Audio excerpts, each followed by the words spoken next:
I promised something new. I say something new, something different, eh? Okay, what do I need to get myself set up here? So I need my phone. I need my headphones. I've got my Pro controller out already. My Amiibo on the side. We are going to be playing some Legend of Zelda Breath of the Wild. So, okay, so got my headphones. That is good. There's a thing with the notes app with this. So I've got TV remote. This one changes the volume, and I think we are good to go. Let me just check a couple of things. First off, I want to make sure my audio levels are okay. Hey, Buzzy, welcome to the stream. Maybe you're doing well.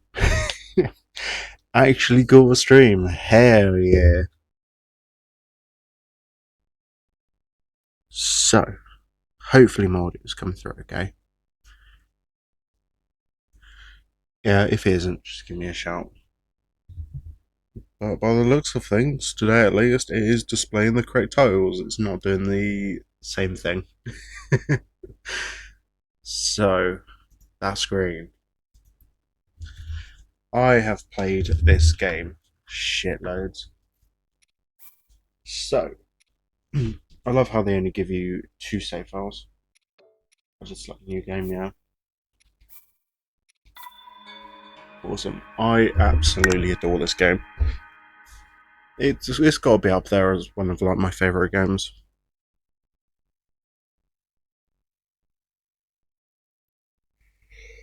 God damn, I am bloody tired today. I can't even say I've done much. I've finished my installation training at work, so that's all sorted. Um, Jabbed myself with a couple of cables here and there, but for the most part, I'm well.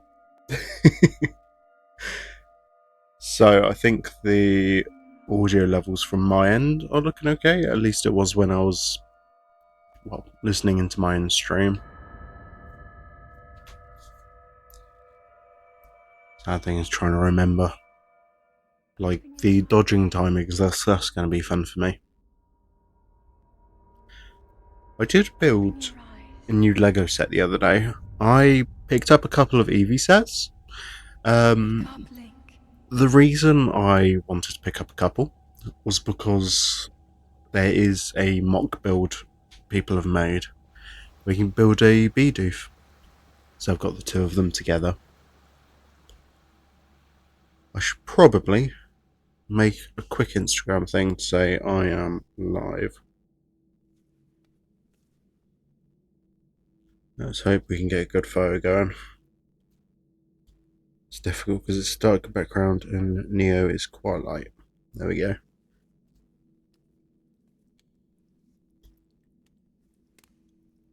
Thankfully, it's just playing a little cutscene at the start.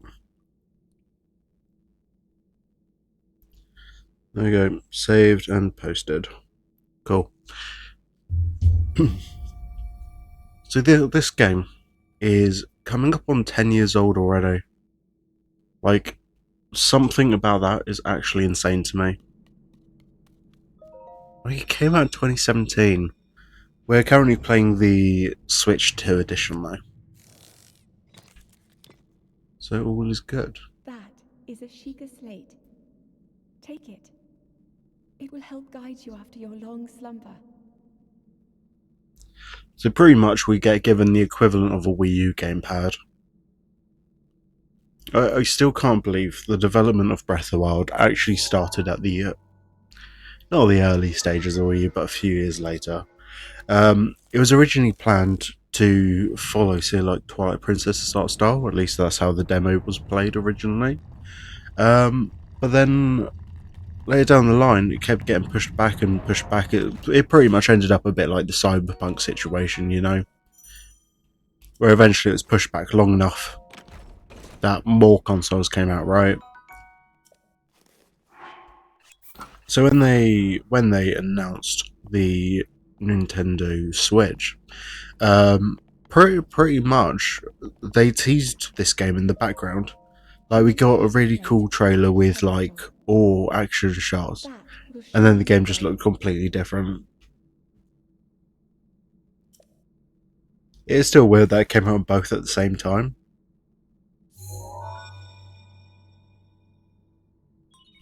But what's cool about the Wii U one is at the start of the Switch lifespan, when this game came out, um, occasionally the load times would actually be quicker on the Wii U, and it was cool to have like a little itemized map and stuff on Link, bottom screen. you are the light. Our light. But I did As play the this rest day shine one, upon but I Hyrule played it once on the Wii again. U first. Now go. But I know it's an unpopular opinion, but I actually quite enjoyed the Wii U. Of course, it wasn't the most powerful thing, and the marketing was a bit crap. But for the most part, it's actually quite a good little console.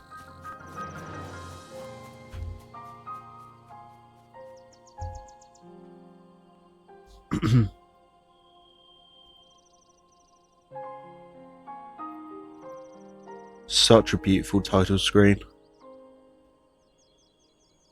When I first saw this scene, it was amazing. Because the thing is, other Zelda games, right? They're like still massive, but they were all linear until this point. This is the first game, well, since I would want to say the NES age, where you feel truly free.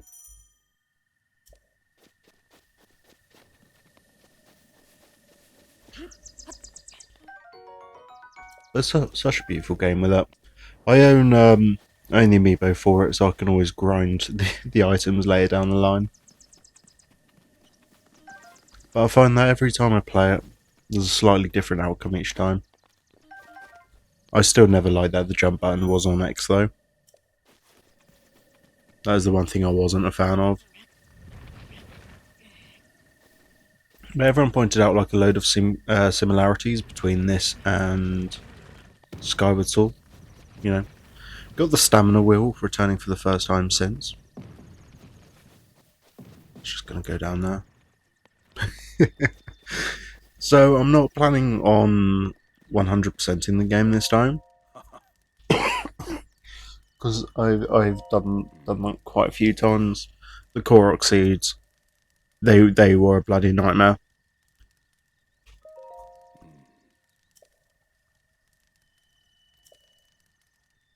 Honestly, I love the old man. So fun to be around.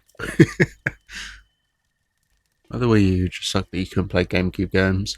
Yeah, true. It's why I modded it. Also, I don't know if the Twitch chat is appearing on the screen. I think that's broken. Yeah, it is appearing. Hell yeah. Yes, for some reason I've got a bit of a cough going. But yeah, the Wii U was great, but realistically they could have added GameCube compatibility. Um, I guess the only issue would be the size of the GameCube discs. But they very well could have put Virtual Console on there, you know? Like, because I modded my Wii U quite early on, I I installed like a load of GameCube, not emulators exactly, but I could run games on there. In my defense, I would only add the games I physically owned. You know, there's not like world breaking.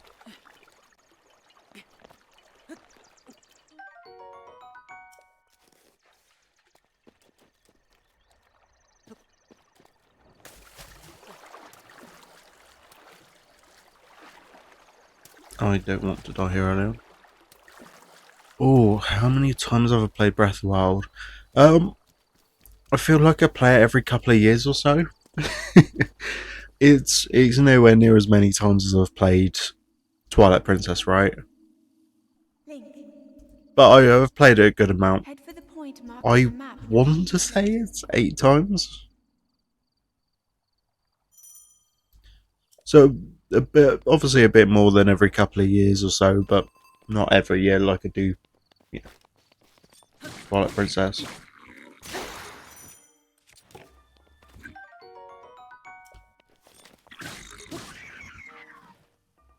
Bocco Club, absolute goat of early playthroughs. I want to load the Zelda notes out. Need something to listen into, you know? Plus, what's really cool with it is it tells me like the location of Korok seeds, which isn't going to be like amazing early on. But if I did decide to 100% it, then you know it helps.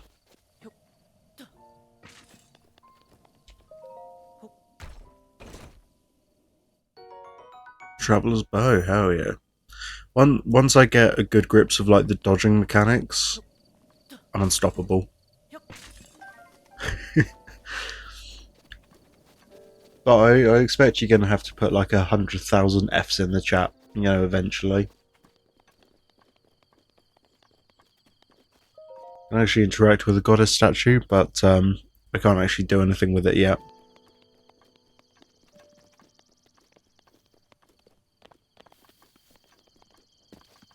I'm not gonna go up there yet. So the first thing the game wants me to do is there is a Sheikah point somewhere in the wild.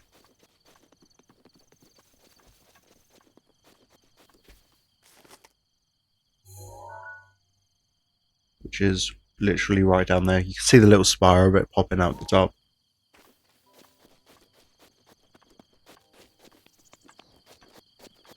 I do find it quite entertaining, like how much of this game you could actually point towards, you know, being caused by the Wii U.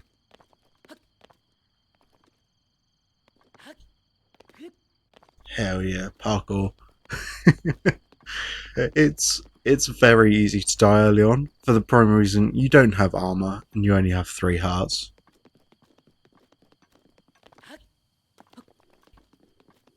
Unlike Tears of the Kingdom though, to get the Master Sword you need hearts.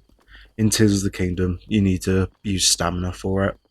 So it kind of has like almost like a nice little mirroring.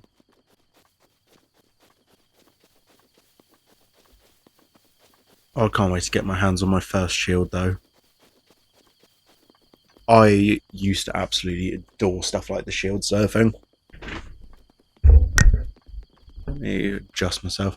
Just because rather than looking through the preview like I had been doing for some of like Splatoon Raiders, I actually want to see it on the TV.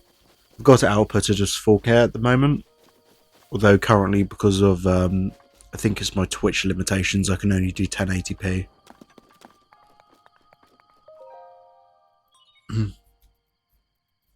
Okay. That's me of how obvious the Game Boy influence is on a lot of GameCube games. Honestly, yeah. What was kind of great about the GameCube though is you could attach your Game Boy and Game Boy Advance to the system, just so you could play games like The Legend of Zelda: Four Swords Adventure.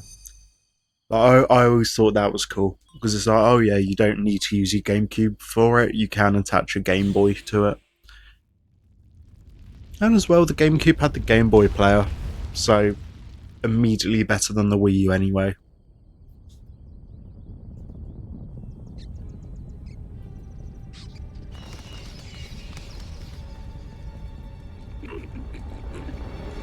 Hell yeah, it was cool.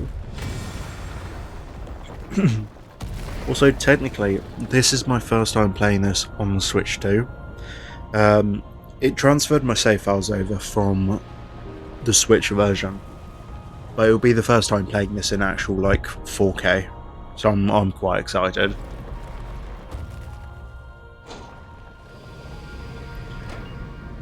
Welcome to the Sheikah Towers. If I remember correctly, is there like 12 of them? There's one per region. So in a second, it should bring up the map. and it's pretty much split up into sections. That's literally it. But seeing this for the first time when the game first came out, I was like, I'm excited to drop like 1,000 hours into this.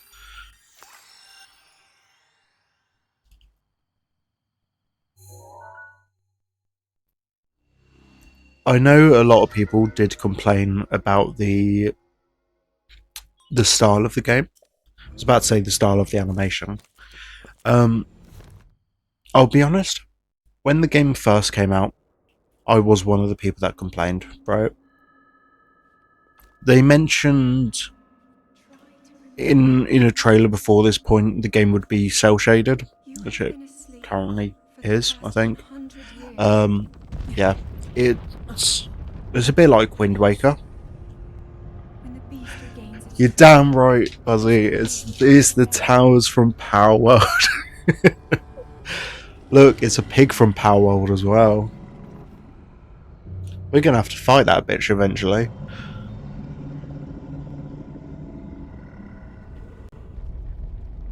Now then, This game's you fucking must find gorgeous. Link before it's too late. But yeah, at first I was concerned because they were like, "Oh yeah, it's going to be cell shaded.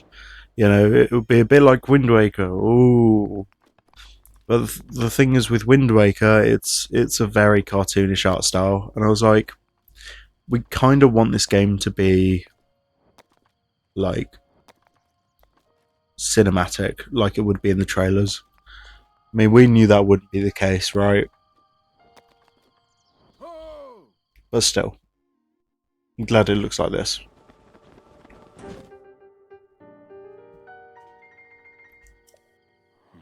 I want that bro's glider. Well, once I get the glider, I don't have to worry about full damage.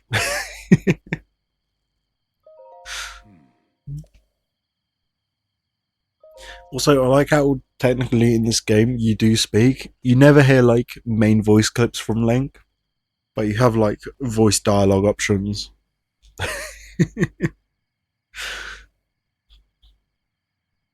But they do give you an option to remain silent. Once again, following standard like Zelda norms.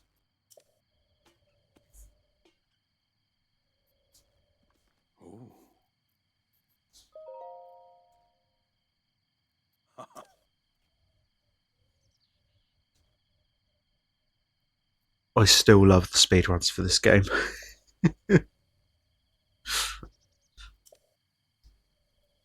Like people usually still have to do the Great Plateau, or at least some people do.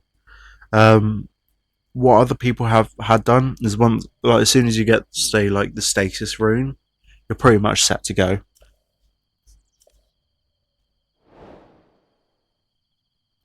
Yeah, that's isolated plateau.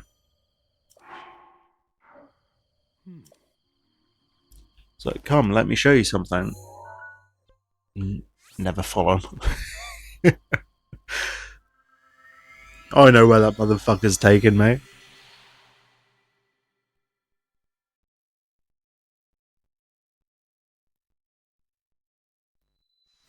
We have Ankorok Seed, only 999 left to go, I think. Or is there just 900? So the reason I wanted to come up here is because on these peaks, there are... Oh look, there's another tower there. There is little items... Not items... Places. They are Sheikah Shrines. There are... I want to say 120 of them. And there's one over there as well. So what we're going to do is we're just going to place markers across the map just so we can then follow them. Once I go back down, the old man should still be there. If he isn't, whatever. If he is, we'll follow him. Cool, he's there. So literally all he wants to do is he wants to drag us up here. So, well, you see this thing with the orange light? Raid it.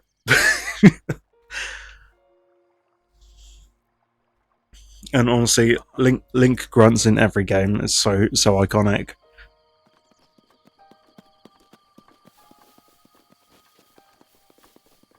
It's funny in Twilight Princess because you find that you have to mash the A button a lot to like dash as Wolf Link. Noises are funny.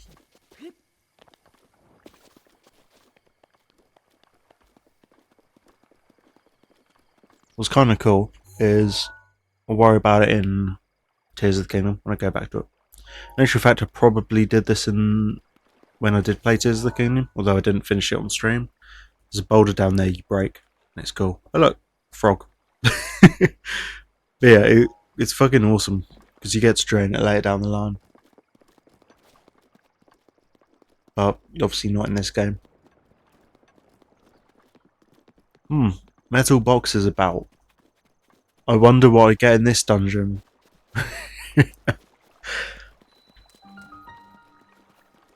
Oh yeah, I forgot. Because I've got the Switch 2 edition, it gives us the DLC. DLC gives us funny EX chests. EX is just, he's a DLC item. I only remember where two are. The one there and the one on a wall later down the line.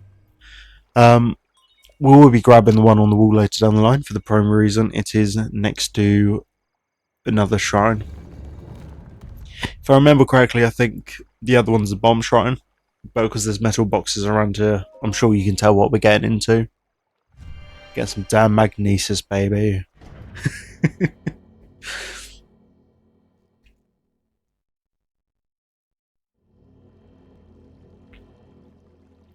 Bloody tango on me. It's the last of the tango cans. Also, amount of references to like Skyward Sword here is peak because it mentions Hylia in like majority of shrines.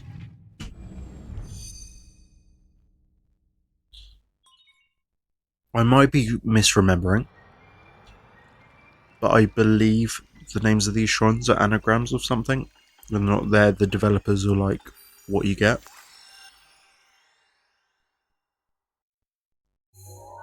But I can't actually remember that detail. So these runes are quite cool. It is a shame they got rid of them in Tears of the Kingdom, but they didn't exactly want you to use a Sheikah slate in like that game. Slowly trying to remember the controls of stuff. For the most part, it is like muscle memory to me.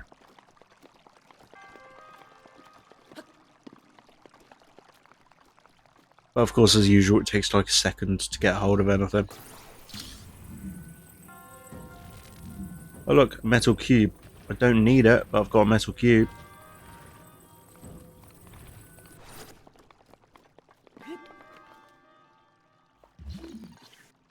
Technically, our first guardian.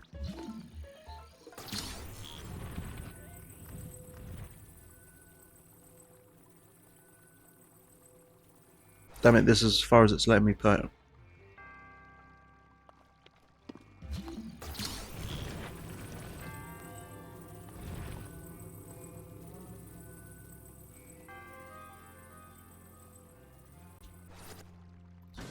There we go.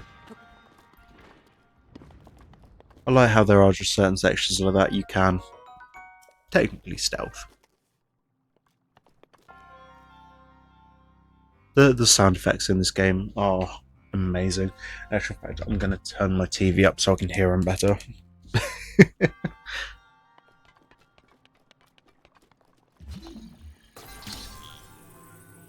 There's something so mystical and cool about this game. It's definitely not like the other traditional games, which I mean, I'm kind of sad that they've not done in a while.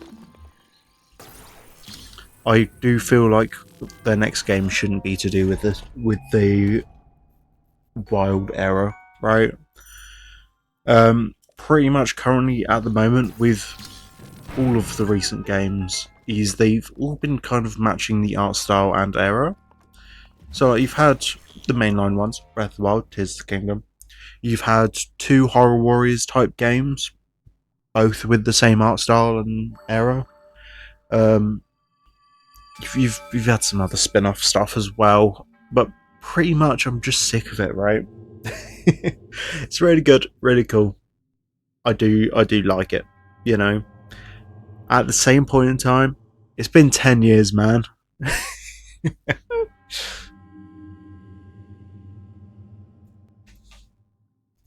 It's like, come on, I want a more traditional Zelda title.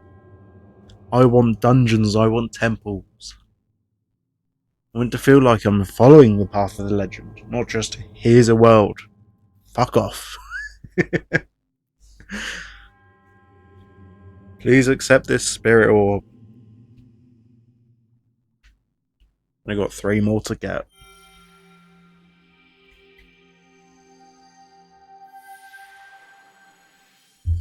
There's only 119 more shrines. Technically more if you count the DLC ones. But goddamn, that DLC was hard.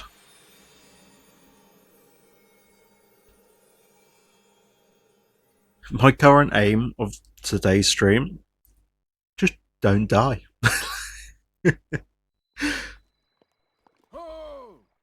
Oh! Ho, says the old man.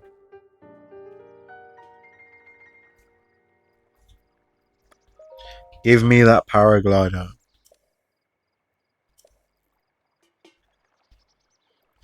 I mean, hey, I've played the game enough that I should know better, right?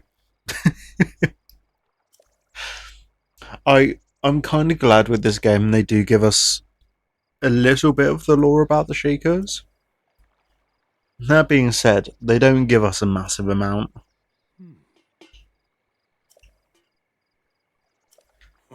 The thing is, we all know and knew that the Shakers were good with technology, right? The thing is, with the official timeline, is this game takes place so far into the future. It just doesn't matter, you know.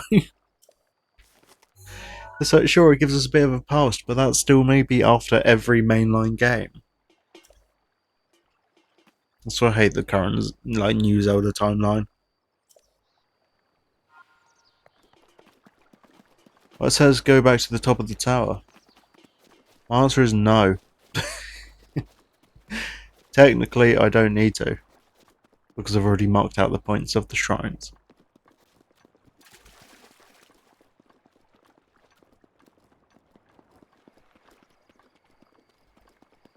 I don't have a single doubt that I'm obviously going to die in this game, right? It's not going to be like a massive shock or anything like that. You know, this game's not exactly easy. But I want to do the best I can.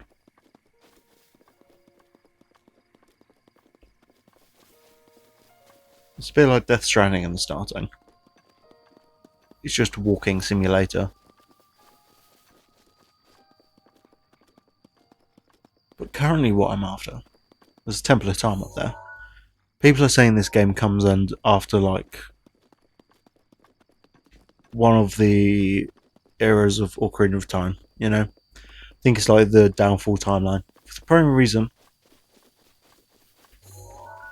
that is the Temple of Time.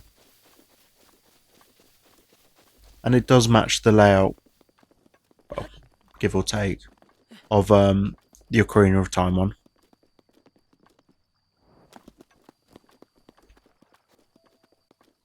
So what I didn't do, which I probably should have, is there were chests outside of that Magnesis shrine.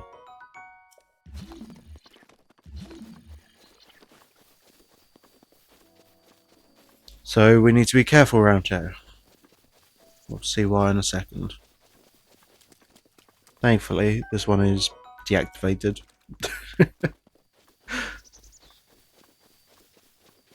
Though,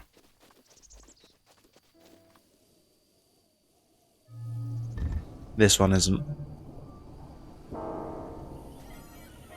Now, wouldn't be a massive issue. But I currently don't have my shield.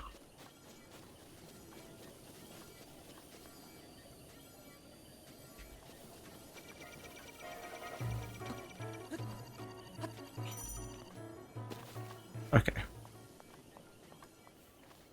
Technically safe. Wow, I wonder what's down here. The humble metal door. Yahaha.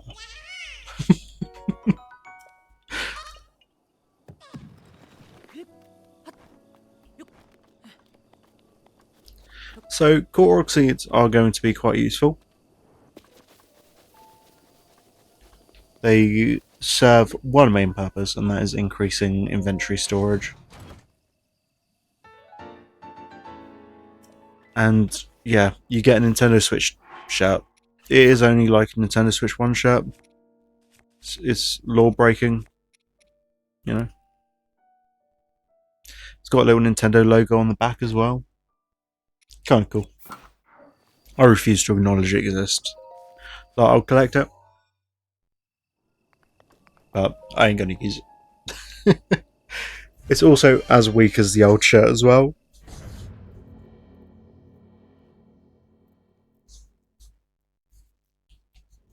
So the main run I tend to build with the actual outfit itself is I do tend to use the Champion's Tunic when I do eventually get it.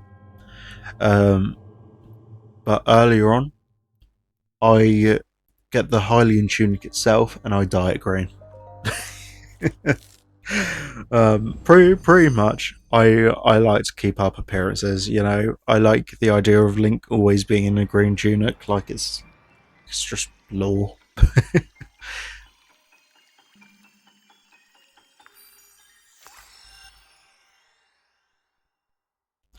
do kind of like the drop of information does resemble the tail of the eye.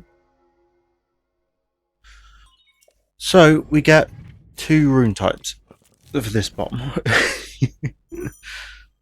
Pretty much, we can swap between circle and square.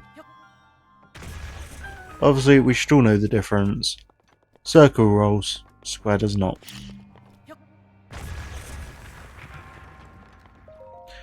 100% one of these days I'm going to get myself caught in the explosion.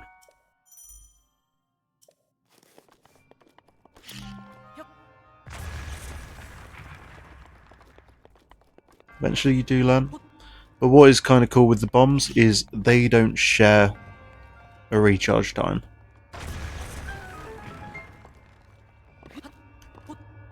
So if I use a square bomb, I can just swap over to the circle bomb and it'll be fine.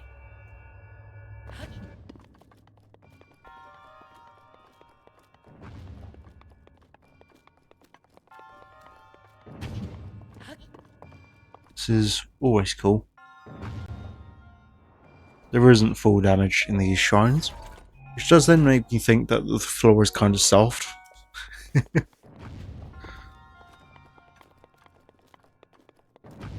What I tend to do with this game is whenever I play it and plan on like jumping, I always do like the crab grip, so I can have my thumb on B and index finger on X.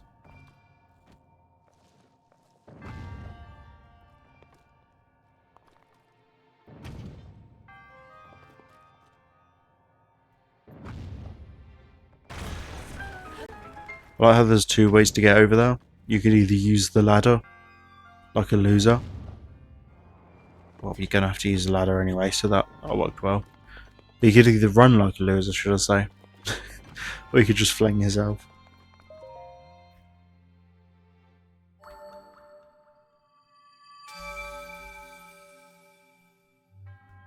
So my commission for the Neo VTuber is going well. That reminds me, I should probably check.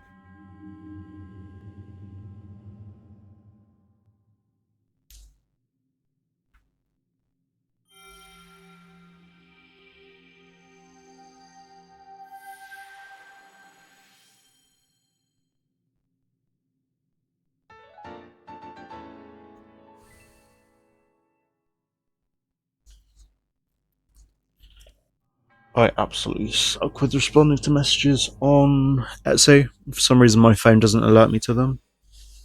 So like, they'll send me a message saying, "Hey, what do you want?" I'll be like, mm. was like, hey, do you have any examples of like the free outfit? I was like, yeah, just comfy hoodie will do. Like that's good enough for me.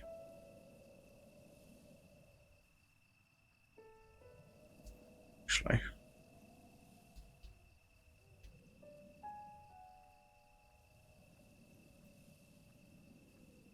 yeah, let's turn that on. For some reason, the action button on my phone is quite stiff. Guess because I've not needed to use it. Okay, so I'm gonna grab those magnetic chests. Yeah, I think there's only one, but there should be a core rock around there as well. There is also Stone Talus to fight as well, which I mean it's definitely quietly to do.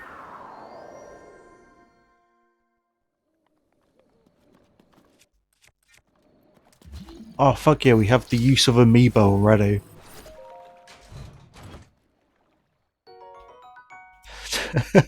All that just for an amber.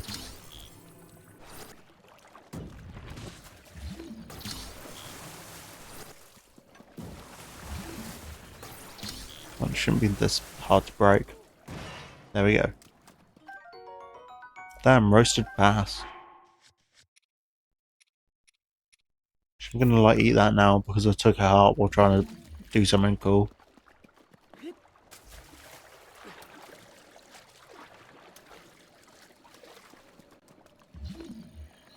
Most common cause of dying for me is always drowning. Like I always like misinterpret how much stamina I actually have. Opal. There's just a random metal ball as well. I was like, sure, that's exactly what I want.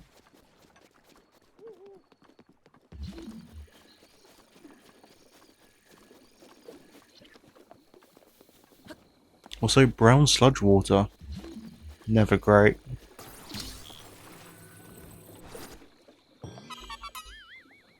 Yeah. I do like the Koroks, but the seeds are fucking horrible to get.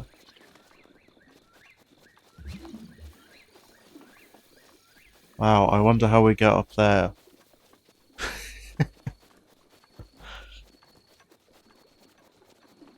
Wait, does it still work? It does. Infinite stamina. You get a horse whistle in this game. Down on the D-pad. You know, you can whistle for a horse or whatever. If you hold that button down and then mash the B button for sprint, you pretty much get unlimited sprinting. How I used it more than enough times. It's technically cheating, but this is the well, technically the third release of this game, which also hurts to say as much as like how old this game technically is now. Okay, that's a really good start from me. Is this actually not long enough?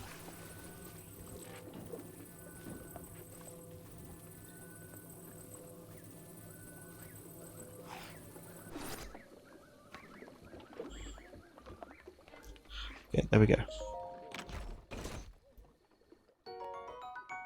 Fire arrows? Arrows? Arrows. Always handy to have. And ice arrows. Awesome.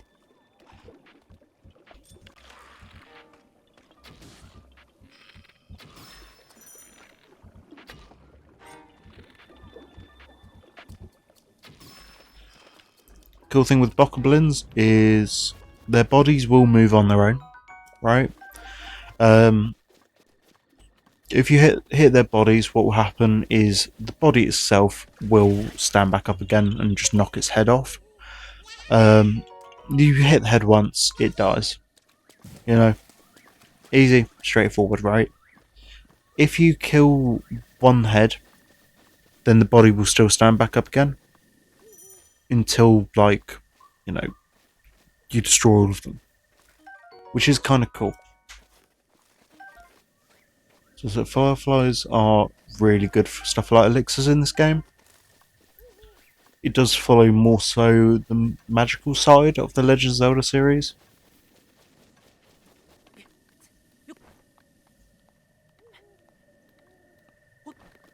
There we go.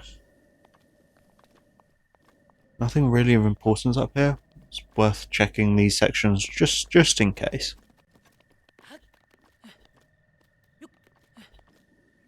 Now, there's absolutely nobody that remembers the location of every single Korok seed, but I know there are quite a few around here. The main thing I tend to do is once we unlock the stasis room, is I tend to go around just with stasis to see if there's anything we can interact with. If there's like an singular pebble, we are pretty much set.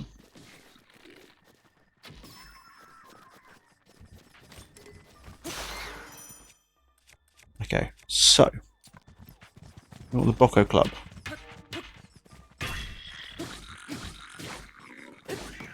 Thankfully, we've got a first shield. And because we're taking on the Bokoblins, the Bokoblins, whatever you want to call them, we're set. What I tend to do is I always end up equipping like the lowest rank, lowest damage weapon I have.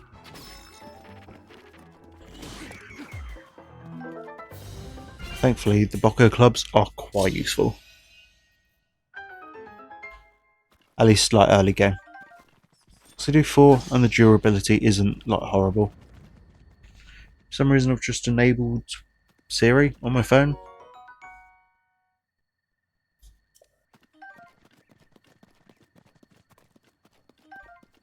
Honestly, I hate that. If there was a way I could turn it off, I would.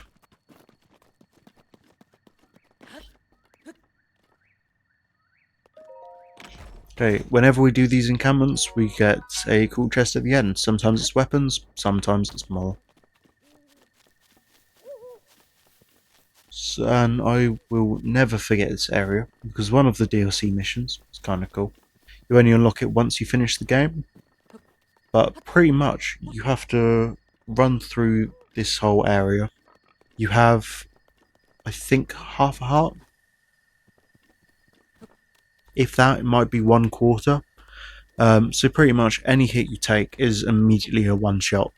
You're stripped of weapons and everything except for one weapon called the one-hit obliterator. Pretty much with that you get to swing it once. It kills anything. But obviously every time you're one shot away from death. So, you know, take that what you will. Actually nothing up here. Awesome. Thankfully, the full damage is quite... I don't know the word. Quite nice. It's not very restricting, you know? But obviously, if you go beyond a certain range, you will obviously take more damage.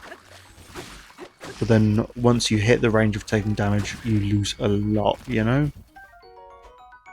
Bokoblin arms. Good, honestly good range. Good damage as well. The durability shit though.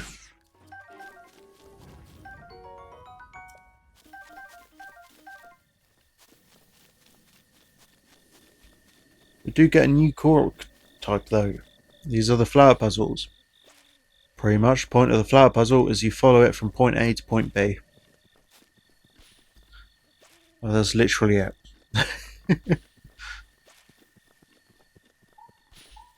Of course, you see there were orange, well, yellow flowers.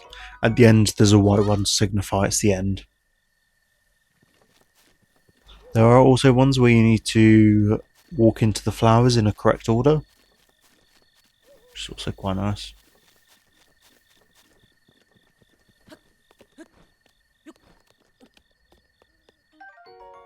The Korok puzzles in this game do get repetitive easily. Not usually horrible though, because they are optional, but they're definitely needed to increase stuff like your storage. So what are we on now? We're on 6.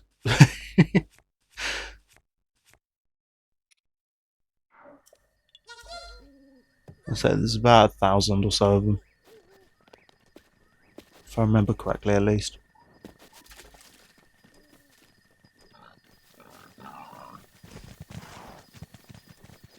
Damn boars.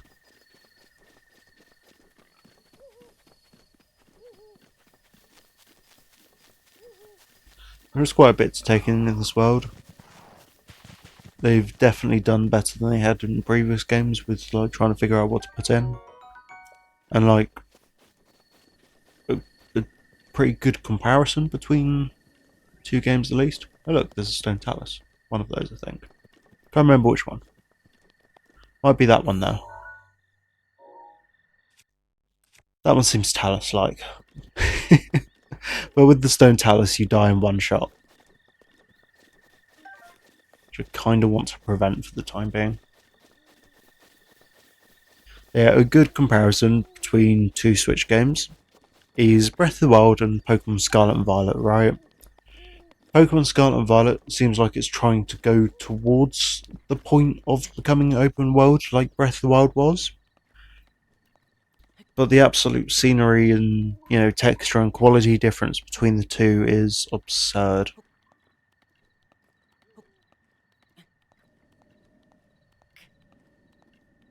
There's no point in me climbing this. Because that is literally just taking me up to the point I was. So let's ignore it.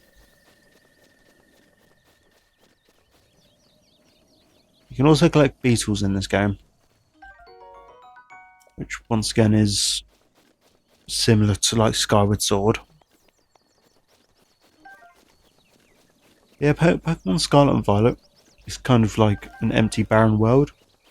I mean, the Switch 2 edition definitely helped matters, but they could only change so much with it before it just isn't like the original.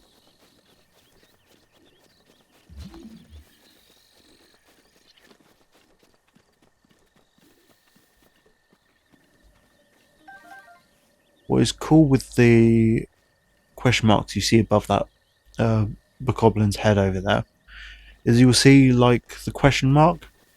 That's pretty much Metal Gear Solid, right? Well, any stealth-based game.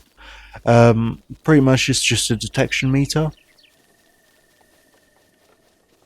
So they'll have a limit before they sound the horn and alert the others. Hopefully the stealth is quite simplistic in this game.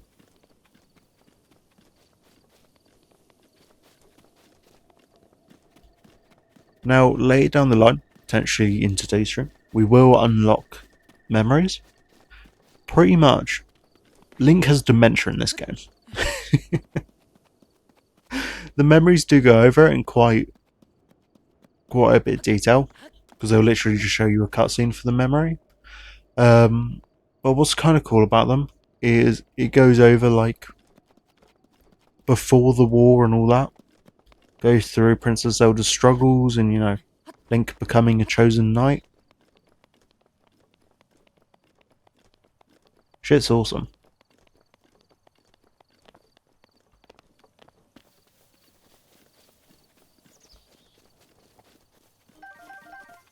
But if I remember correctly, they don't. You can find them in order, but you're not likely to.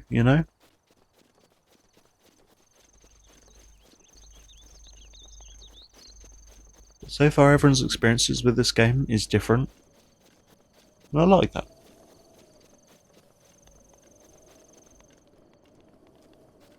There's something, I guess, almost freeing about it.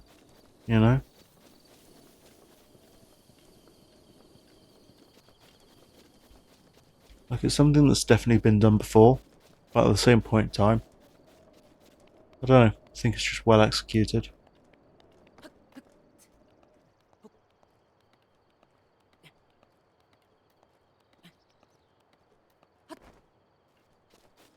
Okay. This puzzle, piss easy, is literally match one to the other, and it may be that one of them just has an extra block. Yeah, I think if I remember correctly, it's only usually like one block difference they'll do. Shit. Okay, cool. I did die. I mistimed my jump. Okay, well there goes the deathless run option. Jesus.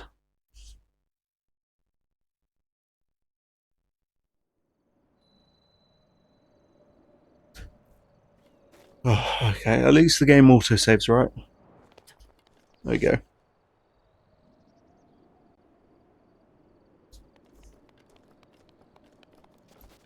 Now my map is absolutely just tainted with a red X.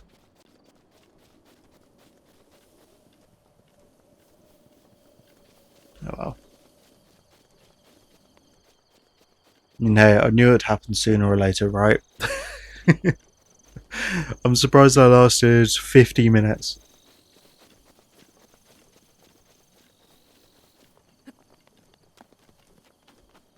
The way I was plan climbing is just start from the highest elevation point you can and aim for the lowest point you can reach.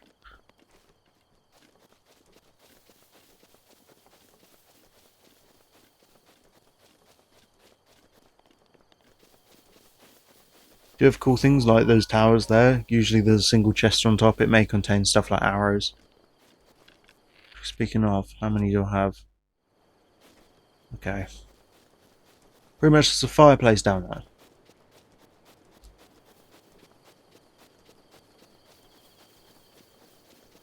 We want it because we need to cook. There is also, you can only see like the horn of it, a blue bokoblin.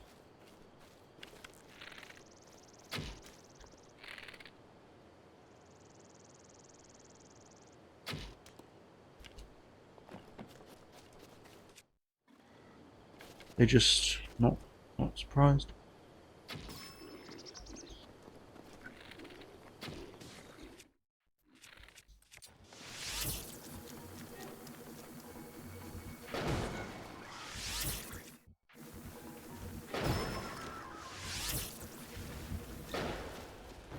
Now, there's one issue I've just caused. This dude's weapon is now on fire.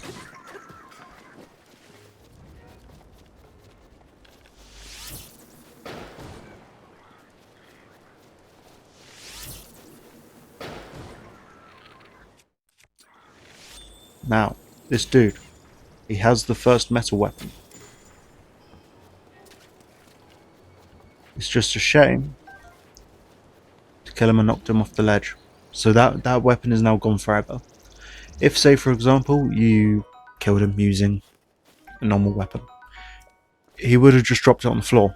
That's it. So, thankfully we can use our wooden weapons at the moment to transfer flames from one area to another.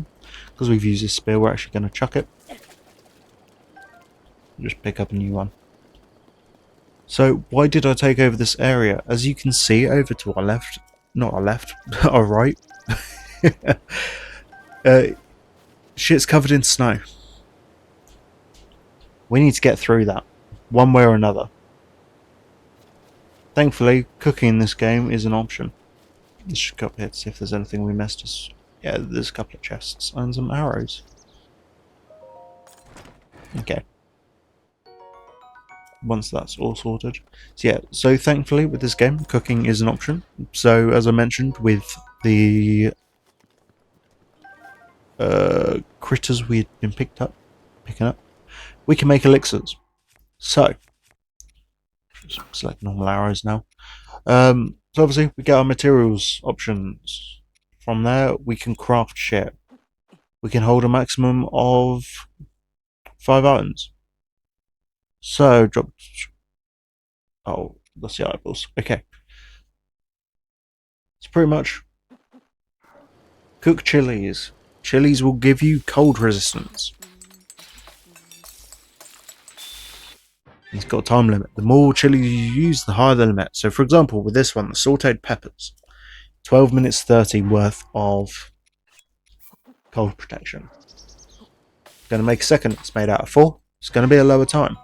It's 10 minutes. Each chili adds 250. Cool, right? Issue with that is we now need to face the cold and make our way up there to our shrine. So you can see, Link is fucking freezing. No, he's not.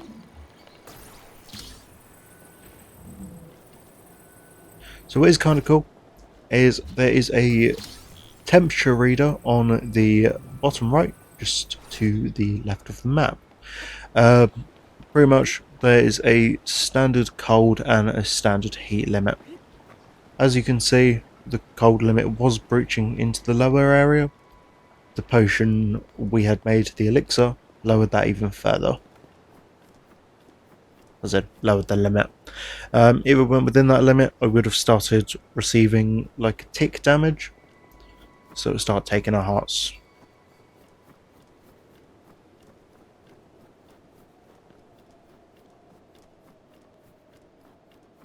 Easy ways to just mash our way up. Got to be careful with the D-pad because it is quite sensitive to going left or right.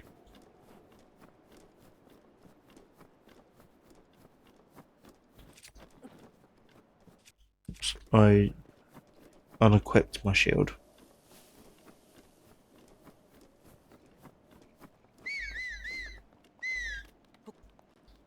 The one issue with whistle running is you've then got to worry about if there's enemies nearby, they will be alerted to you. Now, if I remember correctly, at least I hope I remember correctly at least, the shrine should pause the cold resistance limit.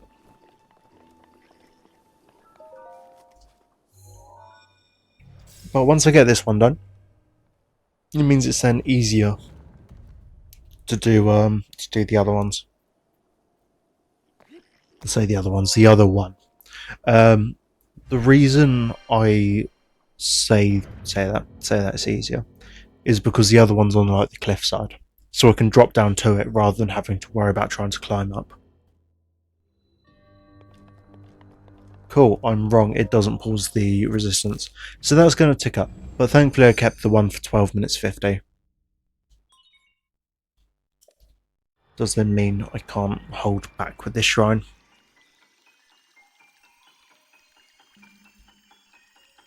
Once we finish the Grand Plateau, I'll be able to go back up and receive an item. Cronus. Cool. So you can see there are two more runes to get.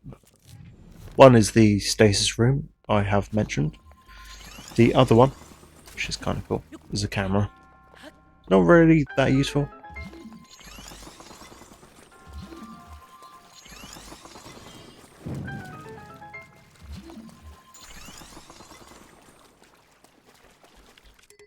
So, Bocco Bow is damaged. Technically those would die in one shot anyway, but I like to be careful.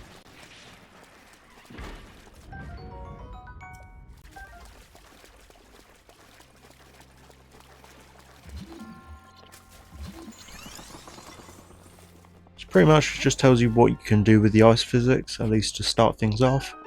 Later down the line they will make it, I guess, more impressive is the way to put it. So one thing I didn't actually spot is the chest. So it's worth noting with stuff like the chests, it does. Let me just get rid of the stick first. So it does actually make a note that you've like opened all the chests. You don't get anything for doing it. It's just like an extra little symbol they attach to the shrine on the map.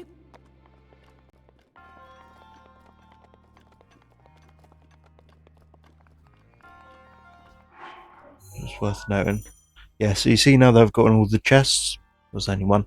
It's added a little thing next to it, which is fine. I aim to get all the chests that I can, but I can't promise that I'll get them all.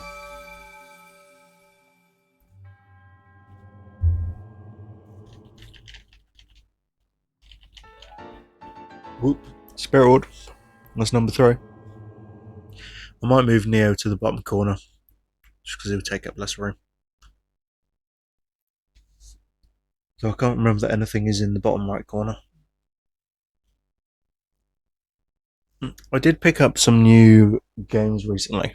Some that I may stream. It may just be like a one-off stream. Um, the games that like don't have many like total viewers, that's fine. Just because that's not what I'm after. I just want fun things to play. Um, I picked up Poker Park. Poker Park 1 and 2 for the Wii. Comes under Pikachu's Adventure and whatever the other one is. Wonders Beyond, that's the one. Just had to check it.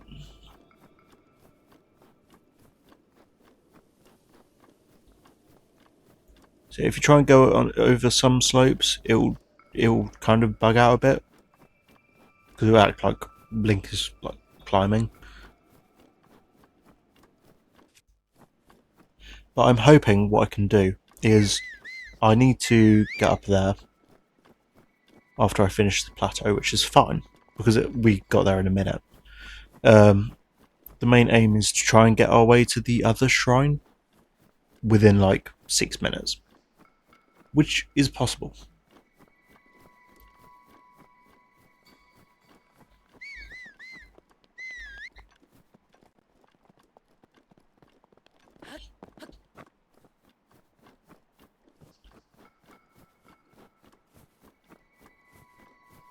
Okay.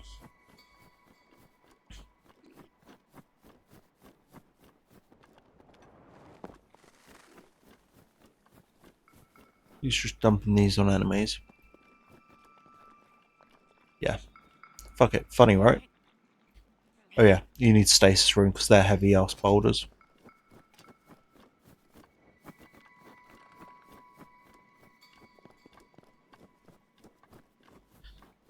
The Great Plateau is absolutely massive. Um, but once this is done, we pretty much get freedom throughout like the entire game, which is cool. With Tears of the Kingdom, the actual opening area is so much larger, but because it goes like up and down, um, you can spend hours doing it. Oh, in actual fact, I think I did.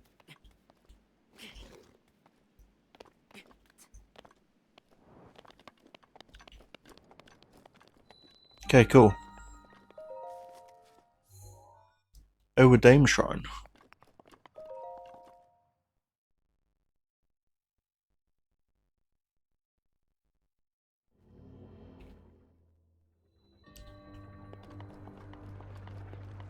Welcome to Stasis, the last rune we're going to be getting today, I think, unless we do speedrun and get our hands on the camera one.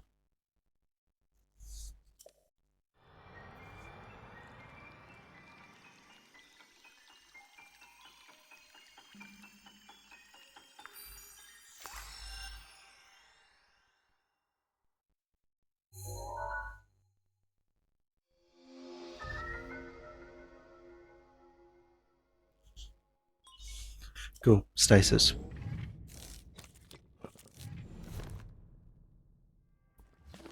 So, sure you can guess what we do with Stasis. We pause things. If you let that down on its own, you need to recharge Stasis from the ground up. But if you unpause it, it's kind of cool, is you get the time back.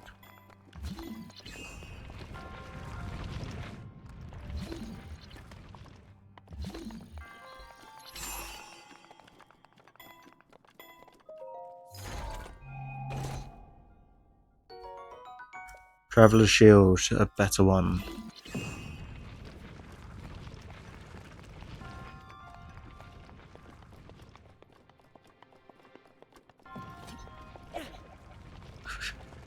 Just throw that away. There's a reason we want to pick up a sledgehammer.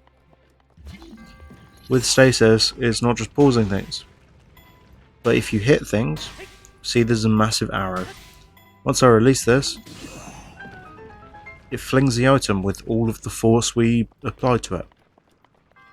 That's actually really handy for speedrunning because what people have been known to do is they will just absolutely send a log and they'll stand on top of it. I think if I remember correctly, there are people that go through this area first just so they can get their hands on the glider. Because once they ping themselves into the air, they are set. So I got the Spirit Orb. I'm going to get teleported out. I know a lot about Zelda games just because of the amount of times I play them. Both a grace and a curse at the same time. It's grace because I know what I'm talking about. It's amazing.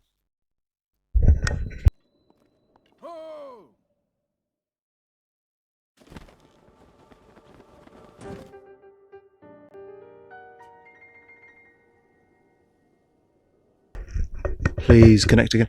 Okay, awesome. I accidentally just ripped the cable out of my mic. Okay, I'm gonna have to check the audio to make sure that's okay again. But yeah, I moved my microphone because I put my feet up, and all of a sudden, pop. Technically, it's a Bluetooth mic as well, but Bluetooth doesn't work, which is great.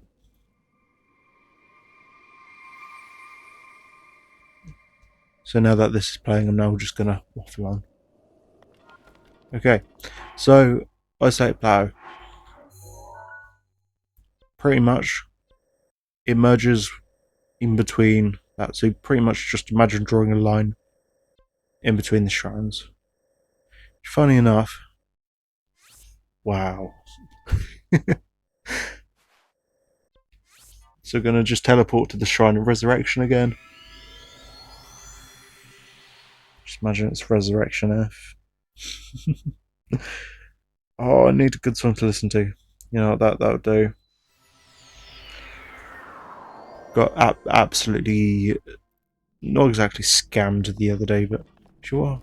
Is it here yet? No. I'd probably look insane for doing that. Get a Korok seed for returning back to the Shrine of Resurrection. Anyway. So yeah, I got not exactly scammed the other day, but pretty much what ended up happening was I bought a copy of the 3DS game of Adventure Time, right? Got a sick name to it. Literally, the title is Hey Ice King, why'd you steal our garbage?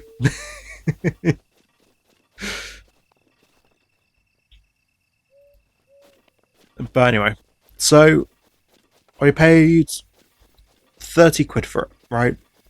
Which is a lot for a 3DS game. But it's a game I grew up on, and I enjoyed it.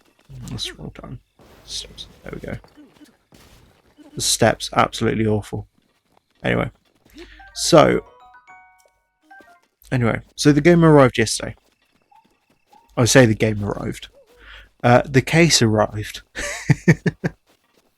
But pretty much, I opened the game case.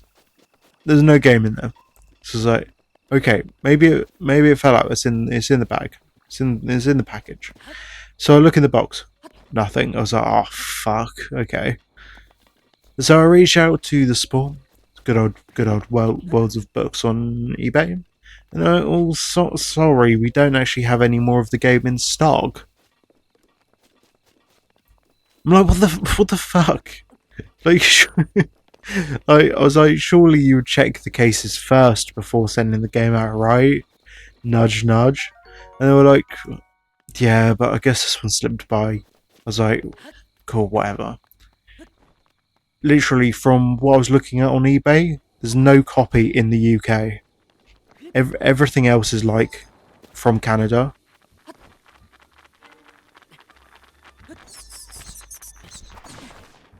Damn, homie could have waited for me to get up to the top at least.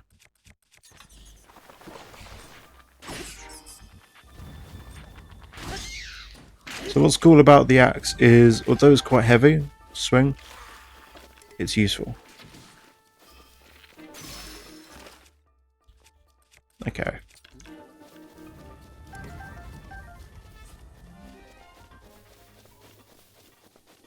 So yeah, it's night at the moment, which means enemies, but anyway.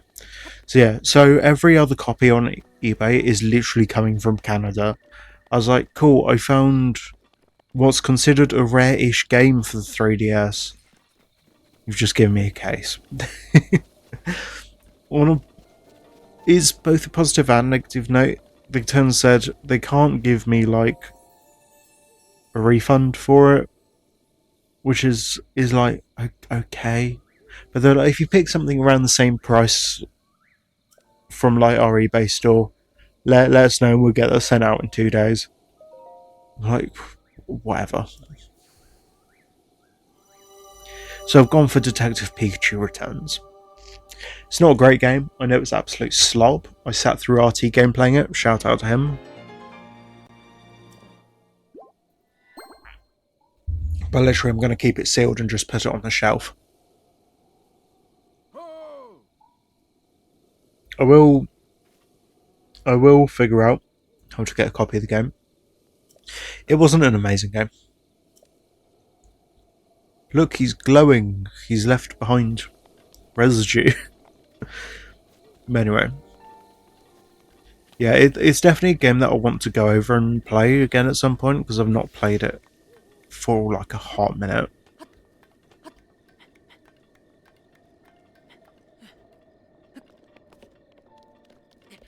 Just to have a garbage taken away. I'm cranky eyes janitor. Pretty much the theme song for it is absolute peak. Oh hell yeah, Charlie's playing Splatoon Raiders again. He's trying to finish the bottomless buffet. I tried to play it. Pretty much I did the post game stuff. We had those 3 islands appear. I had actually done them. You had to do all 3 of them 3 times, one for each tank type. I did it. Also, we're just talking over this absolute peak cutscene. There's no spoilers. King's fucking dead. Great calamity was merciless. Like the old man is literally the king, and he's glowing because he's dead. It was then that my life was taken away from me. And since that time, here I have remained in spirit form. I did not think it wise to overwhelm you while your memory was still fragile. So Anyway, while I was waffling on. So I did that, and you unlock the bottomless buffet, right? Which is an infinite floor type thing. I think it repeats after like floor 100, for example, but Jesus, it is tough to get there. People have found that the max level your character can get to is 50 for the story mode. I like the weapons, you'll have plus 50, and then like plus 900, right? It goes something stupid like that. Literally no one's reached it yet. Hey, I was kidding. Why'd you steal our bitch? Just they're talking about the war and the great calamity. Technically, that shit ain't even Link on the right.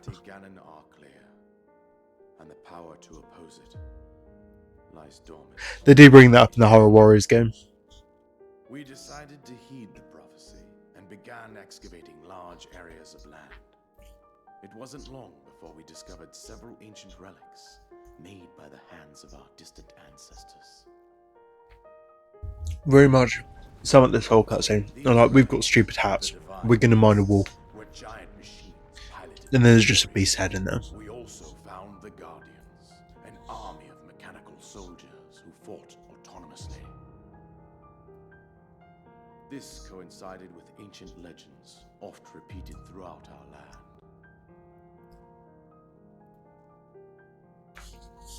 I own a lot of the Zelda amiibo. So we have a chance to get the helmets, which is cool. But I'm going to be doing that off stream. Because it involves a lot of like saving, scanning, reloading the save if you don't get what you want. 100 years ago, there was a princess set to One thing I will be doing is I'll be scanning the original Smash Bros. Link amiibo. Do that every time. Because you get a certain horse. We selected 4 skilled individuals from across Hyrule and tasked them with the duty of piloting the divine beasts. With the princess as their commander, we dubbed these pilots champions, a name that would solidify their unique bond. Cool. I've just seen Iron Mouse is technically in Fortnite, which means there is a non-zero chance that Cry for Me gets an emote or a jam track. Ganon was cunning, and he responded with a plan Actually, beyond no, our imagining. I don't think I'd be disappointed by it. It's not a horrible song. It's not the best thing I've ever heard, mind you, but it's not horrible.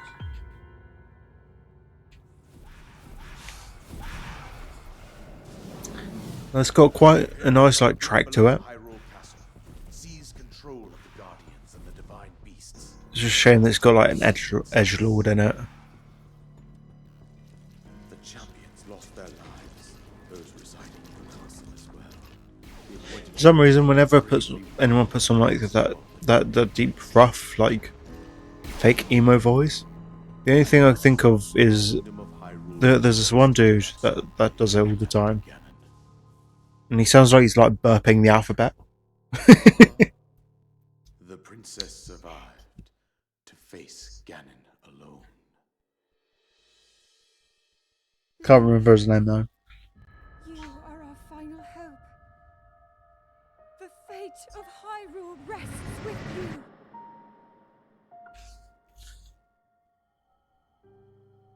That princess was my own daughter. Link's just stood there like, I don't actually know what you're waffling about, mate. And the courageous knight who protected her right up to the very end. Although this cutscene was peak when I first saw it. None other than you, Link. You fought valiantly when your fate took an unfortunate turn. And then you were taken to the Shrine of Resurrection. Here you now stand, revitalized 100 years later. The words of guidance you have been hearing since your awakening are from Princess Zelda herself. Even now, Honestly, I'm just gonna have to get a cry for me emote. from within Hyrule Castle, Would be peak. my daughter's power will soon be exhausted. Once that happens, Ganon will freely regenerate himself, and nothing will I stop think of him it from as consuming cry the for me. Considering that I couldn't save my own kingdom, I have no right to ask this of you, Link. Blank ass expression. But I am powerless here. You must In the wise words of Tyler Ninja Blevins, the fuck did he say to me, you little shit? Somehow, Ganon has maintained control over all 4 divine beasts, as well as those guardians swarming around Hyrule Castle. No, I absolutely love when the YouTube channels I like do members only videos. It's like, I want to watch it, it will be cool, but I don't want to spend $3.99 a month. That you make your way east out to one of the villages in the wilderness. Follow the road out to Kakariko Village. There you will find the Elder Impa. She will tell you more about the path that lies ahead. Consult the map on your Sheikah slate for the precise location of Kakariko Village. Make your way past the twin summits of the dueling peaks. From there, follow the road as it proceeds north.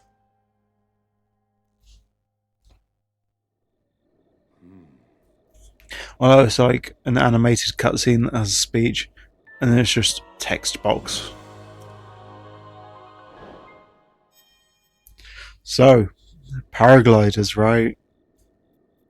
If only I had that from the start, I wouldn't have had my one death to full damage. Told you everything I can. Link, save Hyrule.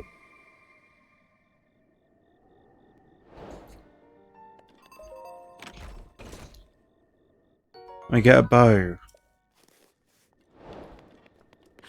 So look, now we can paraglide. Oh yeah, I forgot there's item sharings and bonuses now using the app. That's handy. So we need to go to Mount Hylia. Hopefully.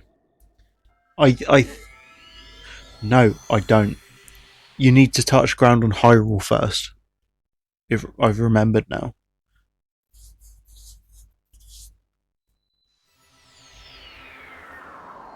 I think.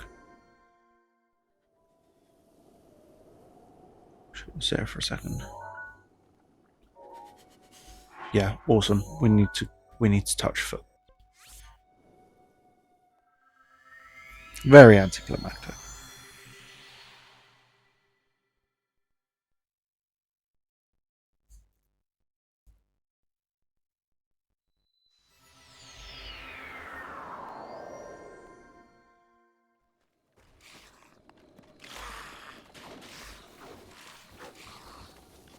So look, now the mysterious fog has lifted.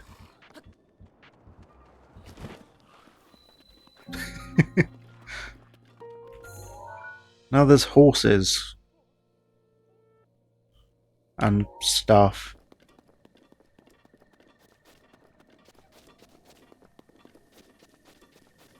Yeah, it's meant to be something interesting.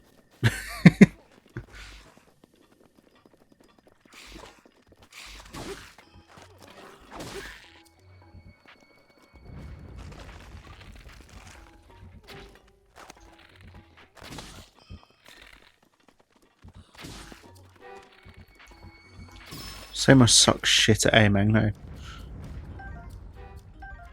So there's going to be new core puzzles now, right?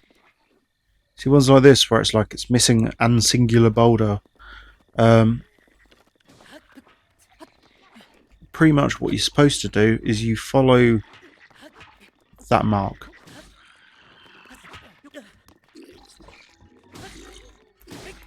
And it will take you somewhere cool.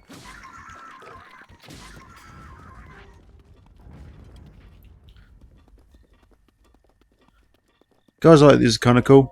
There's little like real world events. Pretty much you save people. When you talk to them, they'll give you goods and shit. Like literally, that's it. They'll just give you shit.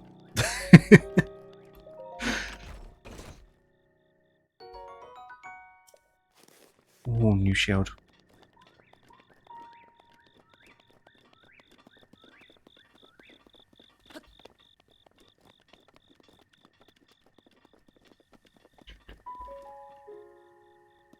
A lot of people did complain about the music for this game. It was like, oh, it's too broken up. It sounds like shit. I'm a person that disagrees. Like, this is a very broken world. It's gonna sound broken. It's gonna sound unfinished. It's gonna sound wild. Right, so let's try this again. I think it's on top of Mount Harley we need to go. It'll be a pile of rocks.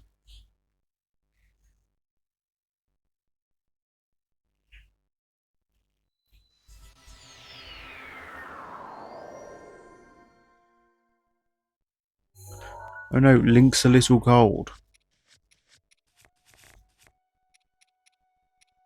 The humble pepper. So now that we've touched foot on Hyrule for the first time, we've unlocked side quests. It's going to take like a hot minute for all of those to finish popping up. Pretty much, what does it mean? Each different side quest has like an armor piece for it.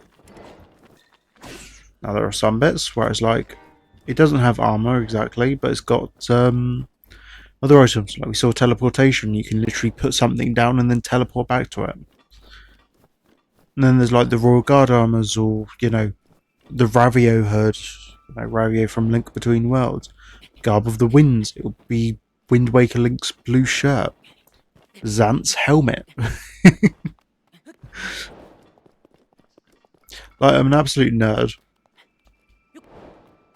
And then just Xenoblade Chronicles 2. I think it's because the Switch game came out at the same time. So I think the DLC pack.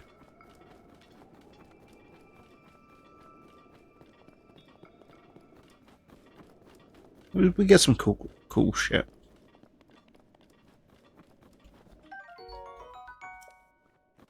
Am I still too early?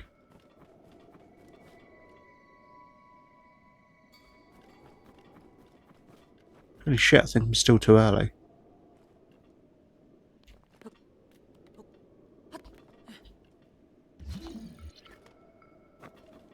actually going to have to figure it out.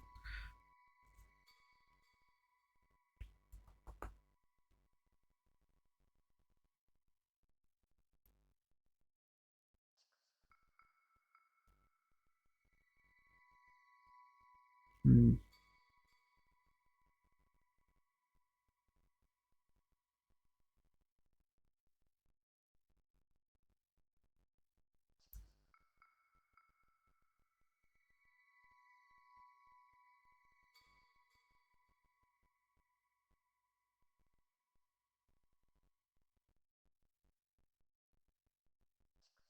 Oh, okay, so let's go to the top of the mountain without cold resistance. Really? Okay, so the other way we would do it is with the torch. Don't have one. So, technically, without cold resistance, doesn't really mean shit.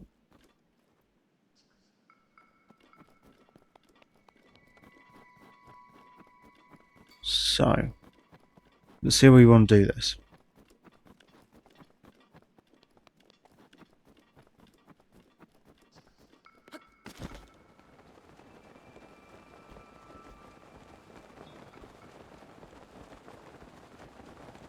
So yeah, without cold resistance does mean one thing to me. Mother's just rocked back home.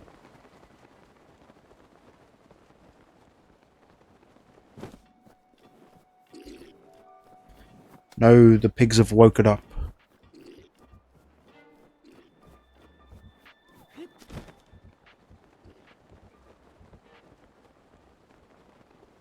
Okay.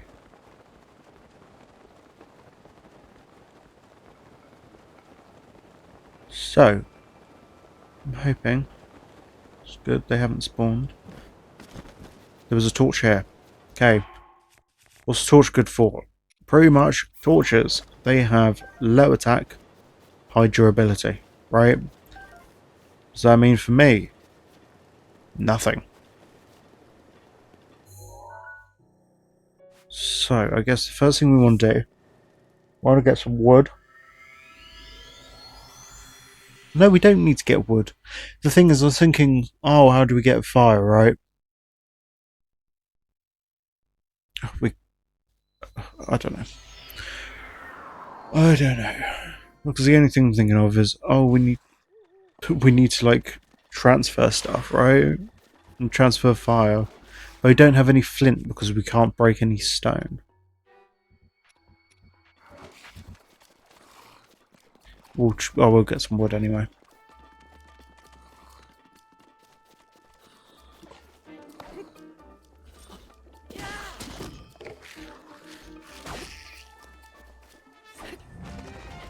Don't stop targeting the body.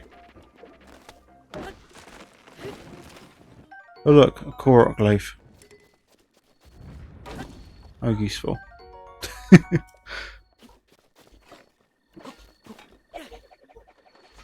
Dun dun dun, who's at my door? Postman. Cool. So we've still got 8 minutes of this damn cold resistance.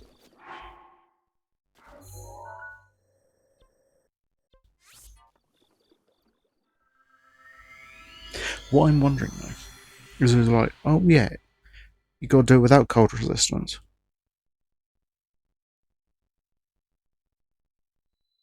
Let's see. Yeah, so we can't even use a damn torch. And it's me and old man there. So, what I'm going to do in this situation, we have 4 hearts, right? I reckon we can brave the cold. Although we do have 8 minutes to waste.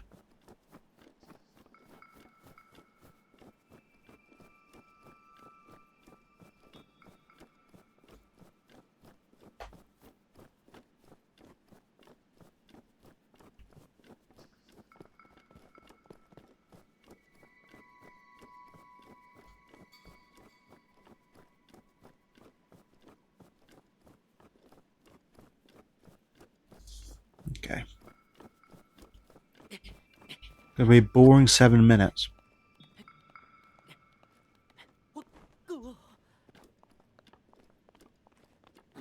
So, with this game, there's something kind of stupid. If there's a slope like this, you technically can save stamina by stopping the climb. So if you're part of the way up, just stop the climb. You continue going back to walking, and then you just walk up the rest. I don't remember what the height is, like not the slope limit, the wall verticality, I guess. Like that is quite high. Like yeah, you're not going to get high in each walk, but if you've got a low shite stamina, you are pretty much set. You know what? I'm a little surprised it's not Korok seed. So that there, spoiler alert, that's a gravestone, technically. It's put at the highest point in the plateau. Which is strange. Why there's ice and snow here, because there's literally a desert next to it.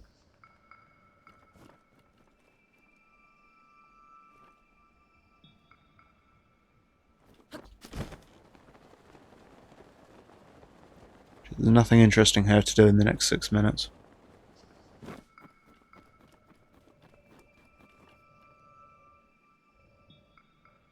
It's cool to just have a wander about though.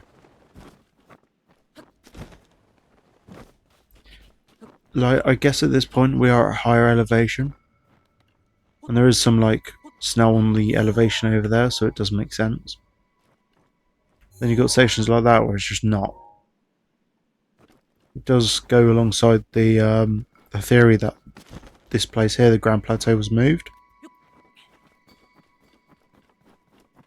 Because people were trying to figure out why the forest is in a different area now.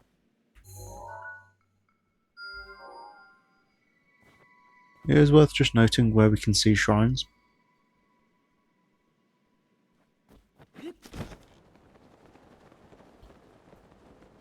Thing you'll notice is there are actually rupees in this game.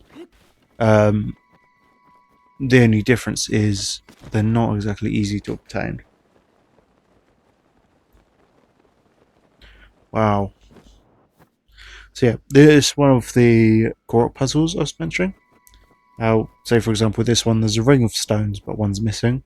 So literally, what I tend to do is you go from the point in the middle. So you're in the middle of, say, like the circle here, and you walk towards the space with the missing rock. This one, for example, because it's on the plateau, it's a bit of a small puzzle, right? But there are bigger ones later down the line. Yeah, literally go from the center towards the spot, and you'll find what you're looking for.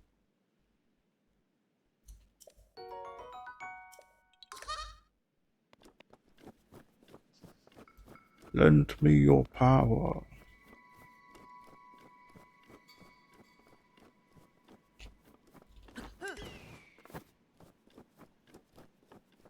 I'm hoping I can just break the shield by jumping on it. Shield surfing, there we go. That's what I was after. Shield surfing's fucking awesome. The issue is it does come at the cost of durability.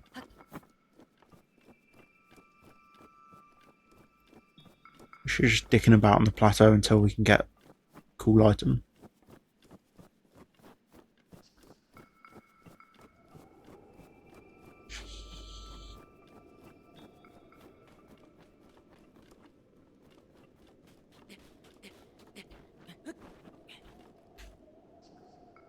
Oh, I keep accidentally tapping my touchscreen. So it changes the song. I'm like, I want to listen to this song. This one specific song.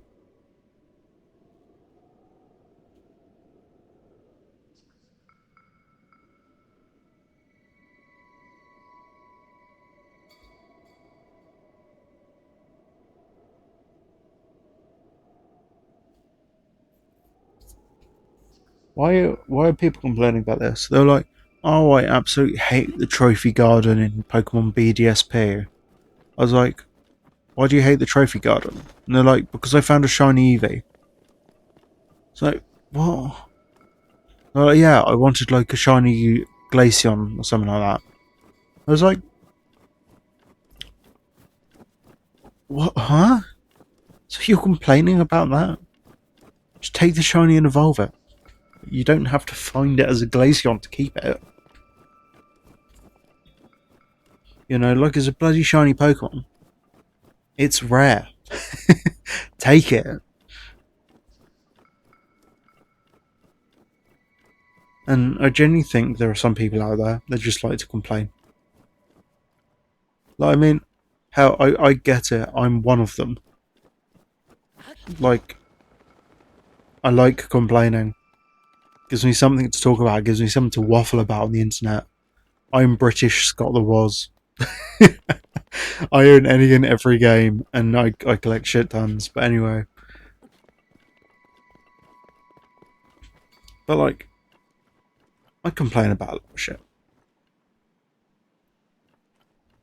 And at the same point in time,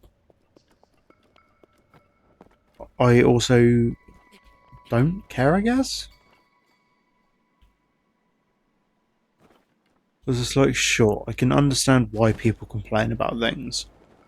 And I'll whinge about something for the sake about it. Like, for the sake of it. But it's like, there's nothing I can do to fix it.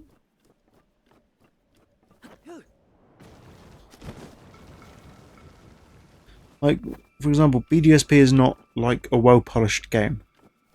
What am I going to do about it? It's out there. I don't work at Nintendo. I don't have the power to update games. I can't control it. I'll complain about it, sure, because looking at the concept art of it compared to, you know, the actual release, there's a vast difference. Like, the concept art looks beautiful. By the way, there's one of the divine beasts. I kind of want to aim at doing one of the divine beasts today. Like, that's the goal. I want to stream until 5. That means we'll get like a full 5-hour stream.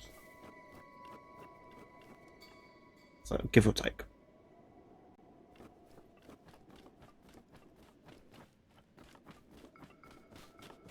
So, once that's finished ticking up, get the grip going.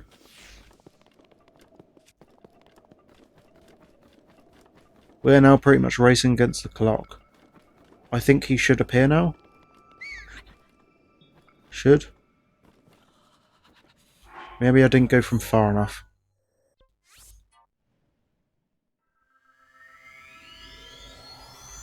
Well, as you can see, the damage tick isn't massive.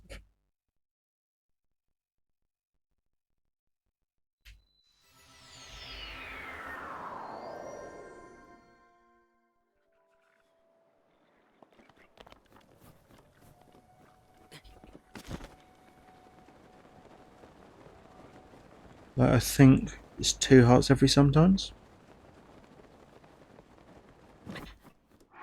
Yeah, okay. So obviously we need to balance out food usage.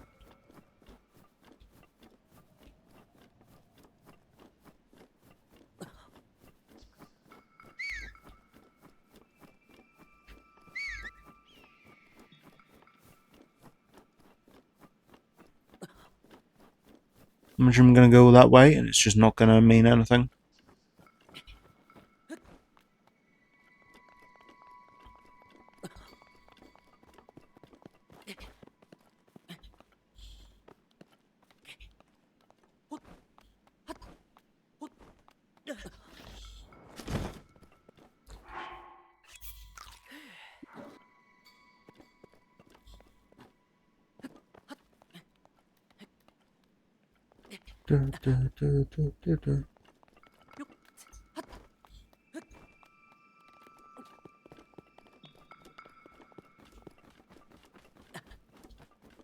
If this still doesn't work, like, whatever.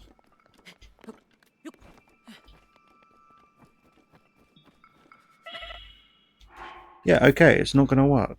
Sure, it's just going to screw me.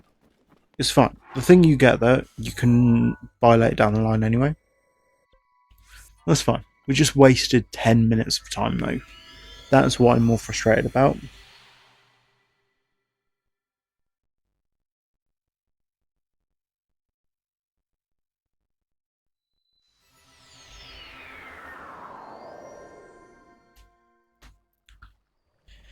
Oh, it's frustrating.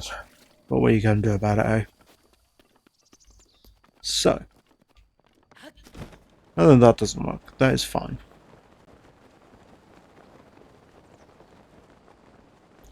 Pretty much, we're going to make it to Kakariko Village. Like, why not? Nothing better to do, eh? Once we get to Kakariko Village, we can do some cool stuff.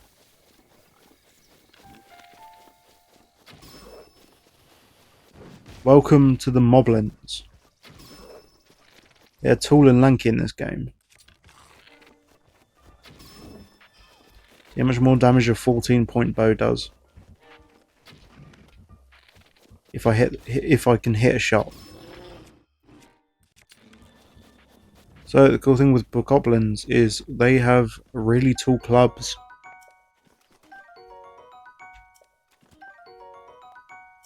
Moblin.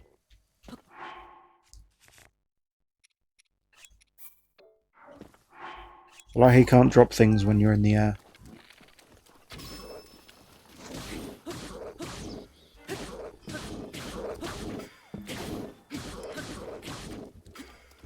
What's cool is if you throw... Well, if I actually hit it. But anyway, if you throw a club that's about to break, or a weapon that's about to break, if you land it, it deals double damage.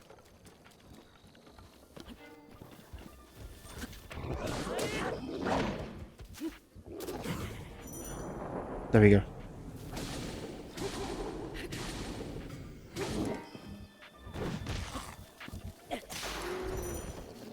So, like that.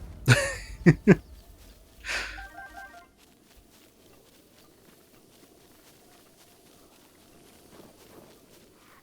funny, because I've played the game like long enough, I can explain things that the game explains anyway.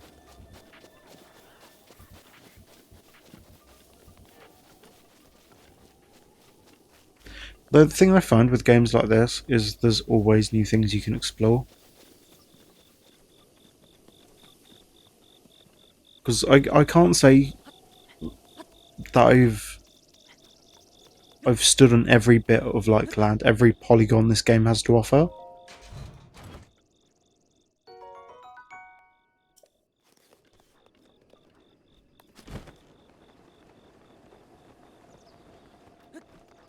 So here's one of the chests I was talking about, the ones on top of the pillars. You get something from it. It might not always be much. Like, for example, now we just got a bit of amber.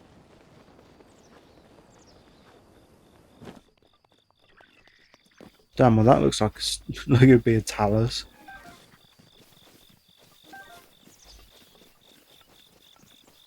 So you'll see me picking up like shitloads of plants.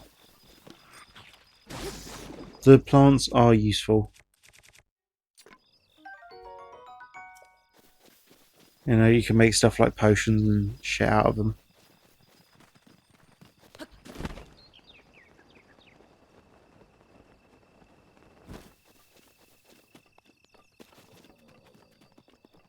I've not stumbled across a shrine at all.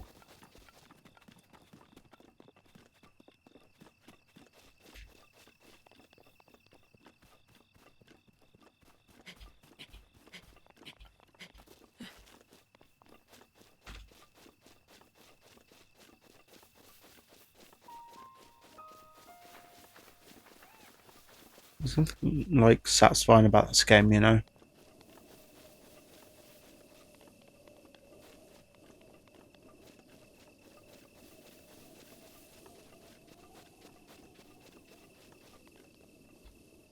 So, there is a shrine over there. There's a shrine there next to a horse stable, so I'll go to that one and then that one.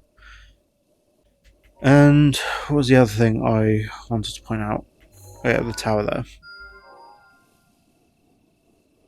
Gives us a path, right?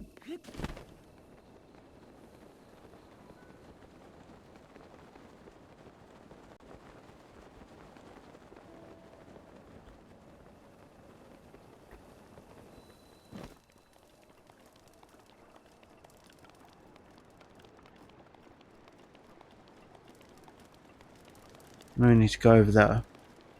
If I remember correctly. This dude over here. Random ass dude. The end is here.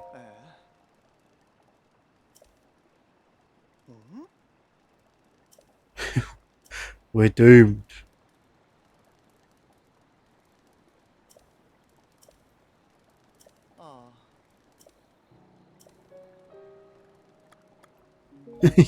Yeah, goodbye.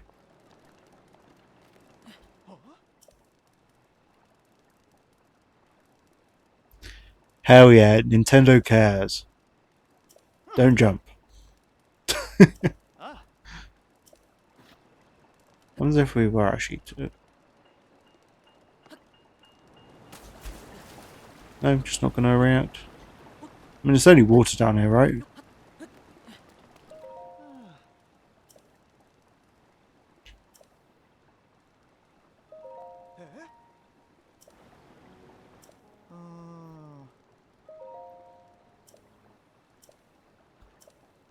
Yeah, the Guardians are absolutely terrifying. Um, one thing you'll find is they will one-shot you in this game. The only the only thing that will, well, prevent that in the future, outside of hearts and armor, is being able to parry with your shield. Takes a lot of durability still, but if you get the timing perfectly, you reflect the laser back like the enemy. Commonly, if I remember correctly, it takes 3 parries to destroy a normal walking guardian. It takes 1 if it's a damaged guardian. And yeah. We've got flint, so we can now start fires. Only you can prevent forest fires, and only you can start them.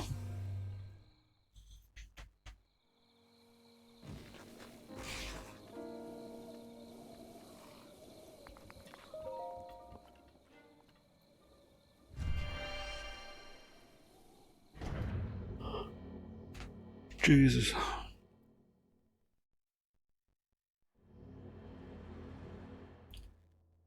Hey ho! The Big John Shrine. Oh, I hate having buttons on different things.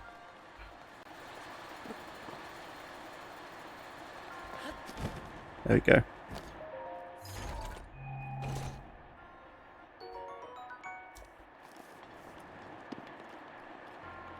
Okay. So.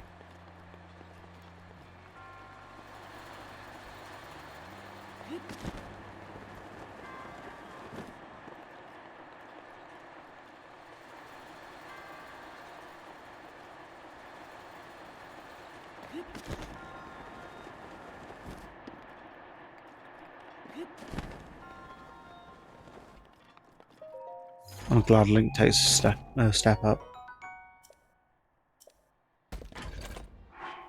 So, let's get rid of you.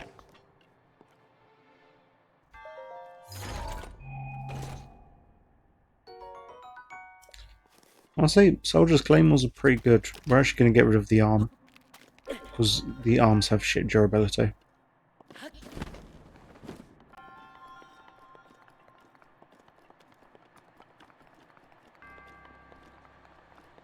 Okay. Thankfully, a lot of these shrines are quite short. Still, I'd prefer a good dungeon.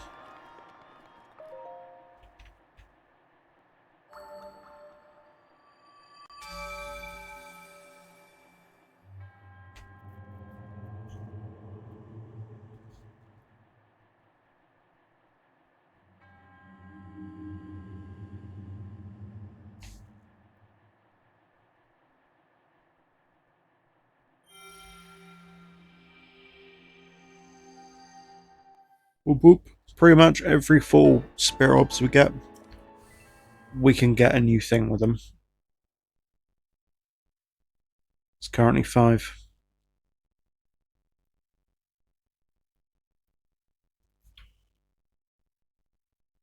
Jeez, I've got 1 more day at work tomorrow, and then I'm off my 2 more.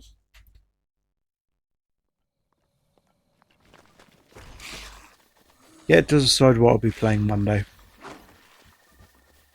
Because like this is the last stream for the week. I might do a bit of Minecraft on Monday, and Breath of the Wild for the rest of the week. Depends how I'm feeling. Because I find although you need more like brain power for Minecraft, I guess playing Breath of the Wild takes a bit more out of you.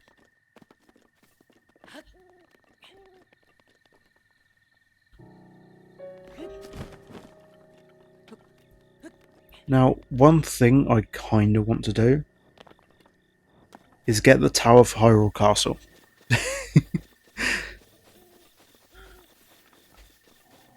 I'll get to Kakariko Village first, or at least the tower, and I want to try it because it's not the worst to do. You just need to be really careful about the guardians.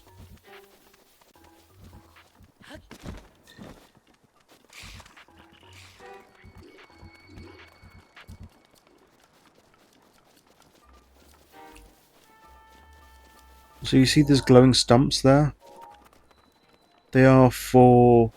Let's go. I'll show you.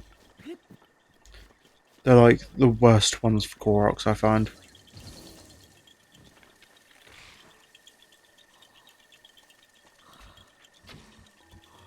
Yeah, pretty much. You pop balloons.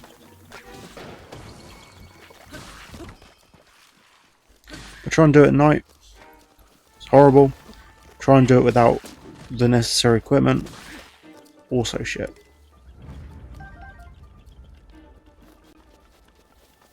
If you walk too far away, restarts.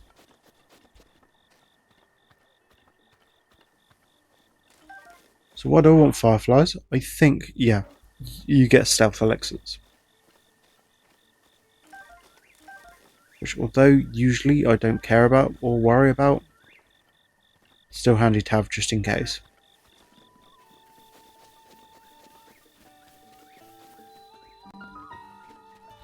So, welcome to the stables. You can register and take out horses.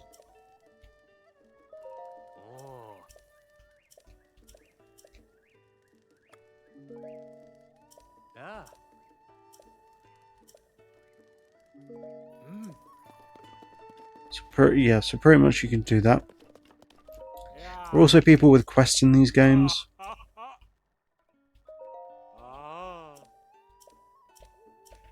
So pretty much I'm fat as fuck and I'm hungry. And also, Beedle's in this game. Back from, I guess the last time we saw him was Wind Waker HD.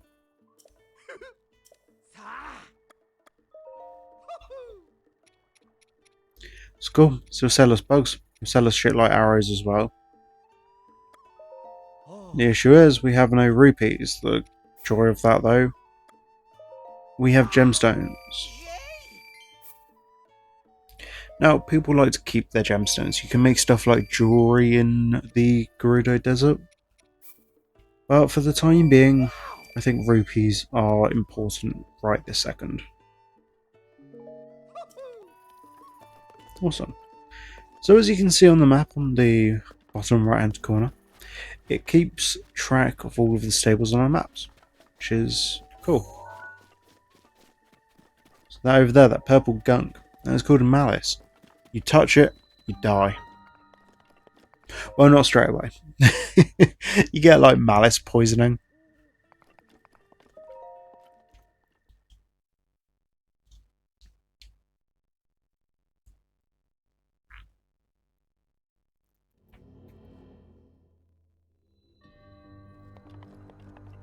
Oh, it's this one. What's cool about this one? It's a pain in the ass.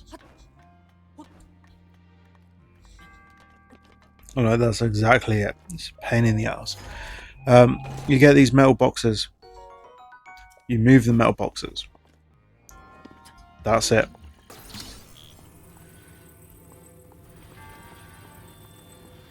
But you need to be careful when moving the metal boxes, or else you're going to tip them.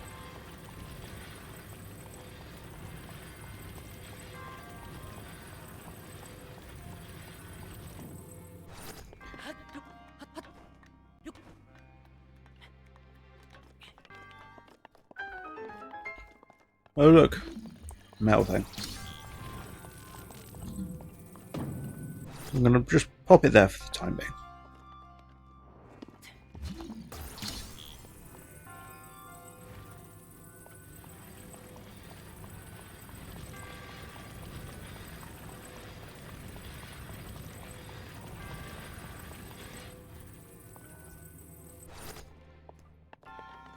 Okay, that was awfully tight.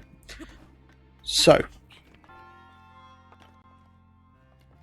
that is literally like the end of the shrine.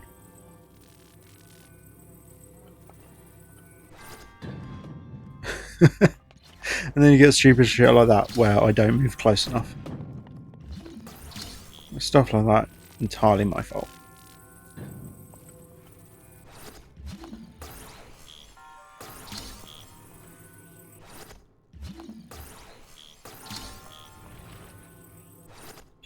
Actually, that's all I needed to do was like move it a foot forward.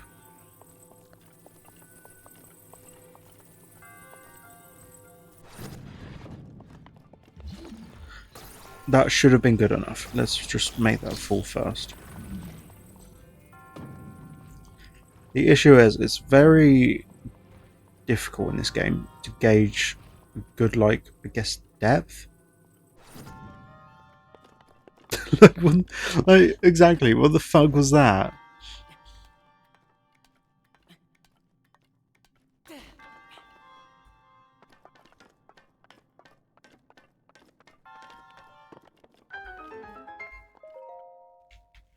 Okay, so here's what I'm going to do. I'm going to stand up. I'm going to scan one amiibo now. Skip that.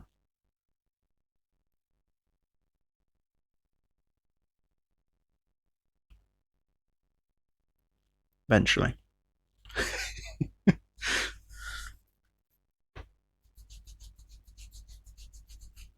Okay, cool. It's day.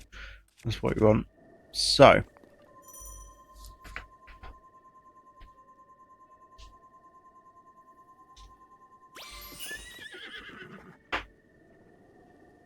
that is why I wanted to scan it. Now, I rarely use horses. I tend to just run about the place. Horses are useful. Really great for the final battle. They are slightly more useful in Tears of the King. So let's register this horse. So as you can see, gentle temperament. It's got a maximum bond already. It's also got max strength, speed, and stamina. So, charge a fee of 20 rupees. That's fine. Got 500. Until then, falls. Is that a pony? The horse of legend? You can't rename a horse of legend. So we've now got a pony. We're going to board the horse. So don't need a horse. They're just going to give you a random horse at the end of the game if you don't do one. So if I put take horse, there's a pony. Maximum bonded horse.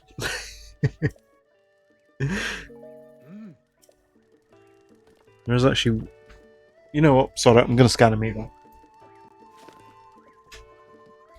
So with each amiibo, You get some relevant items, and you get a chest. I don't want to keep opening it. It's a spear. Don't use spears.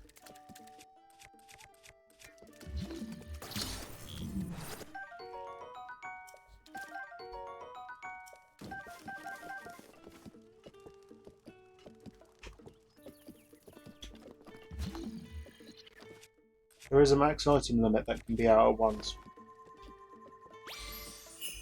If you spawn everything all at once, you're screwed.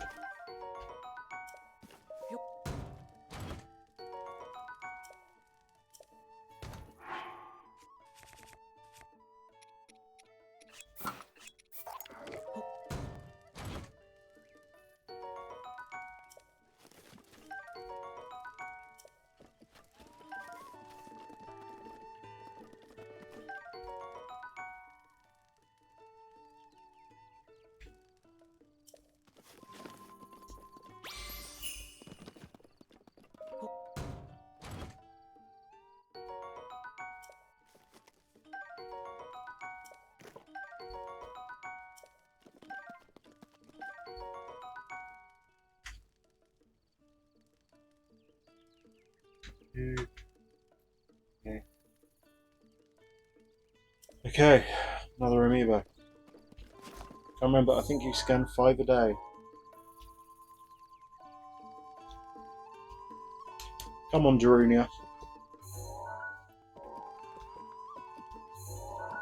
I keep accidentally pushing buttons. Why isn't this one reading? There we go. So it gives us ores and flint and rocks and shit. Let's just fuck that off. Cool. Rocks and shit. Now, inside of these chests, we have a couple of chances at cool shit. We can get a cool helmet. We can get weapons of each of the champions. We can also get a horse. I've got the horse.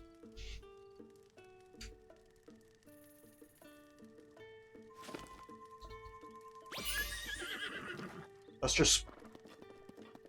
just scanned a second horse of legend. It should be impossible. Oh. Hmm?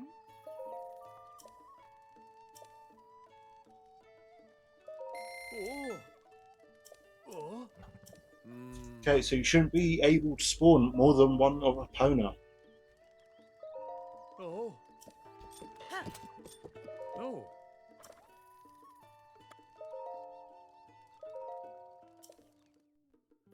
I scanned a different link amiibo and I got a Epona again. It should be impossible. What happens if I scan a third link?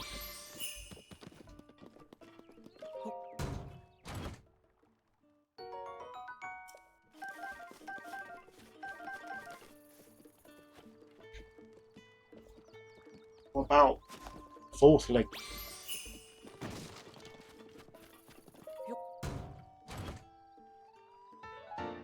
Fuck yeah, there's only a red chance of getting that.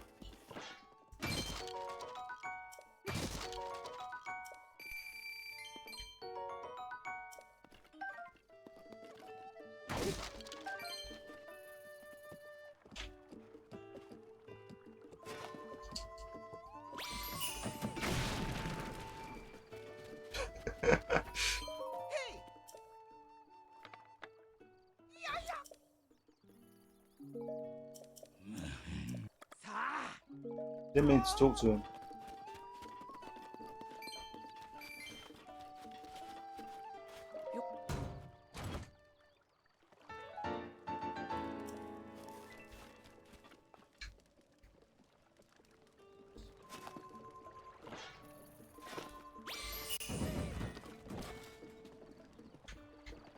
That's the Guardian amiibo. We get boxes.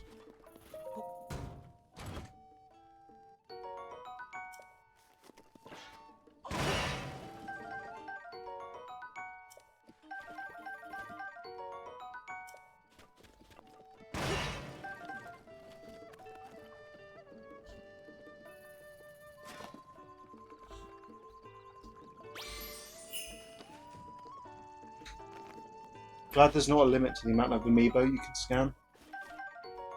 I think.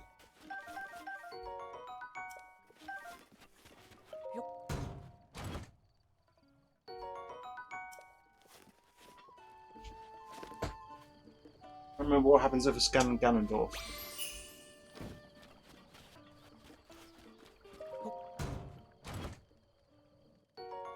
Ruby. Okay.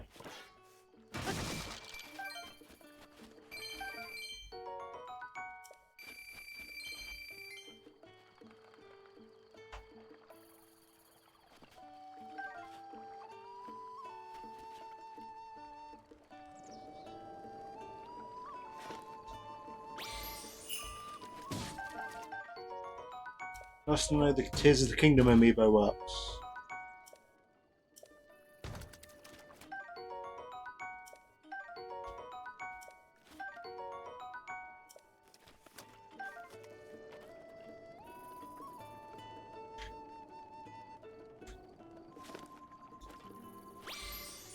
I love consumerism.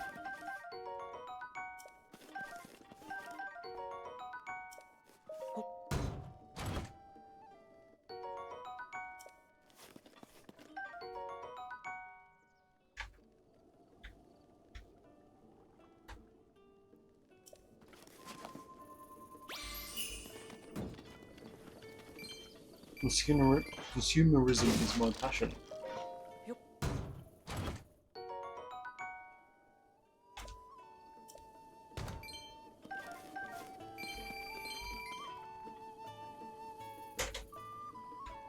What other amiibo have I not scanned?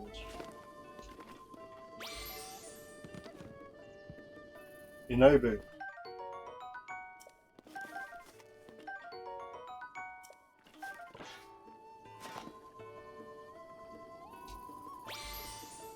Woman number 4.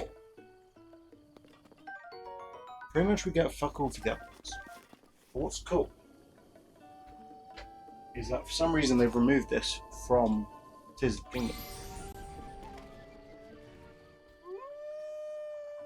We get my max level favourite little beast. So this is Wolflink. As a default, Wolflink has, let's see, 3 hearts, right? 3 hearts to match the start of Twilight Princess, right? I've 100%ed Twilight Princess, and I scanned the Wolflink amiibo and then completed the Cave of Shadows, meaning we now have a max level Wolflink. I believe if we close the game, we're not going to have Wolflink. Then I think as well, if we go into like a dungeon, we lose Wolflink. Meaning every time we need to rescan the amiibo. I think he's kind of just cool to have with us. Makes the game feel less lonely, I guess.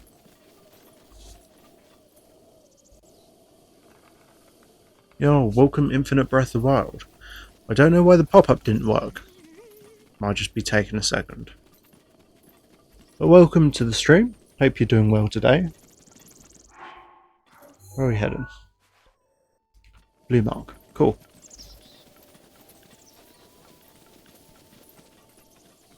I do need to fix that stream element stuff. For some reason it likes to break easily.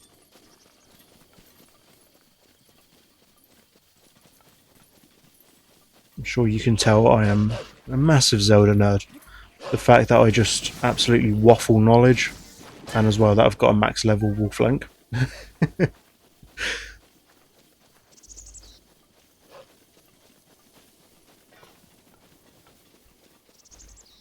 So, to increase Wolflink's health, you need to finish Twilight Princess.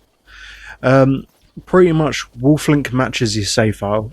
So if you've never played Twilight Princess HD before, Wolflink will have a maximum of 3 hearts, and that's it. But because I've done 100% completion for the game, I've got the max 20.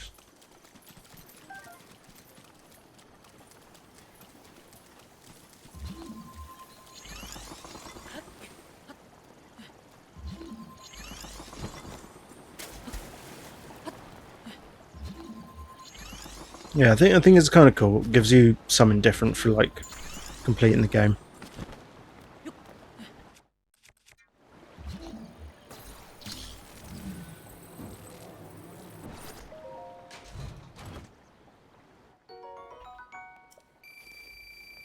Okay, awesome.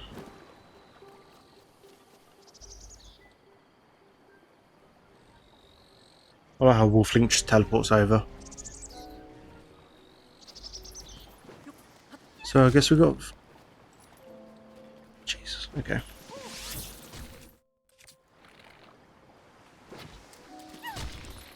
Awesome. So we need to find the entrance here, and let's tell Wolflink to stay.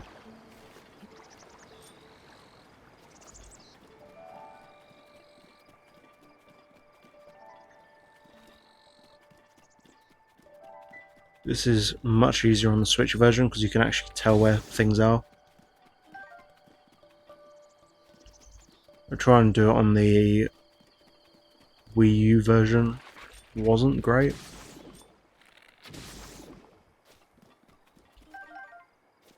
Okay.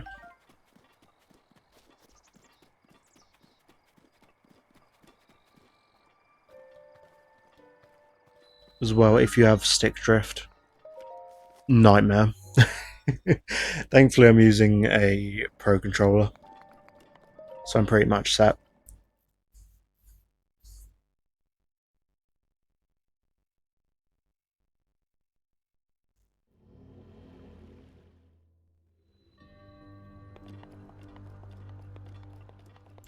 Awesome. So yeah, so we don't have Wolflink in here at the moment, just because it's a shrine. They don't want to make it easy for you, especially if it's like a trial of strength. I absolutely fumbled that bag.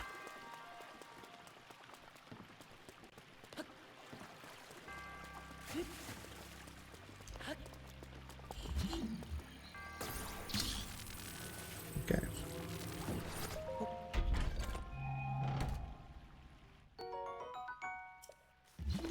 Awesome. So, actually, oh, even better. Needs crisis. There we go. Before that drops off the edge.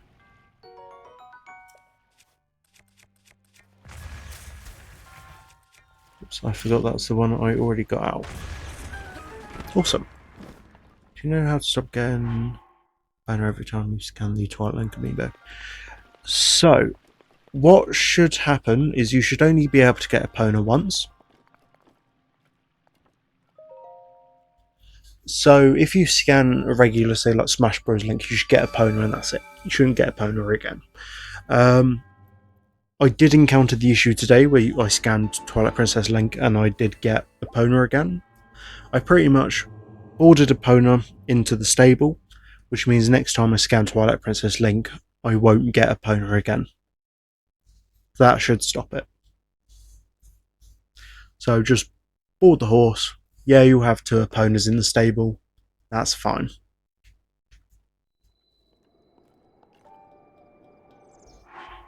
But yeah.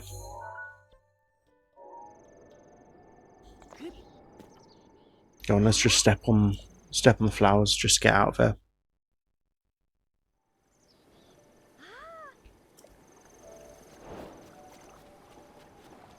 I'll complete it.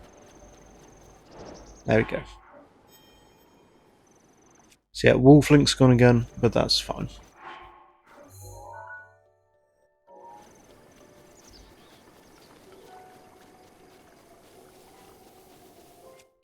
Oh, you still got Epona.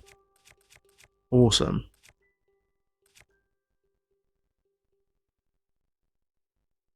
I can't remember, can you change the date on your Switch to unlock the amiibo again? Or does that just lock you for 24 hours?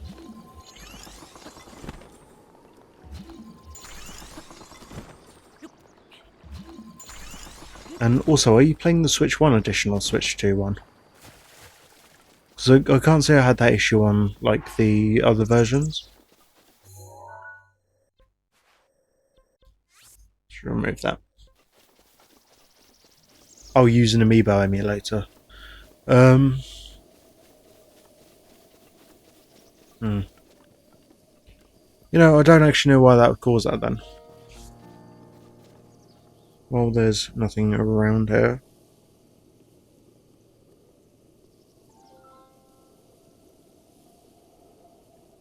Use the amiibo again.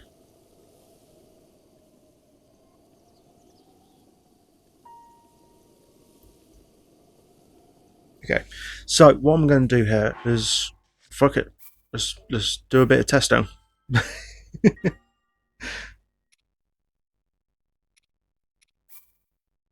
So, yeah, okay, cool. Oh, the Splatoon Raiders update. Hell yeah.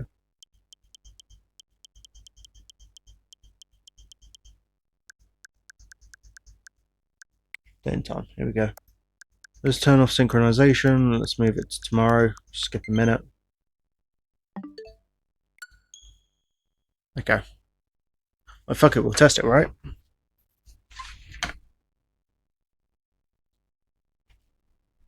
I work in tech support. This is what we call triage, baby.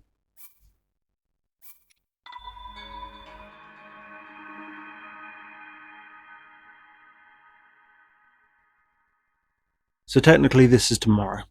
I think I saved it. There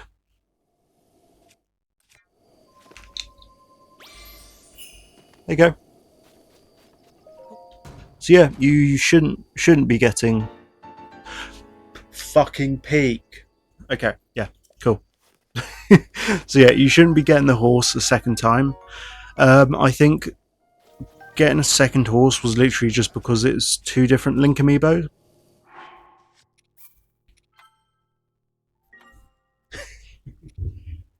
But it could potentially be because you're using an amiibo emulator.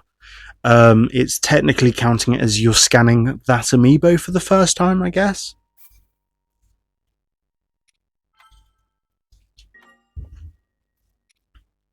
That's the only thing I could think of that could be causing it.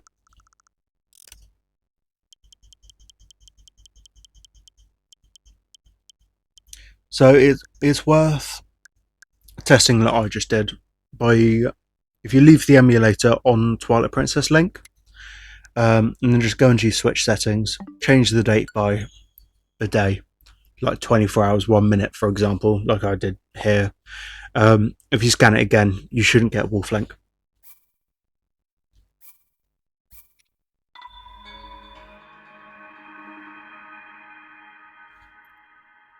It's actually been 3 years since I last touched Breath of the Wild. Fucking hell.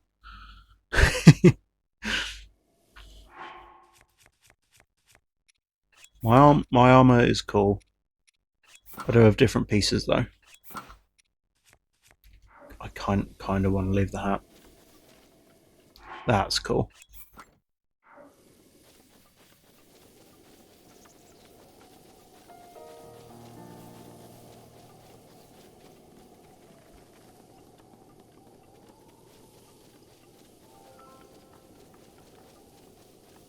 Not gonna lie, I thought that was a Lionel for a second.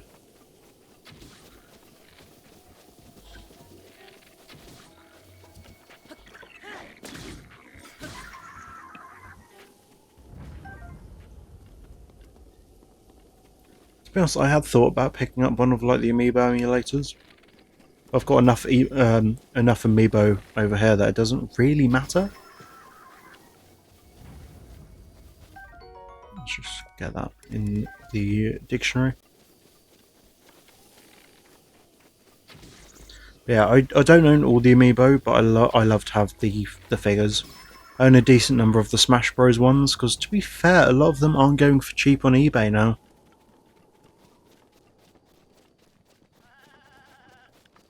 Guess it's been long enough since they came out.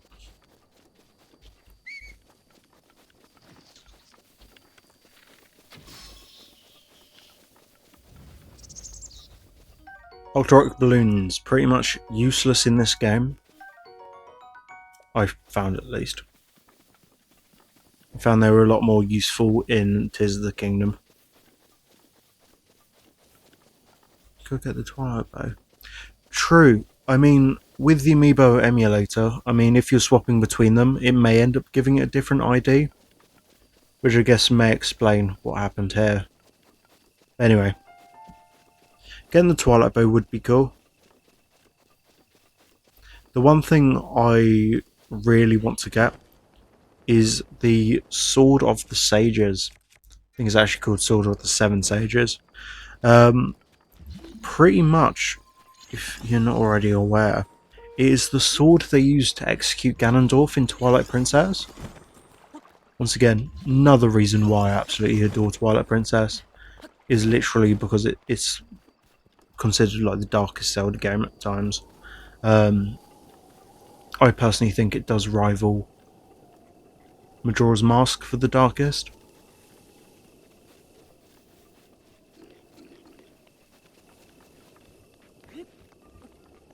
Because I guess Majora's Mask does go through like the "oh, you're dead" type stuff. It goes through loss and stuff like that, which is cool. But at the same point in time as well, the sword of the sages, absolute peak. Seeing Ganondorf getting stabbed through the chest with it, and then him just grabbing it, awesome.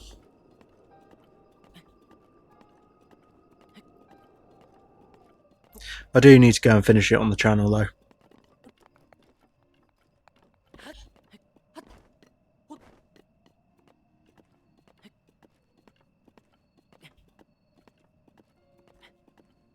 Okay, so once we get this, I am going to die, but I do want to do the central Hyrule Tower.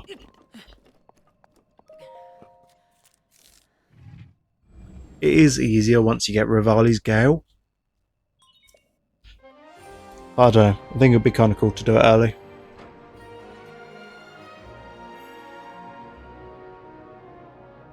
Also, trying to stealth Hyrule Castle would be kind of fun.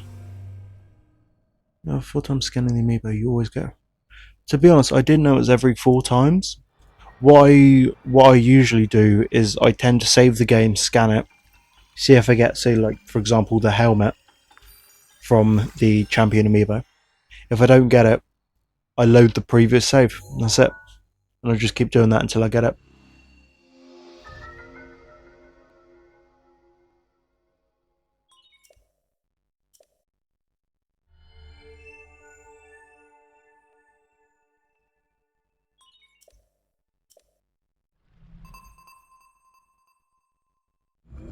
Cool. There's the shrine sensor.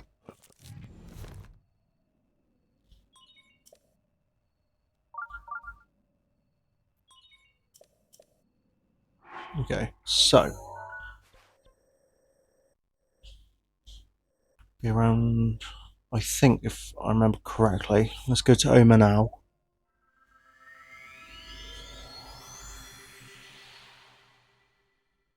Should hopefully be able to see our location. It shouldn't be too bad to do as long as I can dodge the main guardians themselves. It's the guardians' heads that are concerning. Because I've not upgraded my stamina yet, I can't just jump straight up.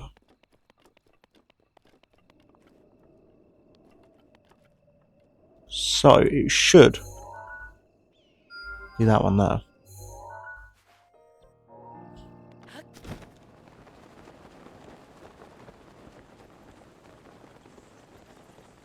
Like fuck it, I mean I've already died once.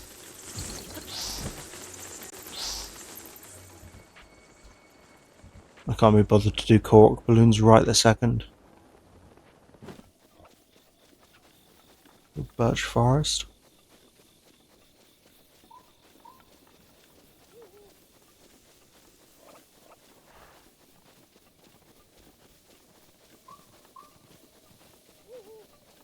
Actually risking everything by trying to do this now. There's literally no purpose of doing it now.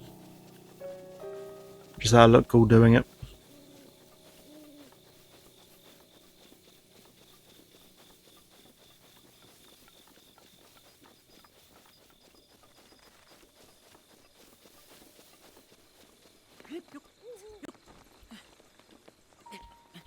I was thinking about doing Skyward Sword today instead, but I was like, it's been a minute since I've touched Breath of the Wild.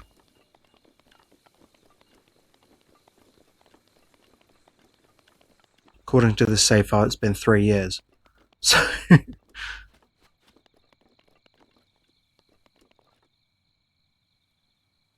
okay, so here's the plan. I'm gonna activate that shrine first.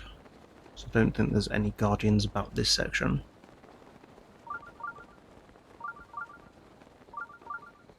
Silence says Majora's Mask. Oh yeah, it does. I think as well, it's that Colosseum there. I think that has like the first bit of the Phantasm armor.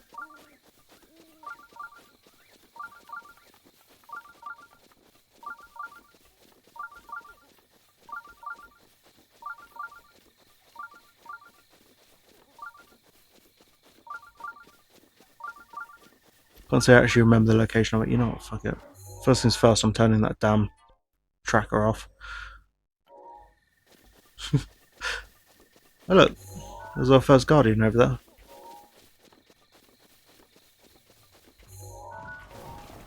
That one's, yeah, awesome.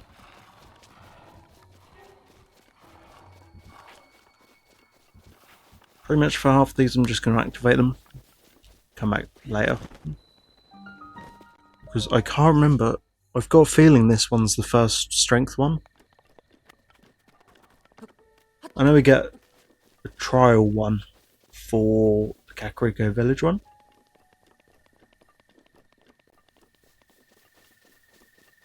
So no, the Guardian there, very close. They are terrifying, especially at this stage in the game.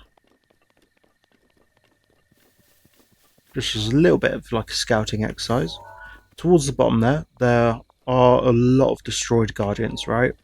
However, let's see, somewhere across there are Guardian heads. So they'll be the ones that that sense you there, power up, and then get up in your biz. No time like the present as that Guardian Stalker is turning around.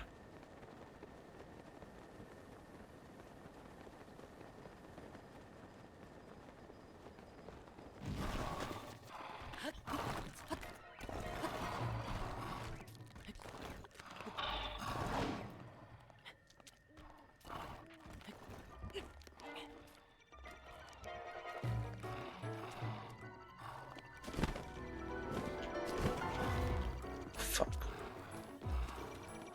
Okay, it hasn't turned around, it's come even closer.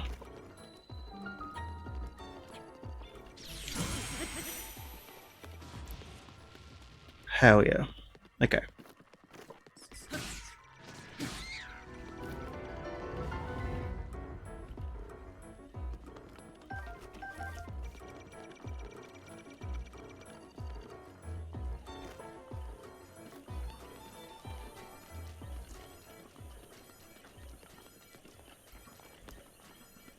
Please lose interest in me.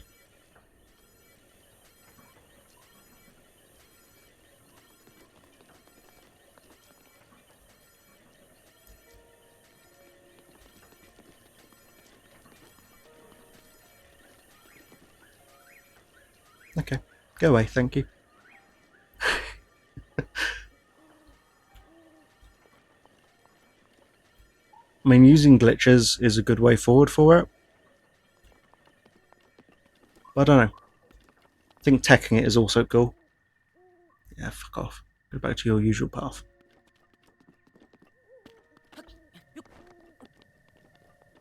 I'll be honest, I didn't think I could kill that first one.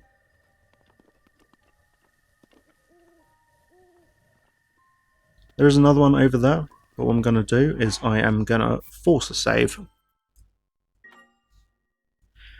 The only duplication I ever did was to get a Hylian shield, because I got one. I wanted to use one for the final boss, but I didn't want to risk destroying the one I had.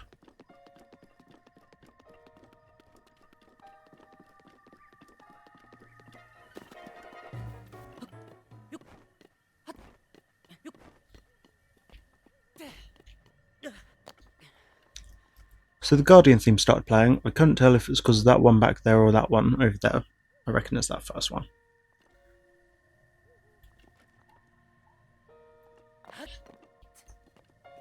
Yeah, I mean, it worked for the final boss, but I also wanted to keep one mounted on the wall, because you could wall mount them in the home.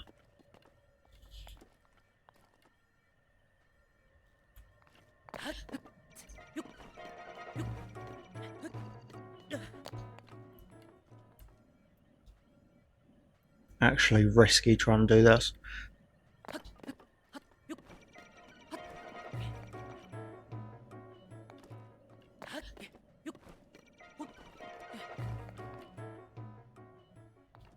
Oh look, sorted. Yeah, I think you're right. It does have 1,000 durability, but at the same point in time, I want to keep that shit because there's only one in the game.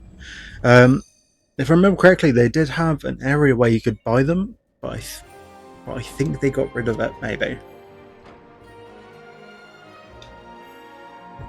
And there's a central tower done. You killed the first decayed guardian.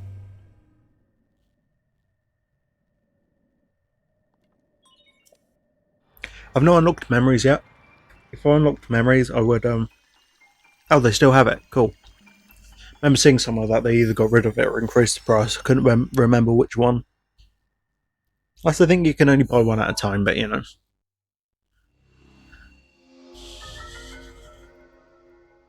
The absolute temptation right now to just storm the castle.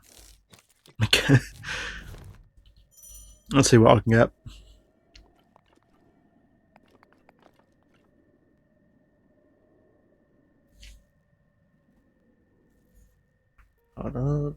Friends just sent me a message saying powered.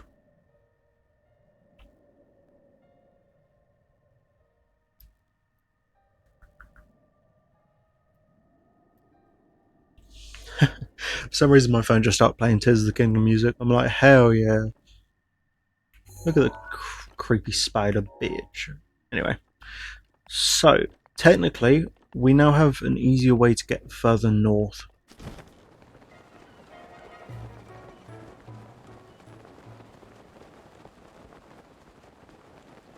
I actually kind of want to see how close I can get.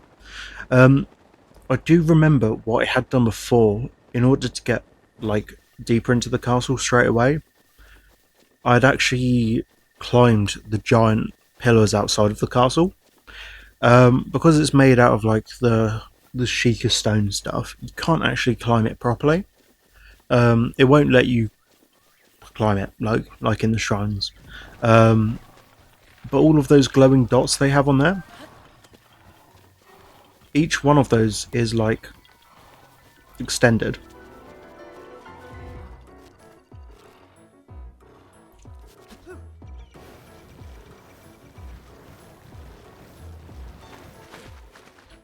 God damn it, Heron.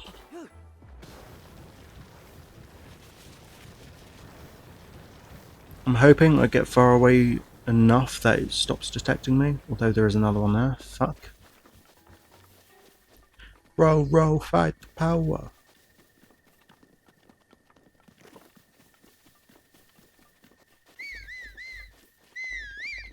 Yeah, the main glitch I use in this game is the horse whistle stuff. It's so good to get about.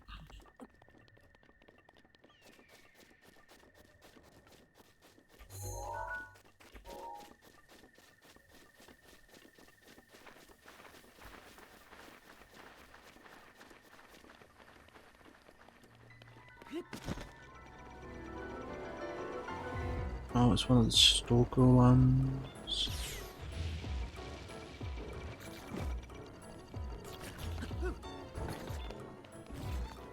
Okay. Pretty much I just want to come here so I can get a teleportation point.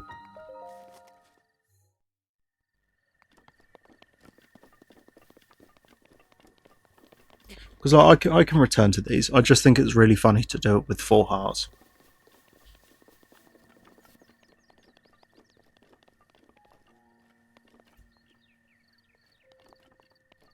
So that used to be a town.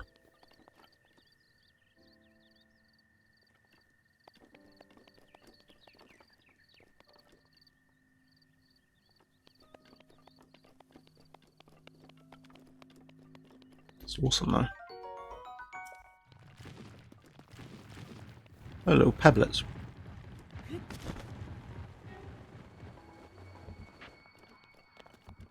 There's usually something in these.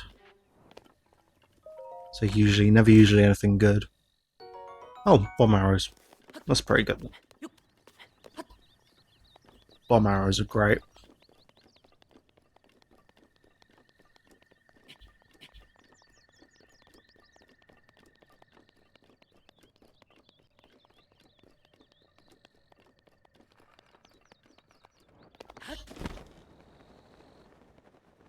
So, 2 Koroks here.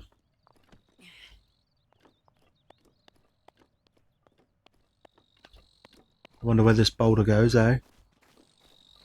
Perfect boulder-shaped hole in the centre. And there should be a second one up here. Roll, roll, fight the power. Oh yeah. No, it's actually a chest. Awesome. Even fucking better.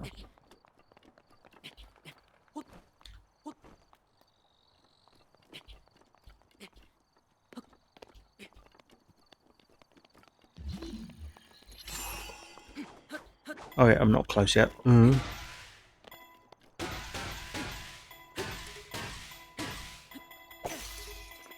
Fling that bitch. Roll, roll, fight the power. Ooh, shock arrows. That is going to be handy for Zora's domain.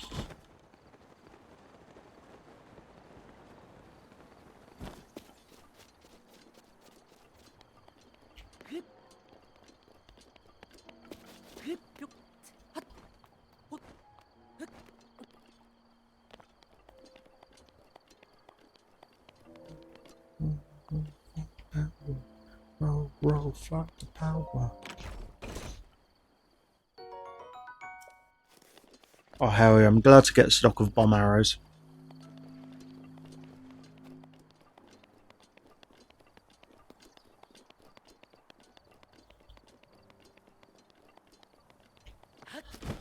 So literally, I've got a death wish.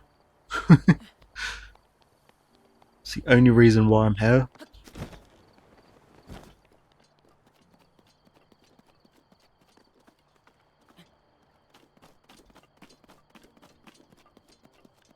Although I do think it was here that I was climbing up.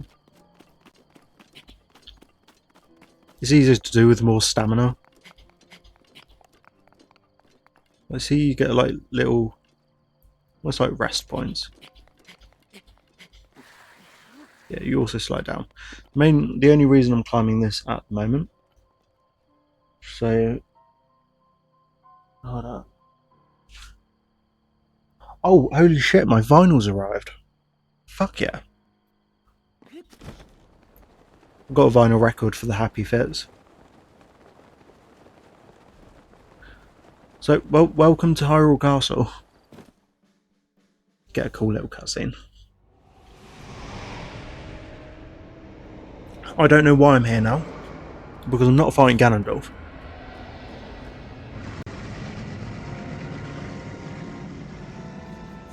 I think I want to get up to the top.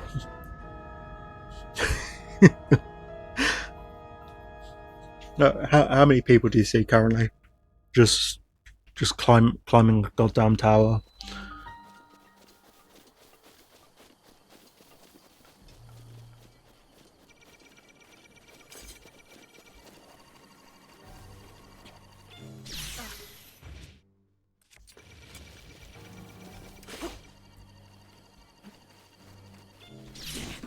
Yeah. Okay, as soon as I saw it coming overhead, I was like, shit, I'm going to die here. No, that's fine. I don't care about all that. Let's put me in here though.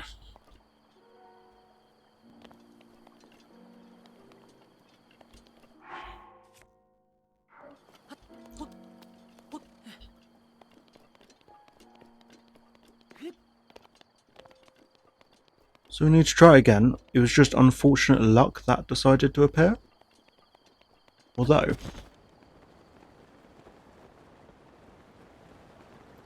what I can do, what will actually be preferred,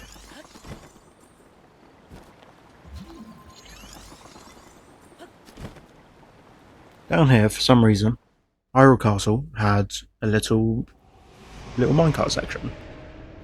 Well, let's skip that. We don't need to see all that every time. And now that we're here, let's just save so it shouldn't play that cutscene ever again.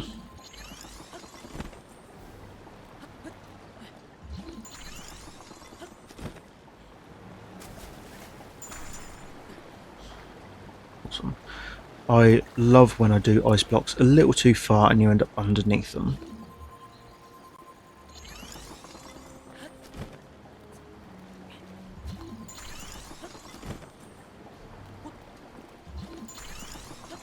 So I think it's next month, literally less than a month. They're finally releasing the Legend of Zelda Breath of the Wild soundtrack on vinyl. And I'll tell you what, I am excited for it. Because I collect vinyl records at this point. It's gotten to the stage where I can say I collect them because I've got over 50 now. I've got a limited number of soundtrack ones. I've got some cool stuff like, you know, the Cyberpunk Edge Runners vinyl. But this is the first time, of my knowledge at least, that they're doing a Legend of Zelda or Nintendo full stop vinyl record. Which, if you ask me, that is really cool. Boiled eggs, isn't it? Do I have any eggs? Cool, I do.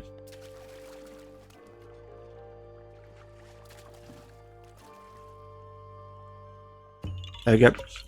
What's that? Is it going to spawn?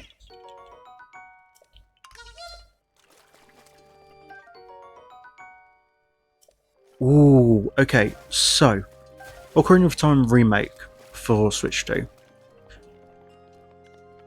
It's a confusing one. I would go as far as still saying I would prefer if we got Twilight Princess HD on the Switch. For the prime reason, we can already play Ocarina of Time N64. Personally, what I would have liked them to do is if they had made a port of Ocarina of Time 3D and Majora's Mask 3D. The remakes, they are both beautiful already, and they should have been ported. But regardless of that, if they did have to make a full ground up remake of a Zelda game, Ocarina of Time is a safe bet. It is a fan favourite, as said by a lot of people. So I do think it is a good one to do. So far, it looks good. I enjoy the look of it so far. Obviously, it's not perfect from what we can see. It looks like they need to put a bit of work into how Link looks, his model, stuff like that. Currently, why is my microphone flashing at me? I mean, the audio is still coming through. Anyway, so yeah, the model looks good so far. Does realistically all we have seen. We've seen like the tapestry as well. I don't know. It looks like it could do with a bit of work potentially, but it looks good.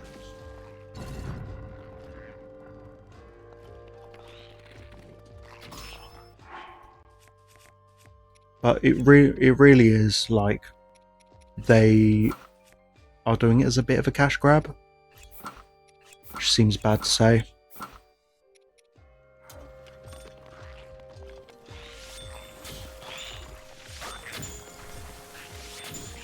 If that fucker hit me, it would be a one shot.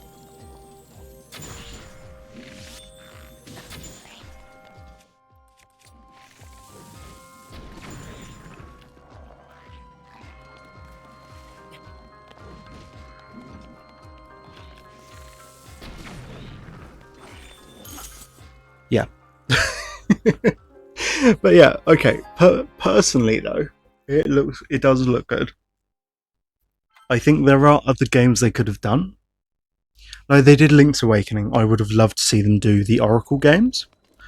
Um, Oracle Ages of Seasons needs some love. See, yeah, it needs some love. I would have preferred if they did those. That's personally speaking, because we've not seen anything to do with them. Like literally, they've not had anything. Um, I I like the look of it. Needs a bit of tweaking though.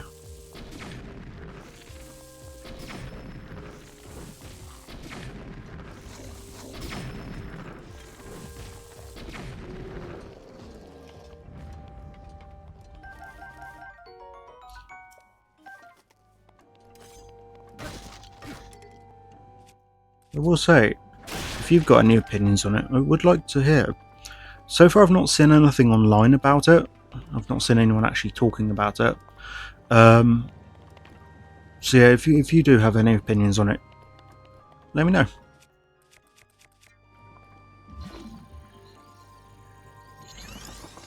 So, Link Between Worlds, I mean, it was a remake of Link to the Past. Technically, a recreation, if you will. I loved it. It was amazing. Link to the Past, personally speaking, has had enough remakes. I would like it if we could see, say, like Link Between Worlds come to the Switch. Because personally, it is one of my favourite Zelda games. I loved playing it. Except from the baseball section. That was shit. Nobody liked that.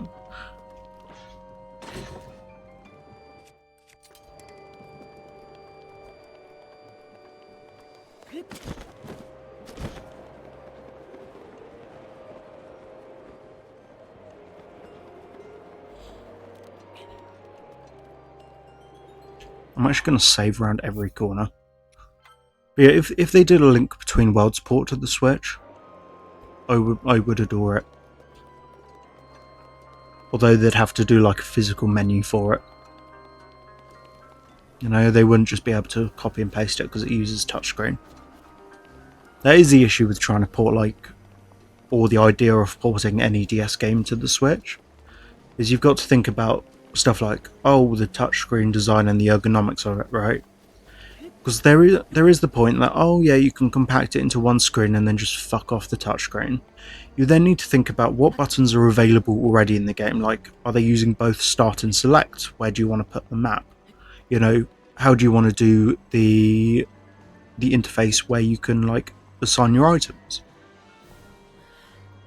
I think that's the thing people don't understand when it comes to games, is everything needs to be planned. You know, it's not just, oh, the design, the level layout, stuff like that, and the mechanics. It's the controller layout, you know? Obviously, you've got the default, you know, movement on the left stick, camera on the right. They're like standard. But what happens if you click in the left stick? What happens if you...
How? Okay, we are back. Something went wrong with my microphone. I don't know what. That would explain why it was flashing. I think the cable still had some slight issues, so it had enough to turn on. Whew. How long was the mic muted for?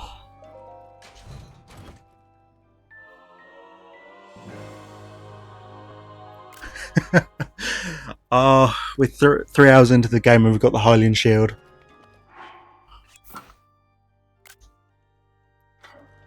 Okay.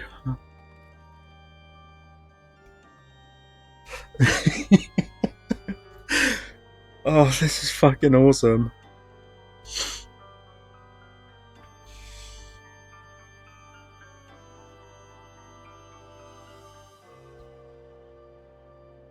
Okay. So, what I'm going to do here, I'm going to save the game.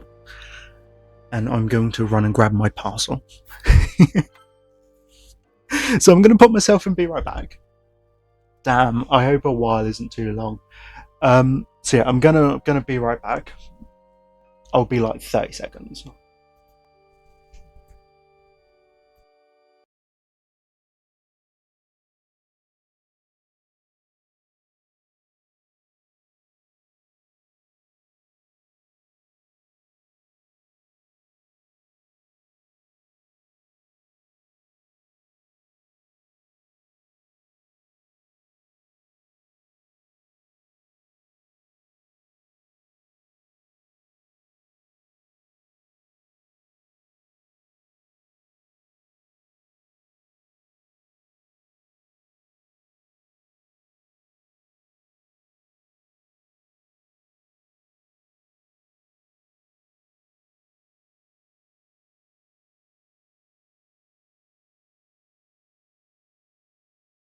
Okay, here we are. That is a thicker package than I thought it'd be. I'm gonna open it to the side because it's loud.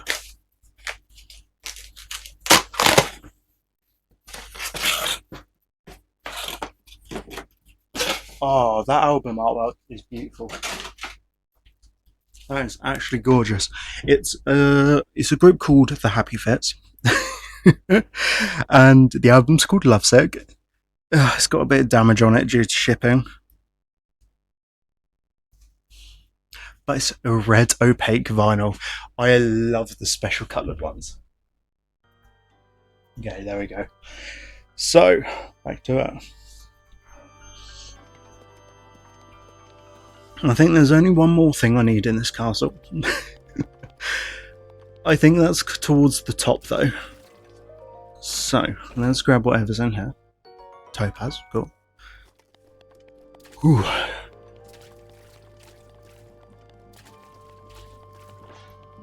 That boss fight was awfully close.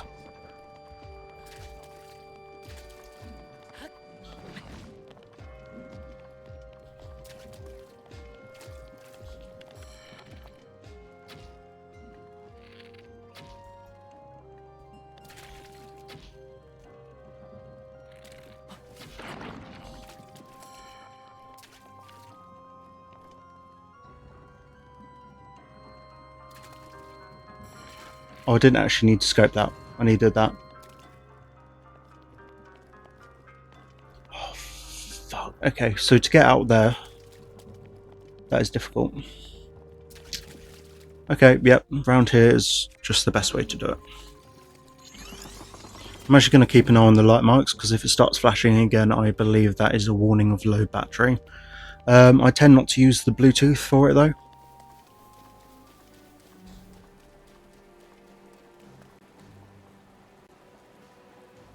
Rain, a Breath of the Wild player's worst nightmare.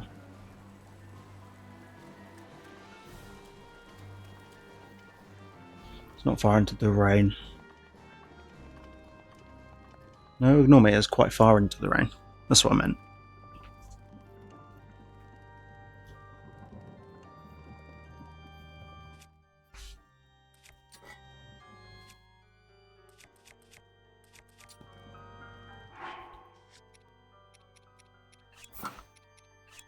I'm still so glad I've gotten that already. Let's move my outfit back to the usual way.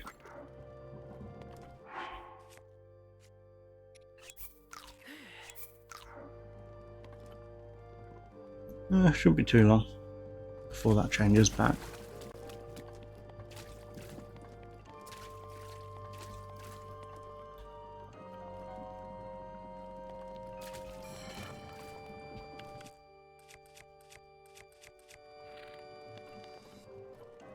Although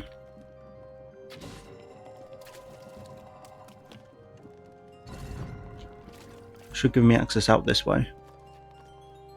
Still got a wall to climb though. But at least I won't have to worry about dealing with the Guardian while I'm at it. She's just gonna camp here for a second, you know? At least until the rain stops, which shouldn't be too long. It's only been a couple of seconds and like it's already technically 11:15 in game.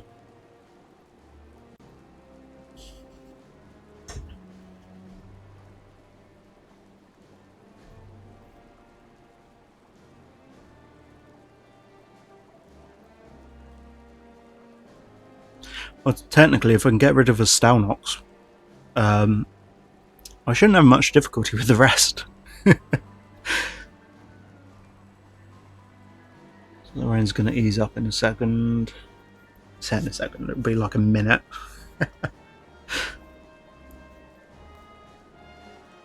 If that.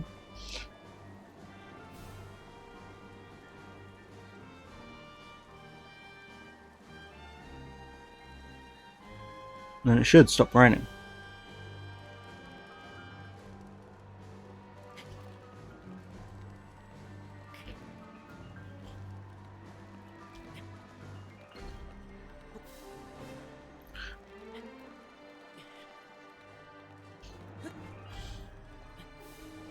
I do think it's really funny that in a game where you can nearly hang upside down, as soon as it's raining a little bit, you're fucked.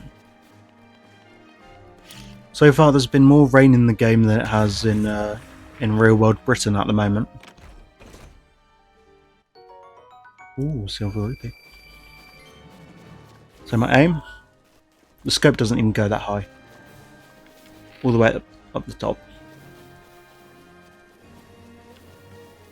That is where my goals are at this moment.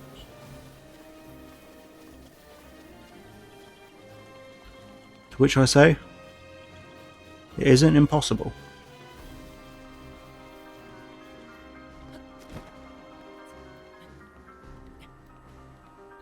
But hey, the mic's working now, which is good. Not gonna lie, I thought there was a spot of rain for a second, so it better not start again.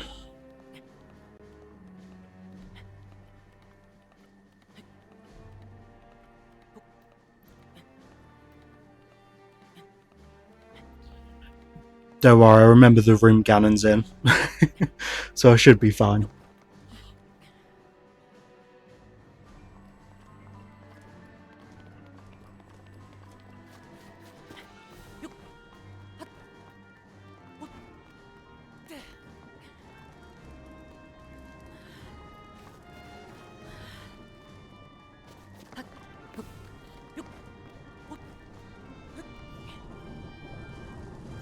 I'm so glad I defeated that Stalnox.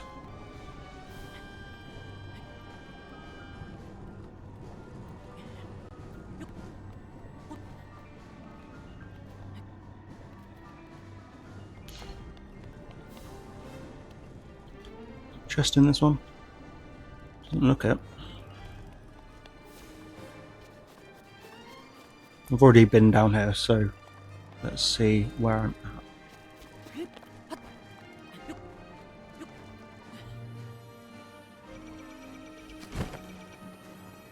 Okay.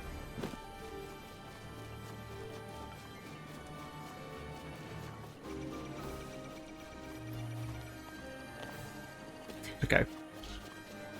So, this is not a good space to be.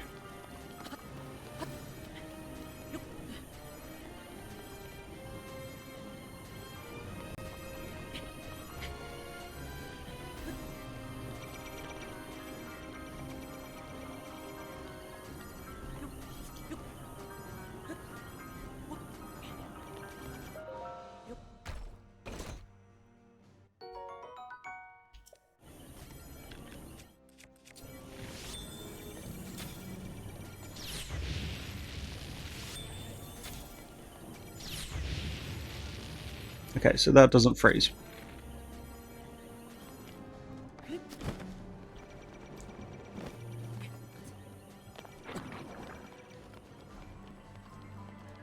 This is fun.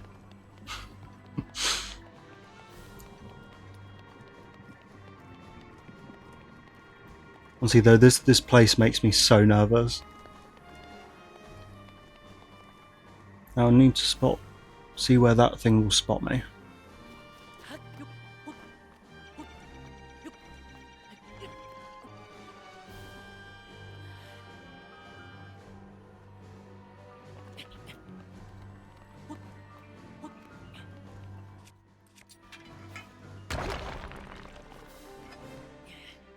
Korok.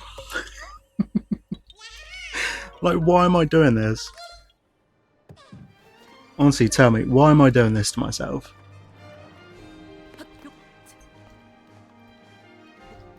Okay.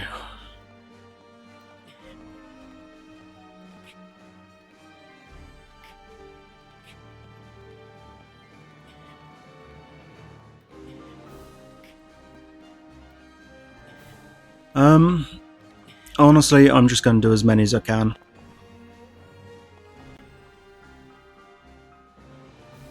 Actually, you know what? We're quite high up now.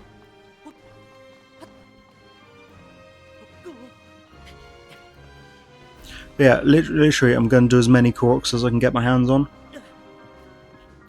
Okay, this isn't very good. But I can make that.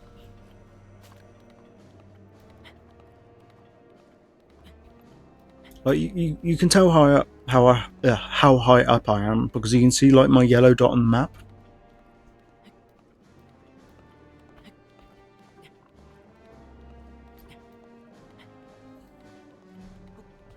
So a little ledge to pause on.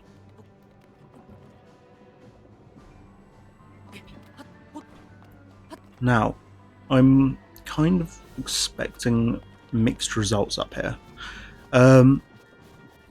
So at one point, well, thinking about one point of it, there shouldn't be that many Guardians. The reason I say shouldn't, because honestly, nothing surprises me in this game.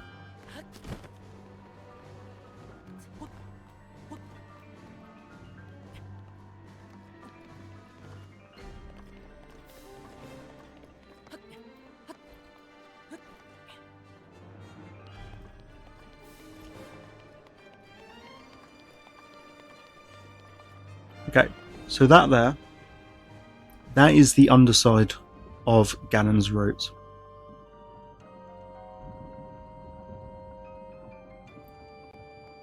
Oh look, there's a DLC chest.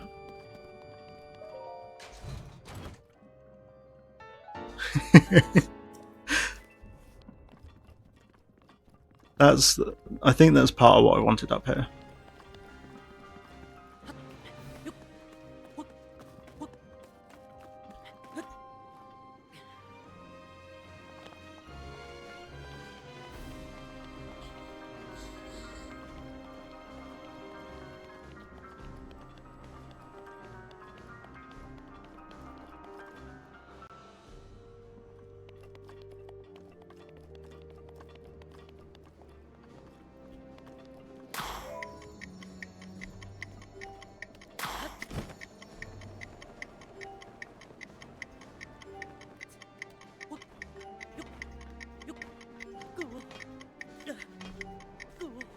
Yeah. Okay. The timer is nice to us. Was it making me go down there?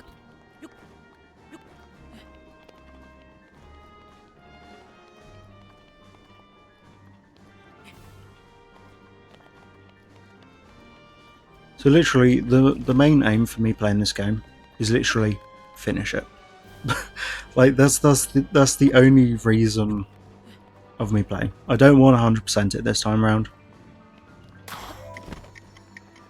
just because it is a ball ache.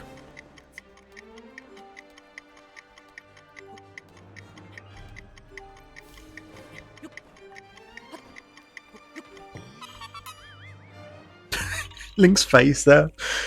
Yeah, the dusk bow is at the top of the castle. I think in this one it's the Twilight Bow, isn't it?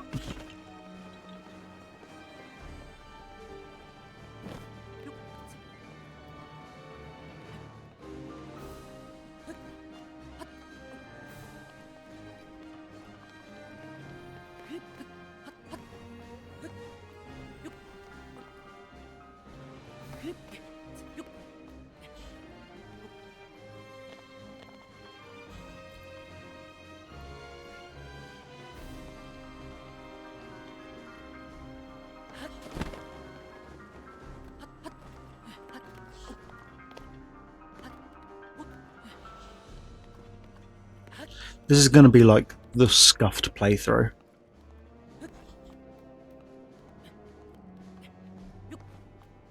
No, I'm just warning you now. This game is going to be scuffed.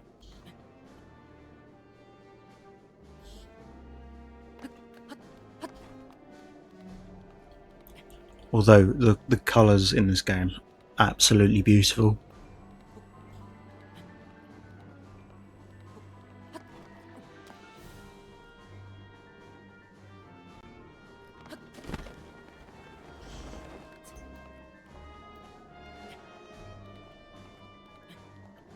Okay, so I'm not going to rush up the top here, or else I will run out of stamina and fall to my death.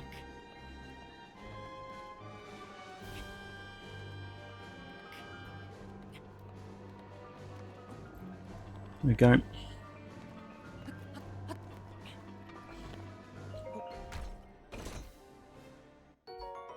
Ooh, they are going to be handy.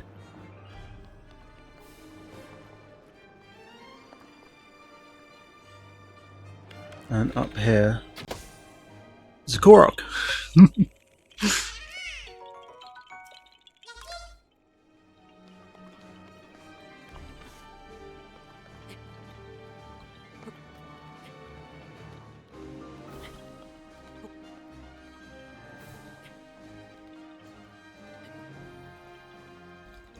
Honestly, I don't know if I prefer Tears of the Kingdom or Breath of the Wild.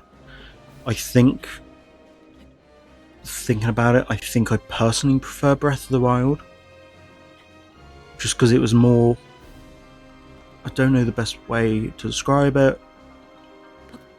Not, oh, how do I want to word it? It had more of an impact, I guess, than Tears of the Kingdom.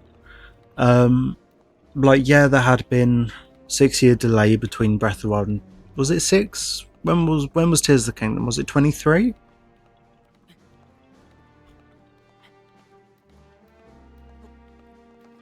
Yeah, it wasn't as long between the last mainline Zelda game and Breath of the Wild. It's definitely been a weird decade for Zelda, though.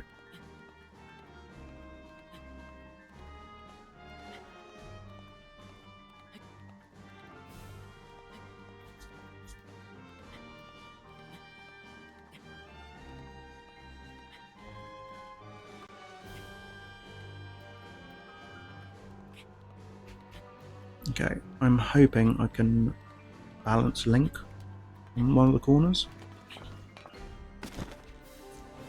Okay, not like that.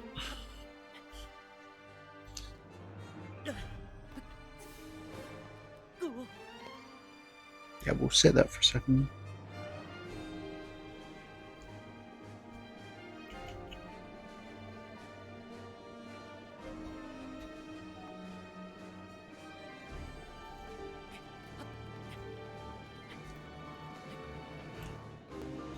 Honestly, if you're bored in Breath of the Wild, speedrun it.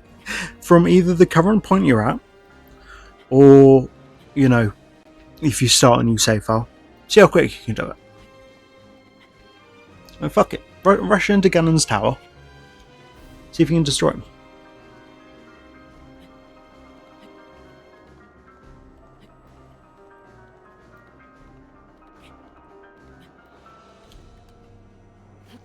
Why does it not let me stand there?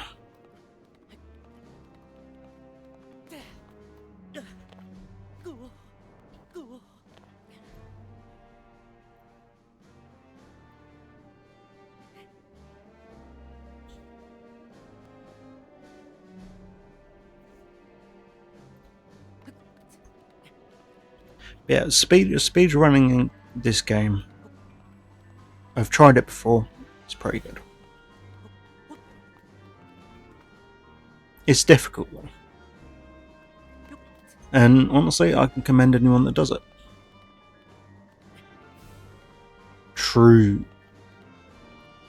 Yeah, I mean, once you get the patterns of the liners down, it's not too bad.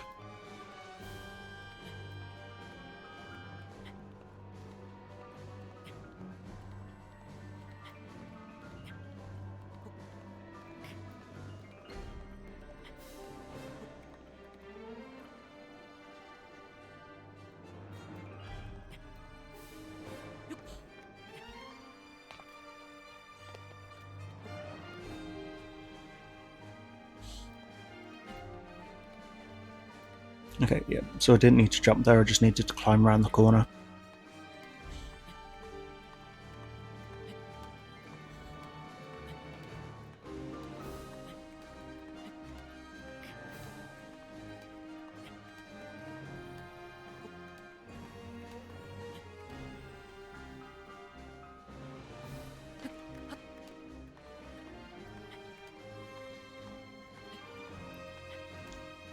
Okay, we really are him.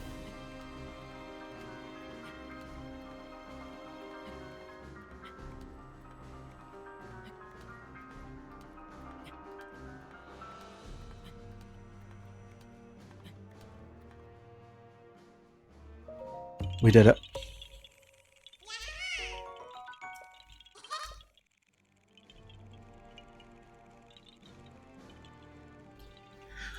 Okay, so looking at the map, where we're at the moment, can't remember. Can you get the memories without going to Kakariko Village?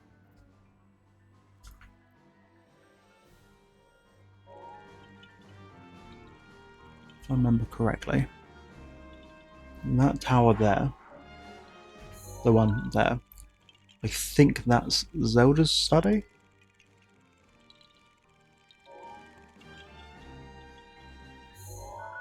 If I remember. Fuck it. Nothing's stopping me, right?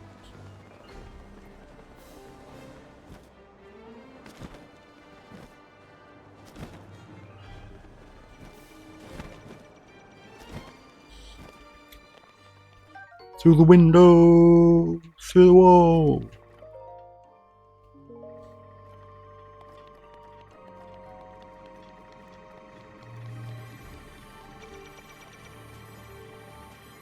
Yeah. You can't. Worth a shot. I don't think, thinking about it, I don't think there's anything else I need to do here right this second. Right?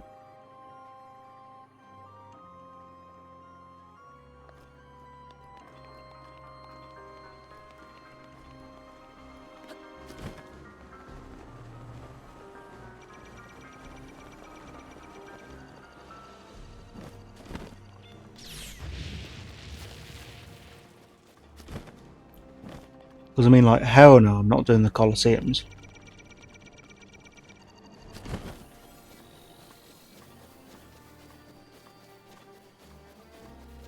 That's the next best thing for me to do is just walk out. Because what, that's going to spawn a line, isn't it?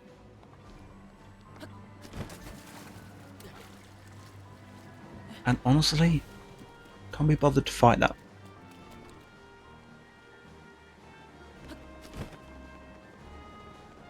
Like, there is a Korok. Like, I mean, if I see it, I might as well get it, right? There's nothing that's going to cause any harm by me picking it up. So let's sit down here for a second, and then we'll leave. Because pretty much, because we can't teleport when we're within the castle, for whatever reason. Just easier if we do that and then dip. There you go. And now because we've done that, we are set. So, Dueling Peaks.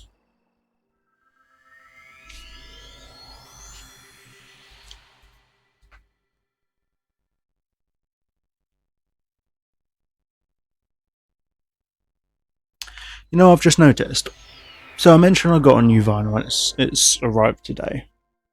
It's got sides A and B, which is fine for a standard one-sided record. There's also one here listed side C. But there's no side D. Right? Which seems like a bit strange.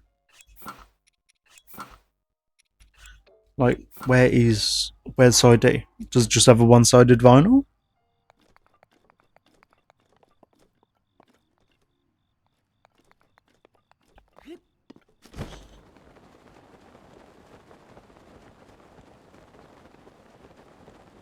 So I guess next step is for me to climb the outside of Dueling Peaks and then work my way down the shrines.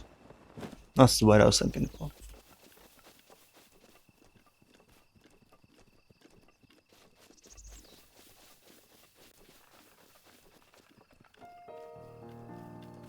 It is sketchy just having a pot there and then no one near it.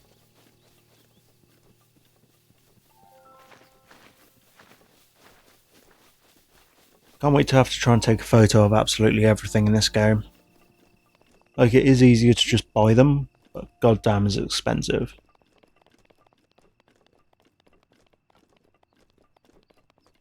Also, I'm literally gonna keep this shield on me until I can build the house in Tarrytown. Not Tarrytown. Where is it? Wherever the house is. I don't know why, but the name is escaping me. Tarrytown's where you buy the new ones. God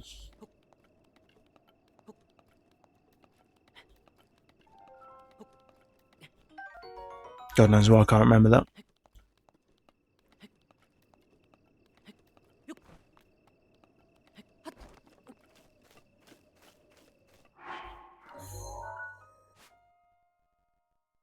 Babinga.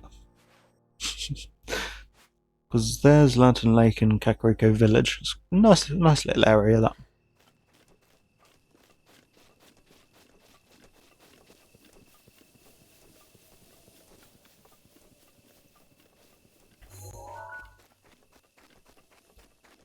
Hopefully that one's quite easy to see.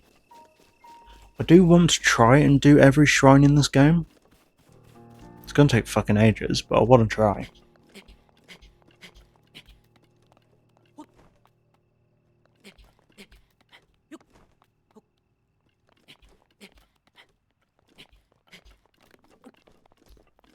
I think it's 130 with the DLC, isn't it? I think it's 120 for normal story.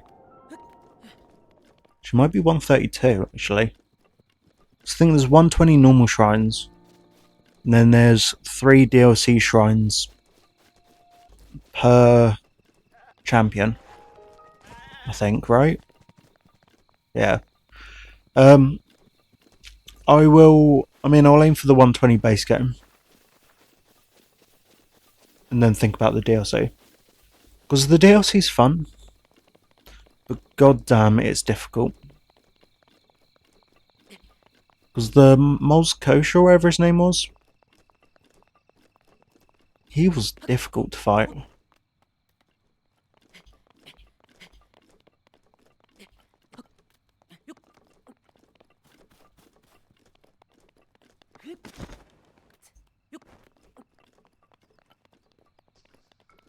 Well, we're in the cold and I don't have any warm clothes.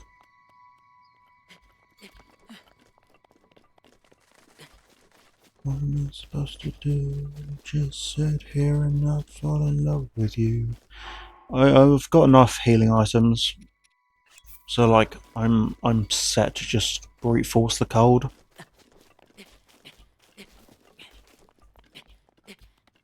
Now, if I remember correctly, the shrines coming up are the ones where you need to like match the two patterns together, which is difficult because it involves jumping down and teleporting back, and I always found it difficult.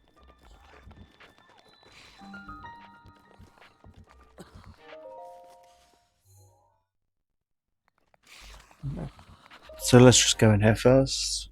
This might not be the one, it may be the one down further, but I think it is here you have to do it.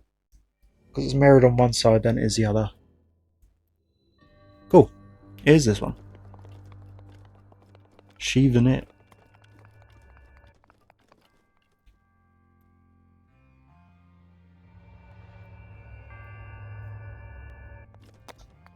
Okay.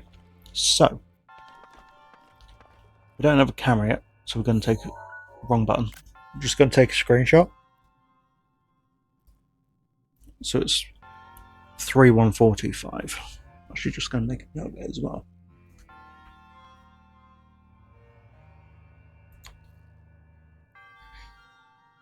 Three 11425. Awesome.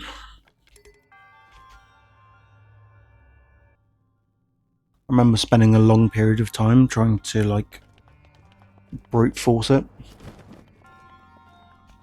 Like the first time I played the game when it came out in 2017.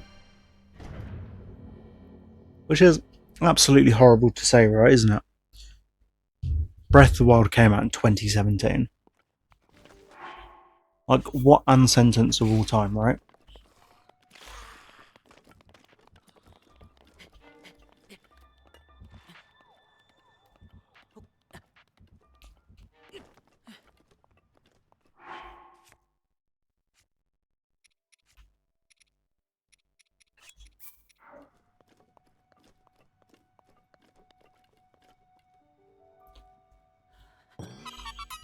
Yeah.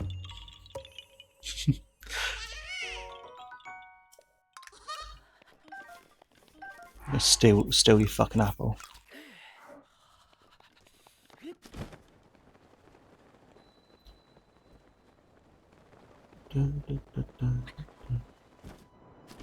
There it is.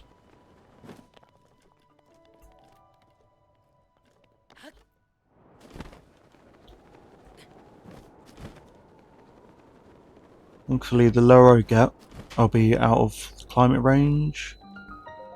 Or not at this point.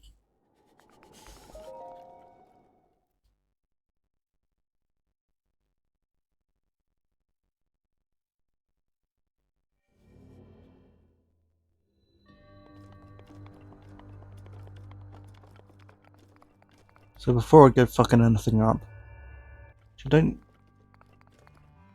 Actually, I'll go to the top to take a screenshot. Because this one is. Shit.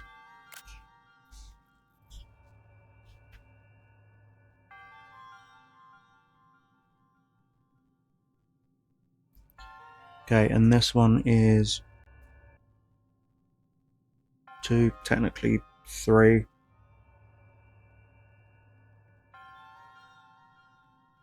3, 5, 0, 4, 1. Cool. So it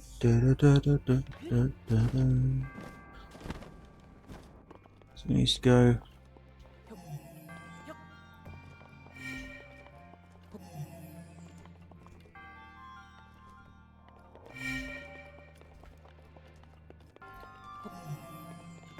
Oh, wrong button. So 3, 1, 4, 2, 5.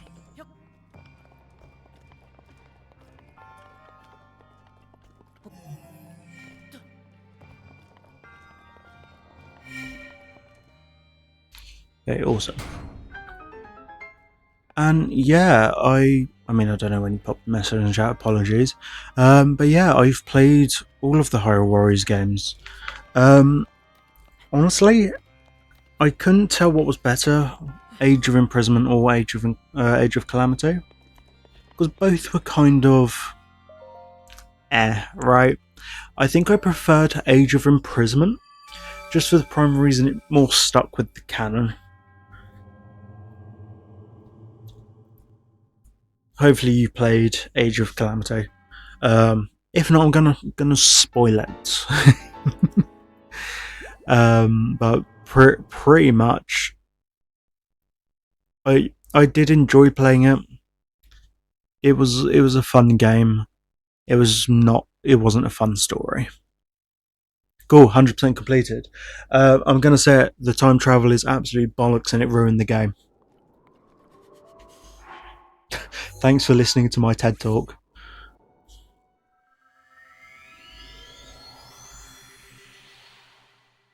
But like, you get what I mean, right? They they literally promoted the game as being like, it's the prequel to Breath of the Wild. The story is going to be canon, and it was up until a certain point, I guess. And then it was just cool time travel.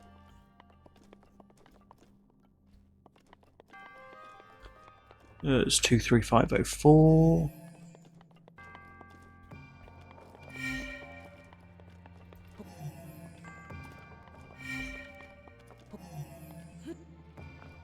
Oh, I missed.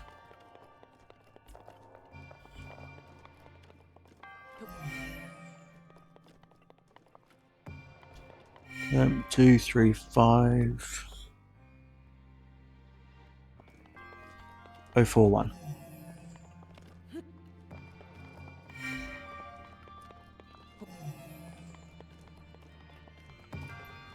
Keep forgetting you can't sprint.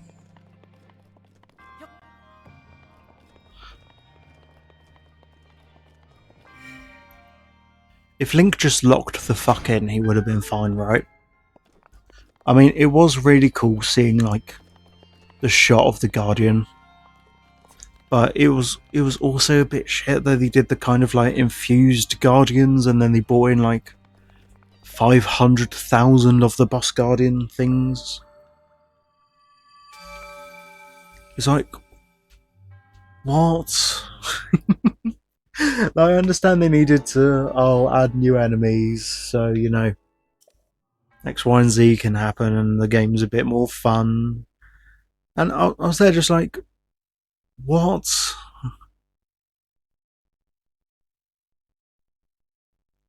And that's what kind of ruined it for me. Is it was like I was really excited for it because I loved Horror Warriors, the original, and then I was like, awesome! I can't wait for this. Before I was then stabbed 35 times in the chest.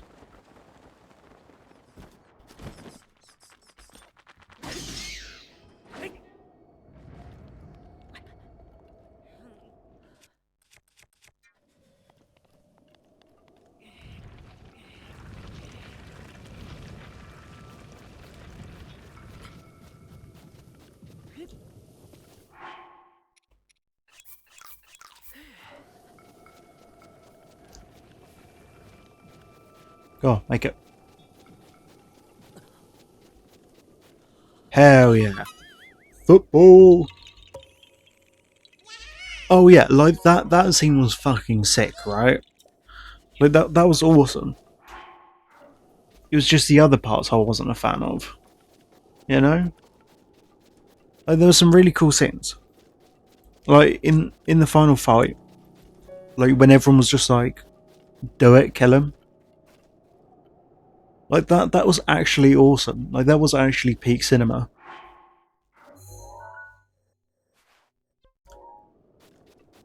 You know, having everyone cheer your side when you literally slash from head to toe is awesome.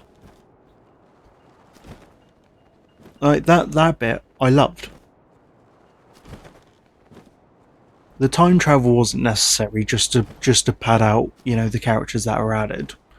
I preferred Age of Imprisonment because although it did have the time travel, you know, given the start of Tears of the Kingdom, it made sense for that, right? Because it's Zelda's part of the story.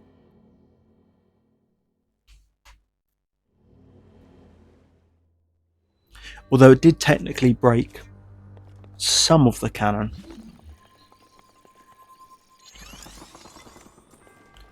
Oh, see, this is a mix. With the games you're playing at the moment, have you been playing on like Switch 1 or playing on emulator? And Nintendo's going to come at me for asking that. Switch 1, okay. So, I own both, right? So I'm the right person to ask for this. Honestly, it depends on what types of games you want to play, right? If you like stuff like Zelda, Mario, Pokemon, the RPGs, right, I would 100% recommend Switch 2. If you're more like me, where it's a mixed game type thing, the Switch one is good enough. That's the main thing to say, is the Switch one is enough.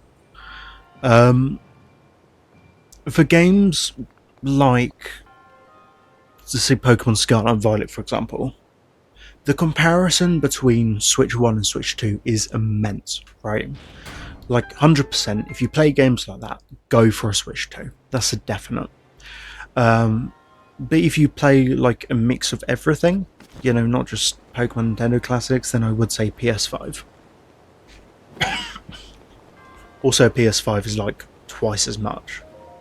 Yeah, your old Switch has 3 hours of battery life. Get a Switch 2.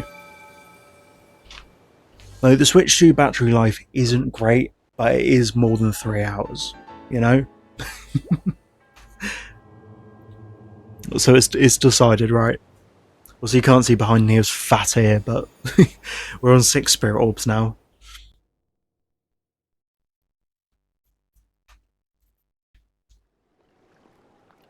But no, for real, I would say Switch 2 in your case. You can always save up for a PS5 later down the line.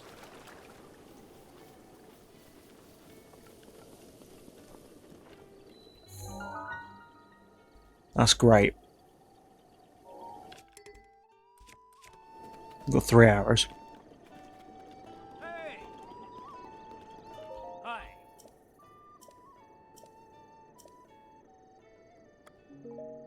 Hateno Village, that's the one. Actually, where is Hateno? Oh?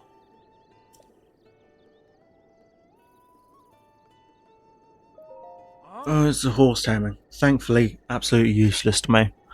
I'm not going 100% on the side quests. Not again. Oh. Honestly, when it comes to like playing games with friends,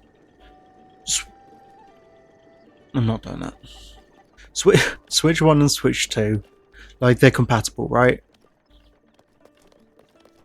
It depends if like your friends also play Switch 1 and Switch 2 or just PlayStation 5.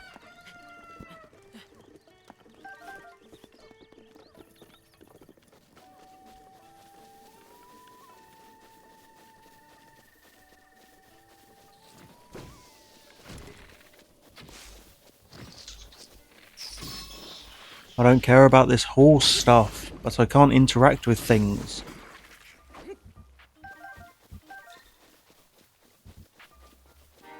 Okay, Xbox has no games. I've got an Xbox, and it gathers dust. Honestly, questions about consoles. I I own a PS5, Xbox Series X, and Switch 2. Right, the main 3 headlines. The thing Xbox goes for is they tend to say, oh yeah, if you like playing the older titles, you know, the Xbox 360 games, Xbox originals, buy the console. You know? From my personal opinion, half the games I want to play aren't available on the like backwards compatible library. You know? But for modern games, I tend to get them on PlayStation. But Nintendo has a lot, and I mean a lot, of like first party stuff. Stuff like PlayStation and Xbox, they are like 90% third-party company stuff. Of a Game Boy 3DS and Switch. And you don't have anything like Xbox or PlayStation, yeah?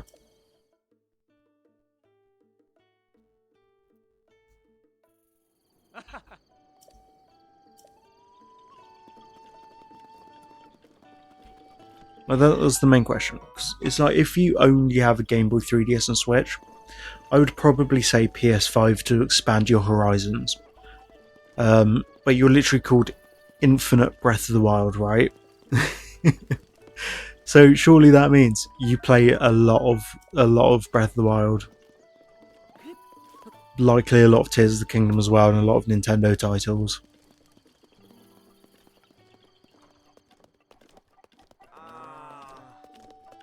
Beetle actually fucked off now.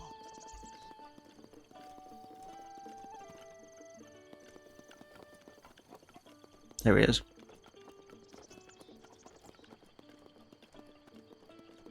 Thread across Tears of the Kingdom, Breath of the Wild. Honestly, it's probably not going to show it because I've not touched them recently. I've not spent 270 hours in Switch 2 edition. That's a lie. I think that just pulls from both copies of Breath of the Wild, maybe? Because that would make more sense. Oh, played 365 hours of Splatoon 3. Also, Star Fox played 2 hours. I wish Nintendo added a better way to search your games when you play activity.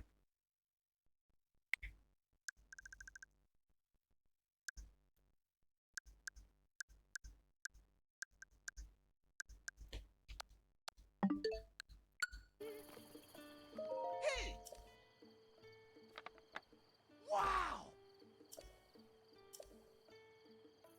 Yeah, let's get a Mighty Elixir.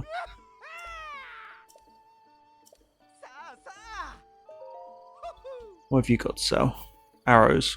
Fuck yeah, let's buy some arrows. Awesome. What I'm keeping an eye on is if they've got the lizard stuff. Because you need the heat lizards, whatever they're called, hot-footed maybe? Whatever it is. I need the lizards in order to get the fireproof armor later down the line. I love line rendering. Low collision. The question is, how does a motherfucker get up there?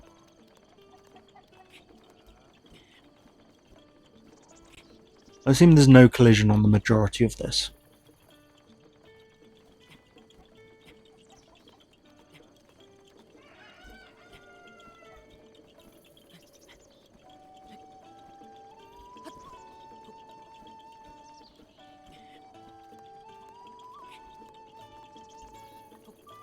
There's actually 2 Koroks here, I think.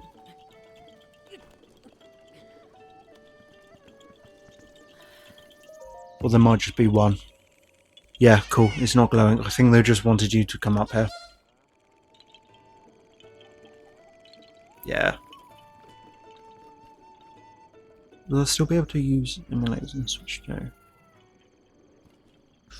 Ooh, unless you spend extra on a day 1 model, I don't think so. Wait, oh, you mean the Amiibo emulator? Yeah, it's exactly the same Amiibo scanner.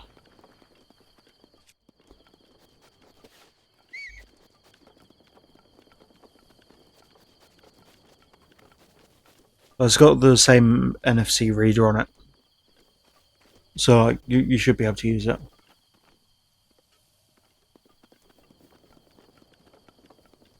I thought you meant you had a modded Switch with emulators installed on it.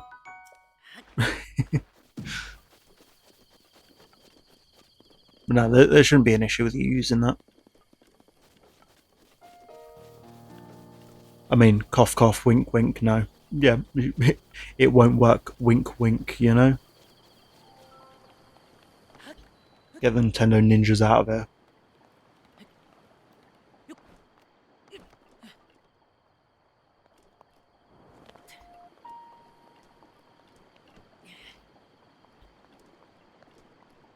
remember correctly, this is one we chuck.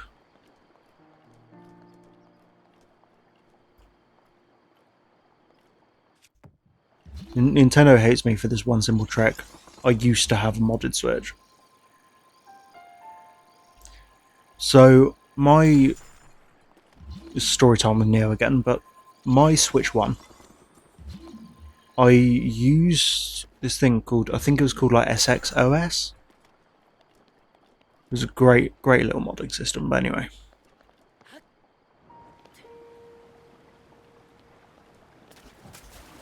I didn't mean to do that. I think what I want to do is and I still salvage it.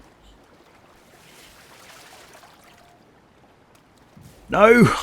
I will salvage this.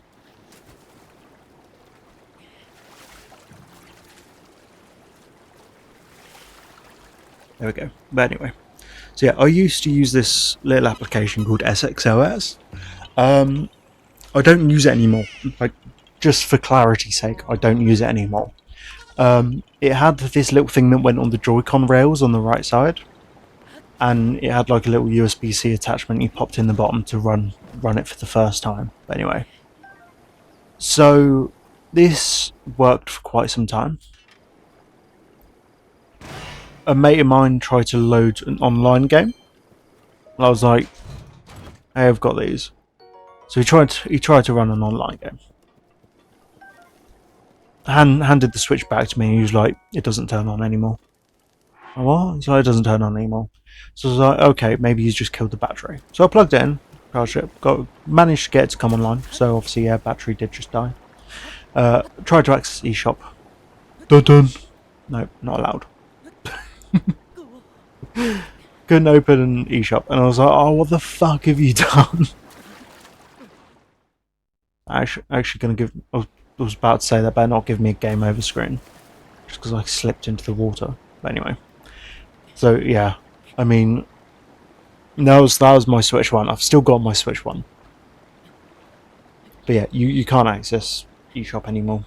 Can't access online games. It technically should still work because I've not upgraded it. But thankfully, I was about to buy a new Switch, but that's when the Switch OLED came out. Still get things for my game, 3DS and Game Boy. So getting stuff for your Game Boy would be fun. However, Nintendo has a neat little thing.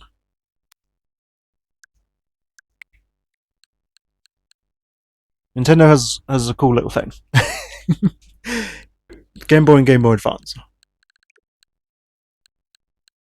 Technically GameCube as well if you get Switch 2. But stuff like this, great for the Switch. It's a much better deal than what they were doing with the Virtual Console, where they charged you for every game. So if you were to get a Switch 2, I would say just join like Switch Plus membership program. I pay like once a year, I think. Once again, I'm getting distracted and checking.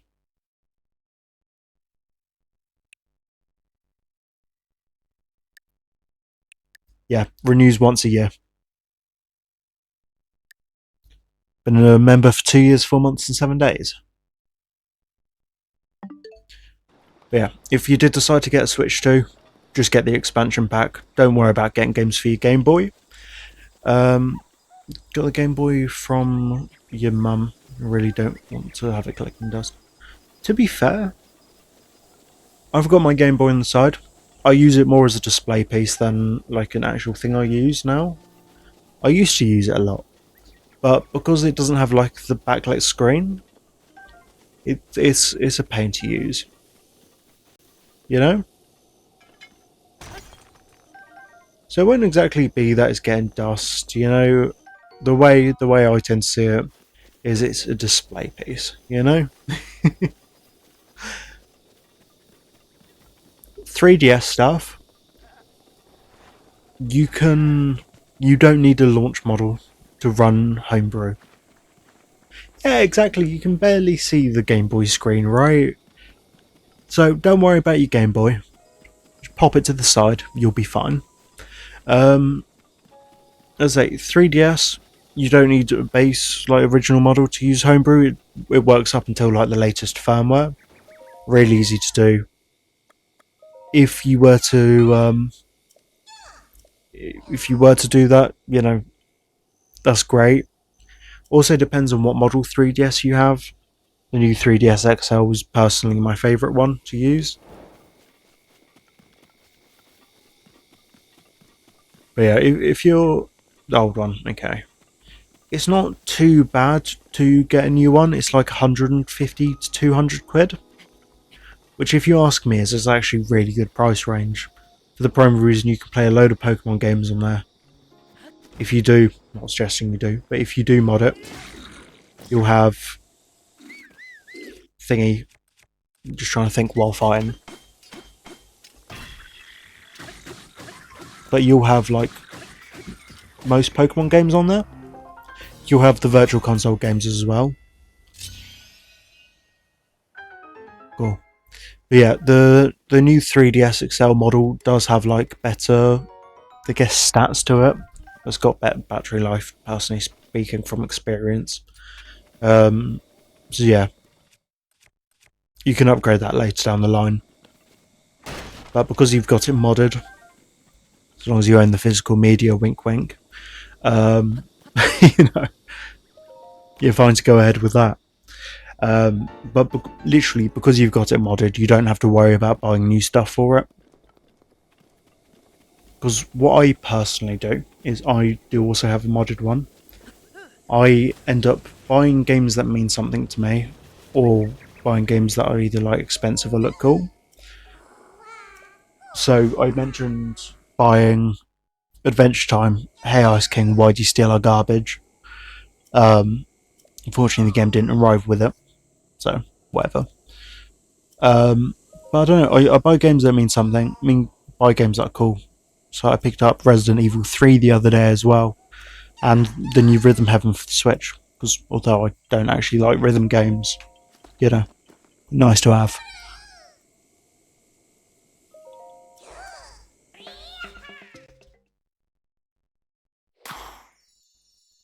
Welcome, Hestu. I always thought his name was Hetsu, because I was like, Hetsu is a much better name. I think he can only do 2 before he's got to return to Korok Forest. But I wanted another shield slot just because I currently have one just dedicated to the thingy. Hylian Shield.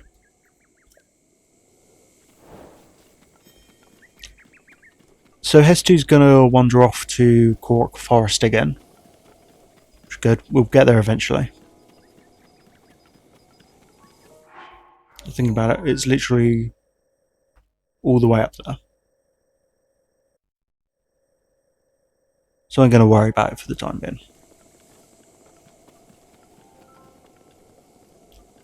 Honestly, I love modding my consoles.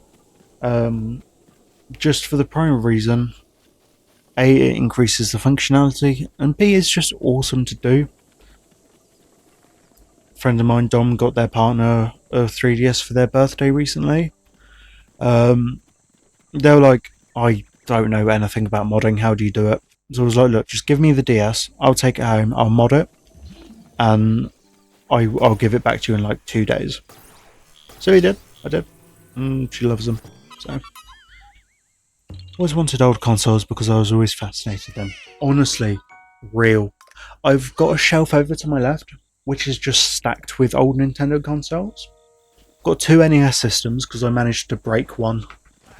I was trying to follow a mod video on how to remove the region locking from a console. I think I accidentally snapped 2 pins rather than just one, and the console doesn't read games anymore. Or, well, doesn't read them well. I've got a Famicom, so the equivalent of like the Japanese NES. I've got the disc system with it as well. There's only actually one game I want for it. I've got Mario Bros 2, the Japanese one, not the American one they did.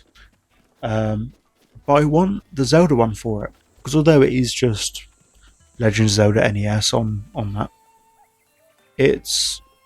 I don't know the way to word it. It's the original. It came out first. I forgot there's a core up there.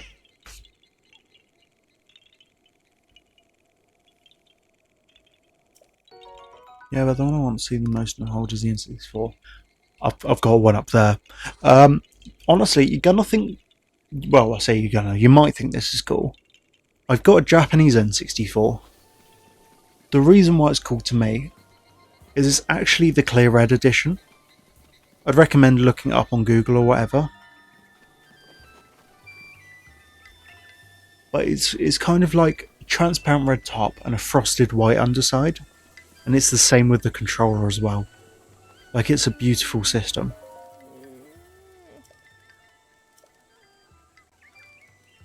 Ah.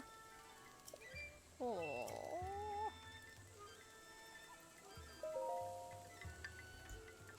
But I keep it boxed, although I do get it out sometimes. It comes with all like the paperwork, the manuals, you know, everything is literally boxed. It is beautiful. I assume you mean Sega when you say what about Saga.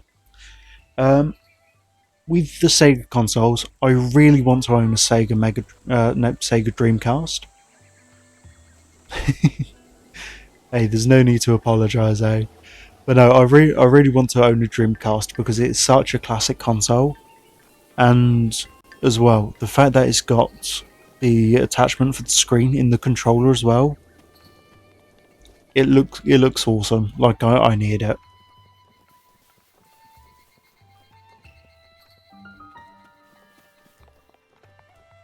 Wait, have you not played Sonic Adventure? Oh, I suppose if you only have like Nintendo consoles, then yeah. I am surprised they don't like look at porting it across to the modern consoles.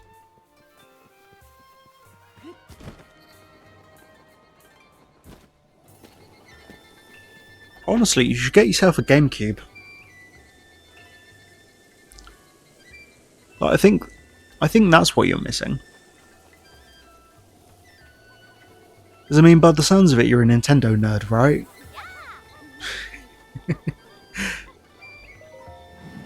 Hey, Twilight Princess, best game of all time. Buy a Wii U. I'm joking, but for real, a GameCube is such a classic device, right? I've got a couple here. I've got the classic purple one, beautiful, amazing.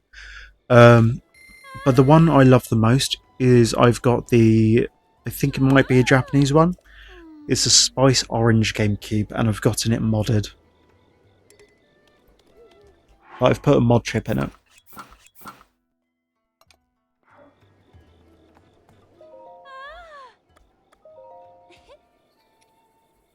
Sort inventory.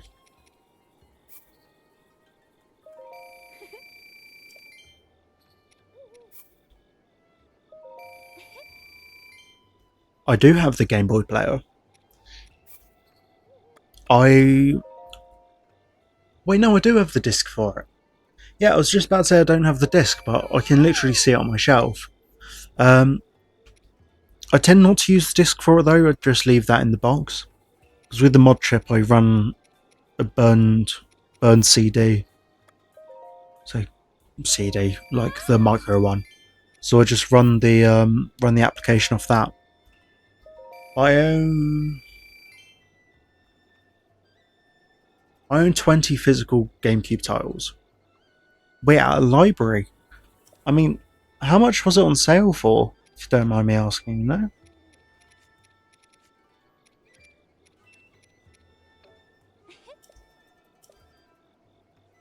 Because if you ask me, that is sick.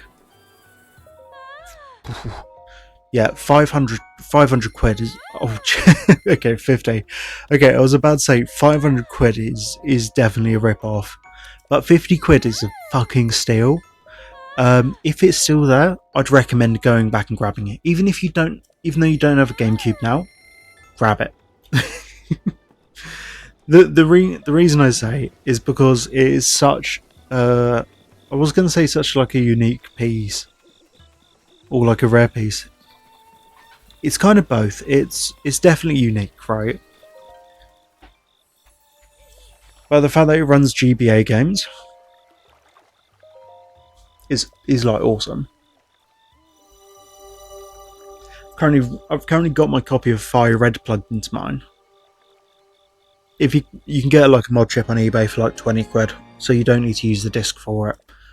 But even if it doesn't have a disc, the hardware is like the main thing you actually need. Say, knowing what you've told me already, you're like me. You're gonna put a chip in it.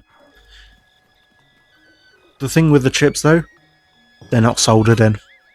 Like, that's the thing I'm most glad about, is it's not soldered in. On the underside of the GameCube, there's 3 like expansion ports. One of them was for like an Ethernet adapter. I used to think it was an Ethernet adapter.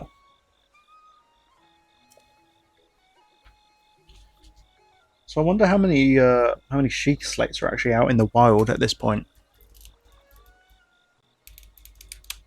Because they obviously all know what a Sheik slate is, right?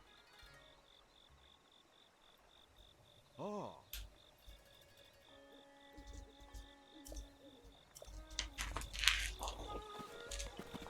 What about Kirby games? Ooh, I have played a good deal of Kirby games. You can get a good amount of the games on the Game Boy, which is cool. The main one to look out for, if ever you're looking in stores, second-hand game stores, Kirby Air Rider. Jesus, I dropped my controller. So Kirby Air Rider is a really expensive game. I'm personally not a fan, just because it's not the greatest game, personally speaking, at least.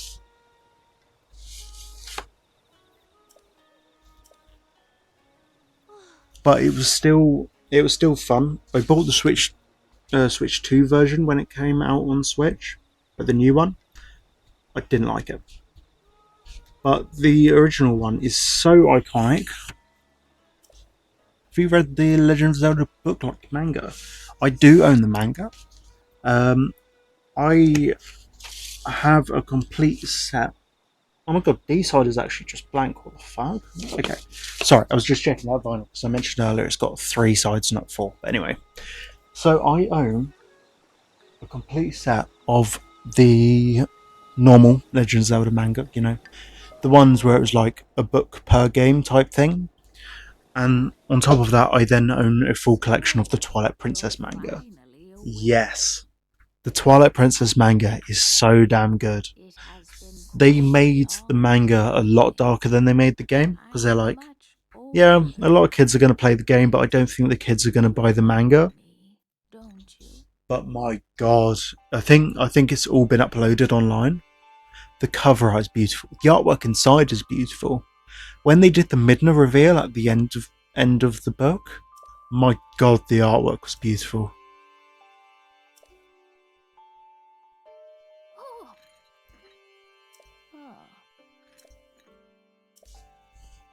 I can't remember what my favourite cover was for it though.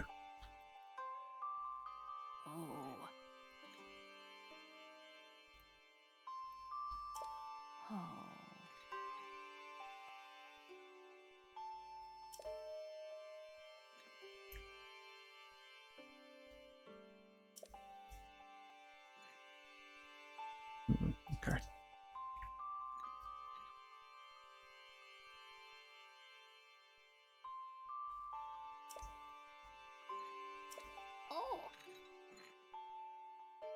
Also, they weren't like afraid to try and show like a bit of the blood side of things for the manga.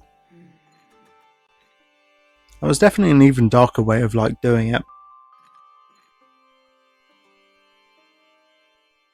It's so good. I absolutely love the story, love the gameplay. I think my favourite artwork for the front of the books, I want to say Volume 10. Like Volume 10 has Link, Zelda, and Ganon on the front artwork. Then Volume 11 has like the true form of Midna, like absolutely stunning. Oh, Volume 8 has Link and the Hero's Shade. Now, Volume 6 is also iconic because they put Dark Link in it. First time I took a look at the demos, read right to left. Honestly, yeah, but I mean the first page you look at when you open it pretty much says "Go the other way, dumbass," right? a primal evil that has endured over the ages. Yes, it should do. This evil has been turned back time and time again by a warrior wielding the And for some reason, the only differences and between the language on the covers is the text and the text color. That's it. So like it still says Legend of Zelda Twilight Princess on all of them. But for some reason some are yellow, some are green. I'm like, why? But I bought all of mine on Amazon. So listen closely as I tell you of this legend that occurred 10,000 years ago.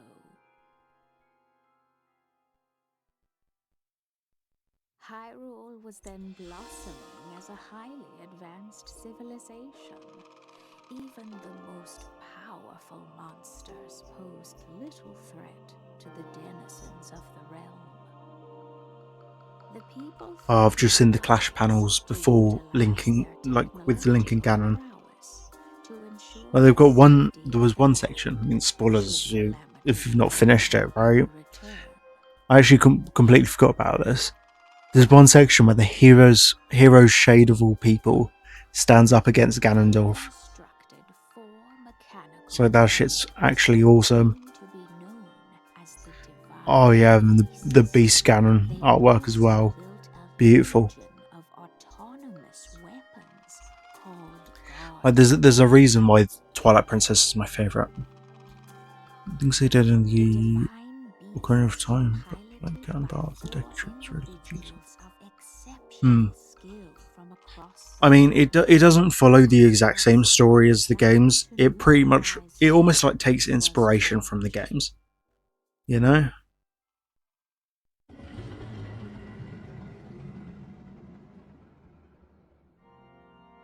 Upon Ganon's inevitable return to Hyrule, the But like, princess and the hero my god, fought it looks good. these four champions against this ancient evil.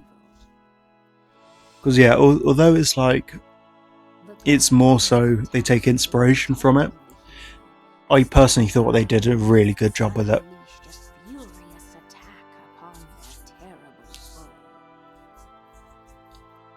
Honestly, I don't know if they would.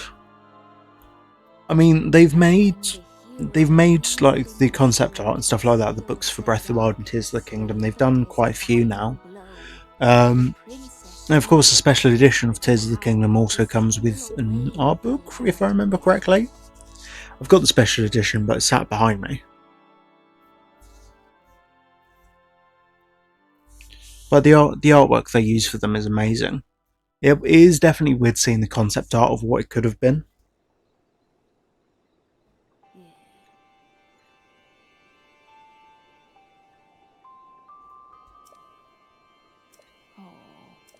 In the end, we underestimated his power. Unlimited power! Yeah, I understand what you mean about Free the Divine Beasts.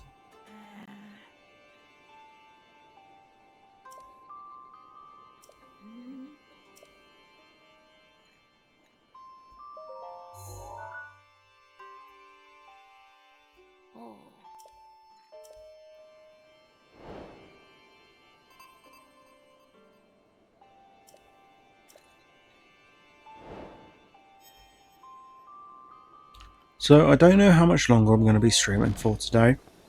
Just for the prime reason we are approaching the 4-hour 15-minute mark soon.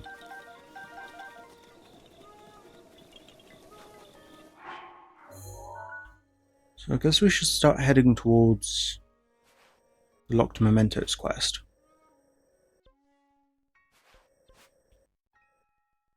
Part of me says I should go there.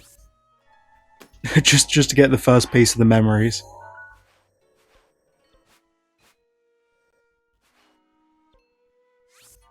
As a wise man once said, "Fuck it, we ball."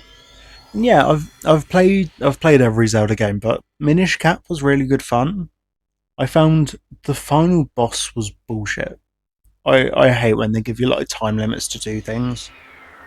Like trying to time you to do the final boss and to like get out. Absolute nightmare. I mean, I still did it though. Love the franchise, love the games, you know?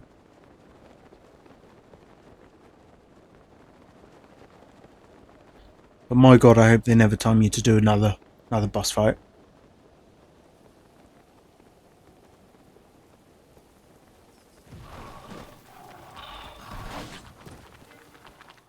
You know what? I'm surprised I lived that.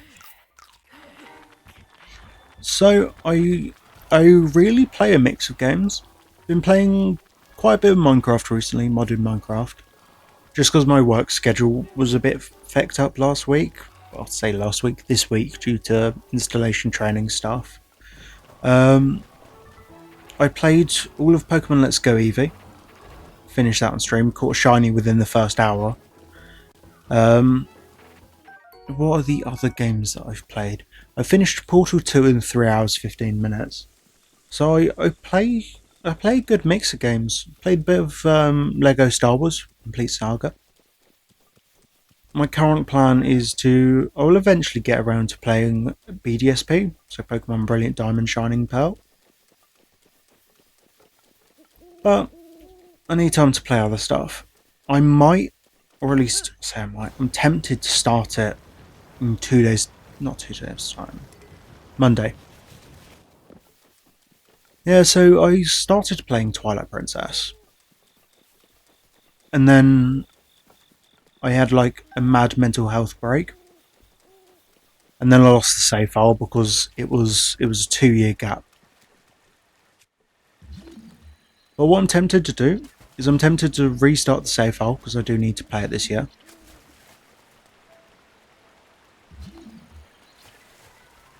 Seriously? Oh god, because I don't have the camera system yet, do I? So because I've not got the camera and unlocked it, I don't have the memories. Shit.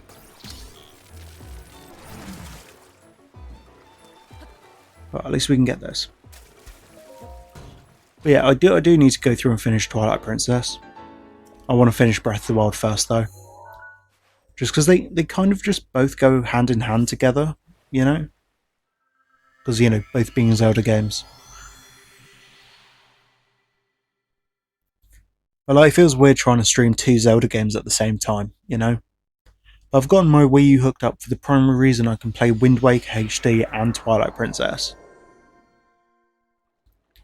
But I'll finish Twilight Princess first, you know? It sounds stupid, but I play the game once a year every year. Like, believe me when I say it's my favourite game of all time. Hey. Oh. Oops, wrong button. Hi. Let's take one of 2 opponents.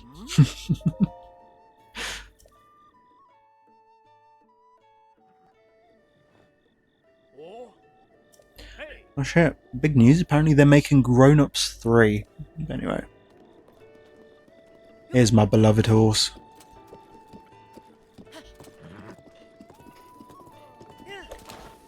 I don't use horses all that often in this game.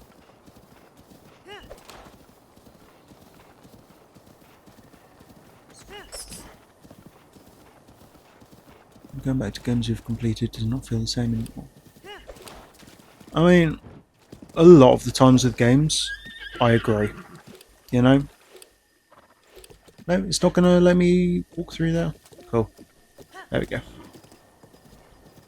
So yeah, a lot of the games do have that feeling. Where it's like, oh, I've played it once before, you know. I know everything now. But I don't know, the whole story and feel of Twilight Princess, the vibe of it, I adore it.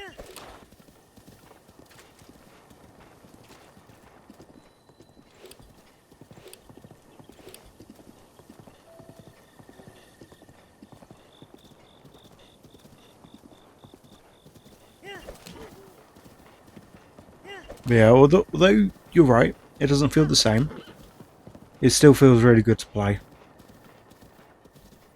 And I get when people say, oh yeah, it's just a nostalgia thing. It's like, yeah, true. But still, the story's beautiful. Oh hell yeah, I'm glad you think so. I hope in the future you are able to join the other streams I do. I stream every Monday, Wednesday and Friday. Usually I do the midday streams on Monday, but because the work schedule was messed up, I am home today. Because I usually work Tuesday through Saturday. This is why I don't use horses all that often. By the way, if ever you want to see like my previous streams, I do upload all of the VODs to my YouTube channel. It comes under the same name, Neo Angel Dragon. And I do also have an Instagram account where I post when I go live. Also under the same name, surprisingly. I do have links on the About section on my Twitch channel, if ever you need to check it. It comes under the same name, Neo Angel Dragon. I've got the Twilight Princess VODs on there as well from before if you need to see how I play.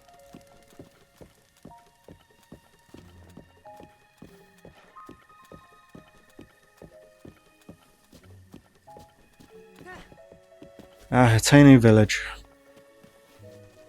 But yeah, it comes under Neo Angel Dragon for all my socials. I also have a fursuit which I sometimes post pictures of.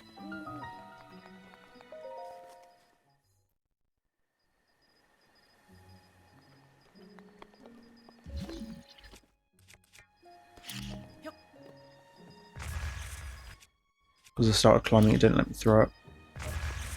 Not throw it, didn't let me set it.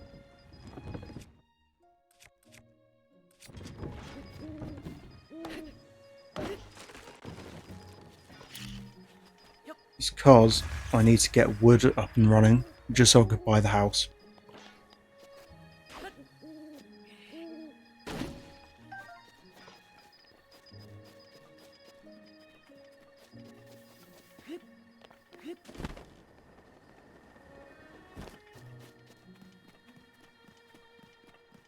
There's also another clothing shop here.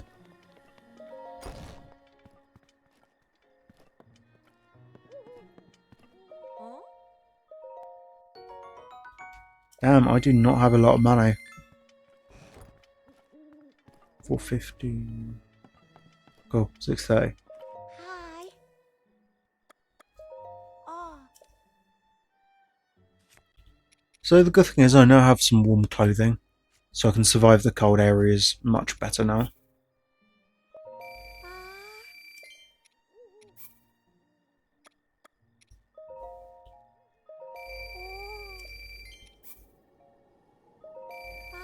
The main goal I find when playing Breath of the Wild is to collect as much clothing as I can. It does make it difficult when it comes to, let's say, when it comes to Tears of the Kingdom, because there's so many different types of clothing you need to obtain.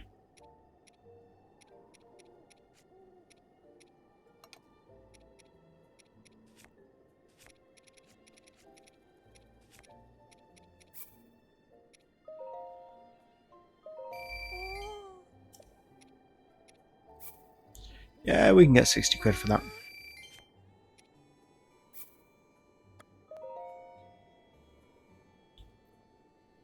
As it is funny how little people know about the actual YouTube channel. My Twitch streams tend to get about 20 or so views to them.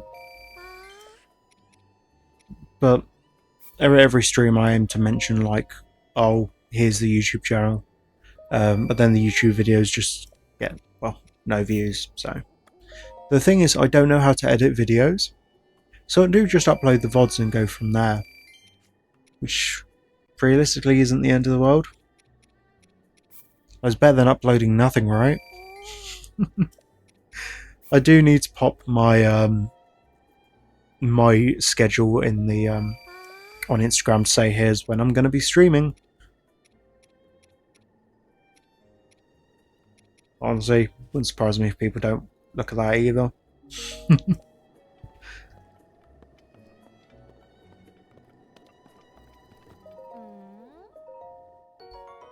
Should be enough for the full soldier set. Huh?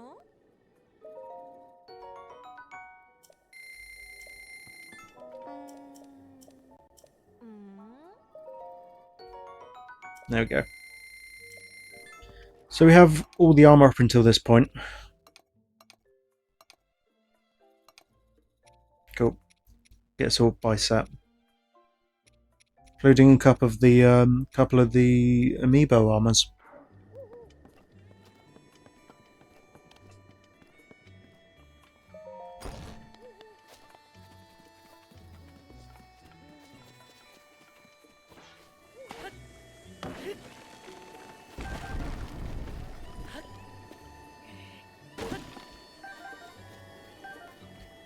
Remember correctly, I think it's 50. Is it 50 wood I need to get?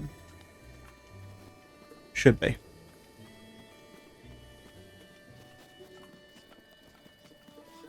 I can check with the team. And as soon as I get that, I want to get at least one shield slot. Is it? Yeah, it's down here.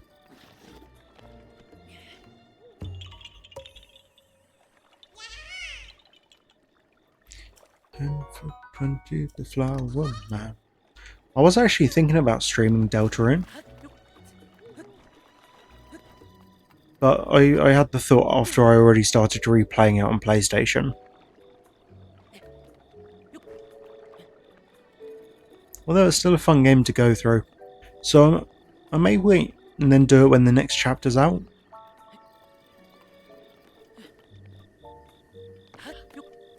It was really good fun, but I definitely struggled playing the flowery boss fight.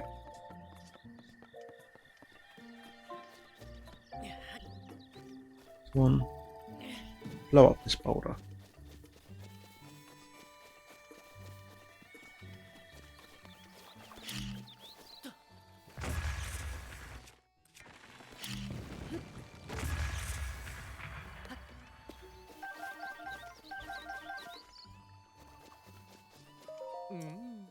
Yo, Bolson, give me a house.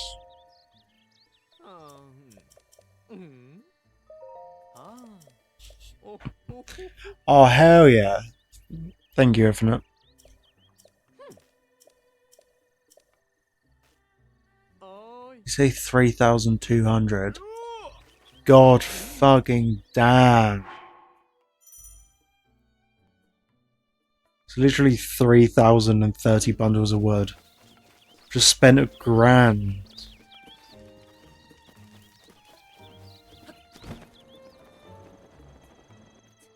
Well, at least we can start the process off right.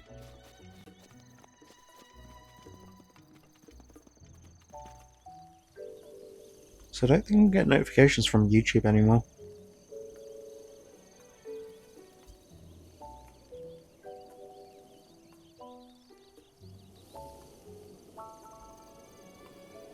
I've just seen I've got some like weird offers. I picked up a pair of like Beats headphones the other day and I've paired them to my phone.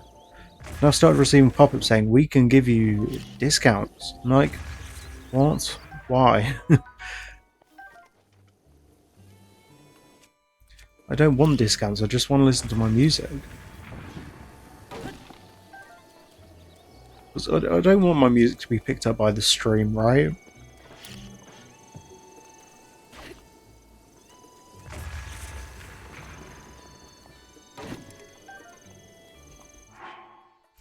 That was wood at 12. Okay.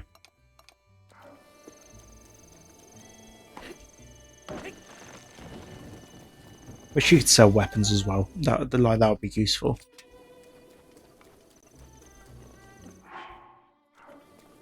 Okay, let's see how much money I can make by selling every single item I own.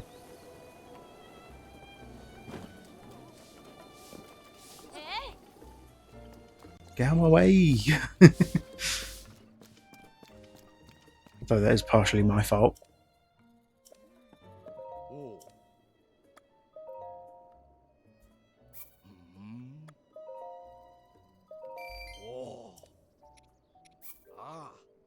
I need 3 grand.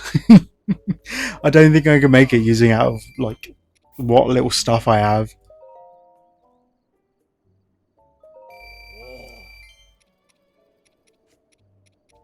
But technically, if I make it into meals, it'd be worth more, right?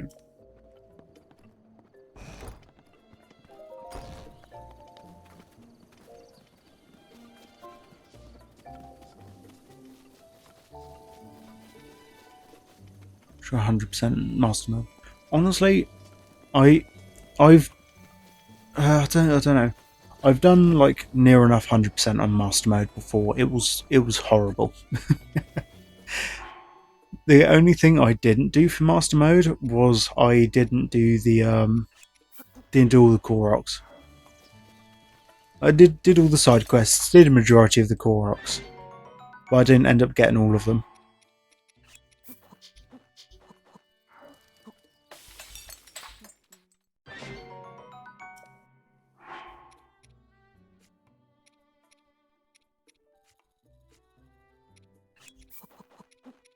Let's just combine all of the fish into one big pot.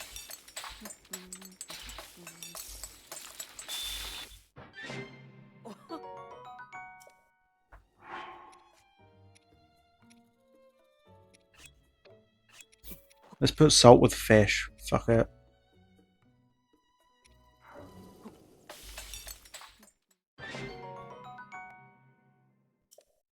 I mean, that's what it's rumored to be, for the primary reason what you get at the end is literally just a giant golden turd.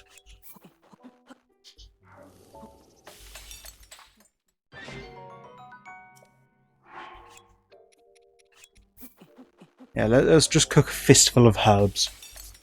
Like, imagine the only thing you cook for dinner is you just put some oregano in a pot. That's it. Five sprigs of different herbs in the pot.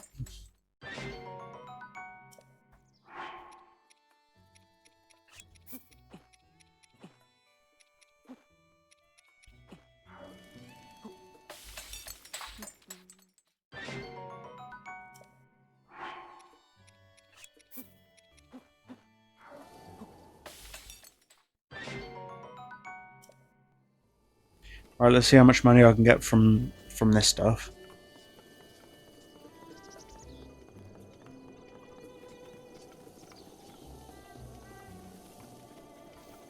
See, my other save file was actually insane.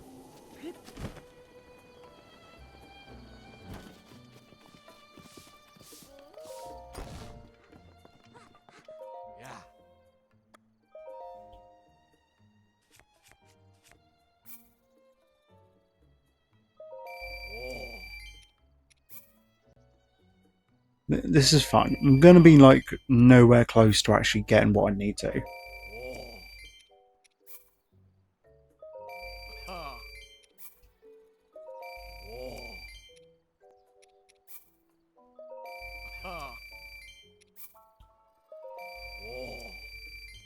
Although that did give me 120.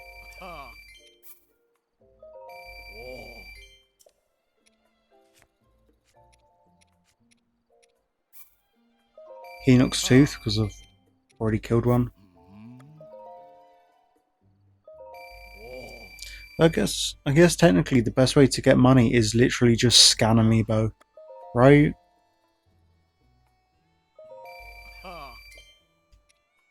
Because you get all kinds of random crap for it.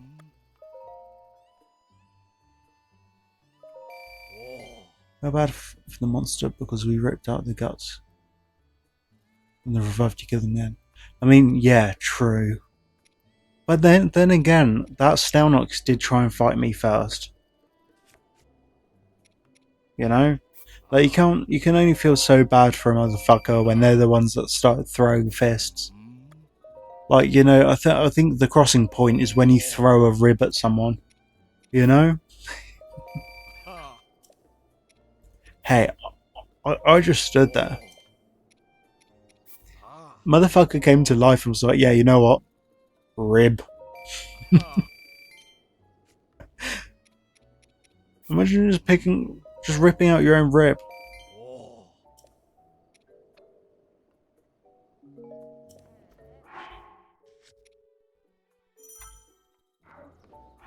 So I'm officially 1/3 of the way.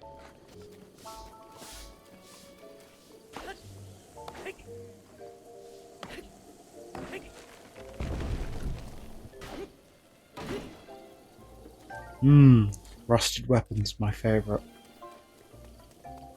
Although the best way to get like wooden shit is just by throwing bombs and praying for the best, right? Next Zelda again, we'll pet the dogs. I mean, yeah, it's just harassment at that point, isn't it? You know, everyone plays Breath of the Wild and complains that you can't pet the dogs. Tears of the Kingdom comes out, you still can't pet the dogs.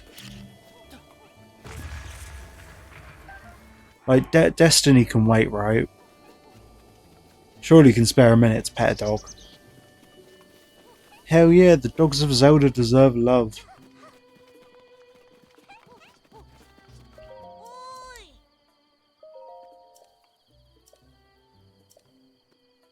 Did bro just say Gramps is dead?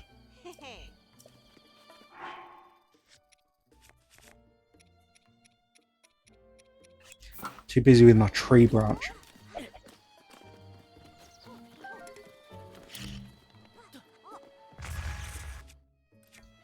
The indestructible tree? There we go.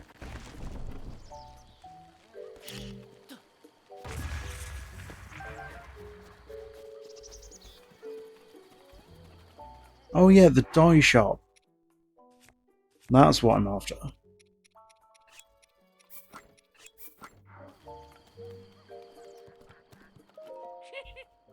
I forgot about this place.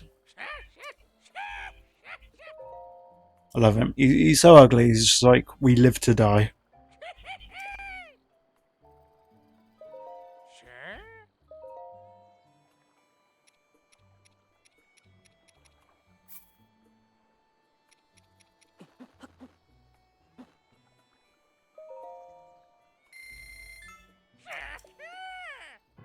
Honestly, Breath of the Wild Link deserves his green tunic.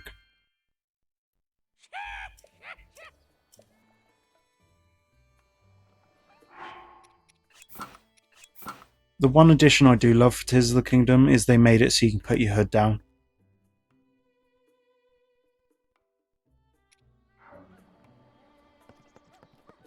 True. There's Tunic of the Wild, but I don't know. To be fair, I still give it the hood. Also, I want Tunic from the start, you know? I don't want to wait 5,000 hours before I get the wild one.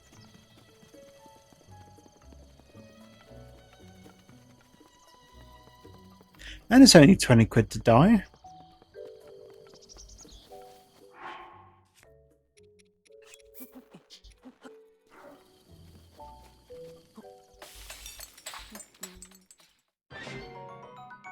Spiced fruits. Cooking the fruit's always handy, because if you get a status effect, I think it's worth more. Steamed fruit and thistles.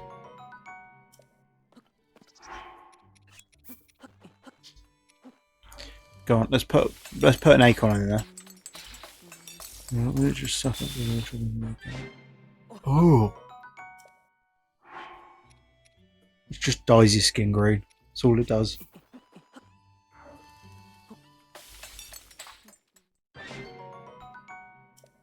Sneaky snitch.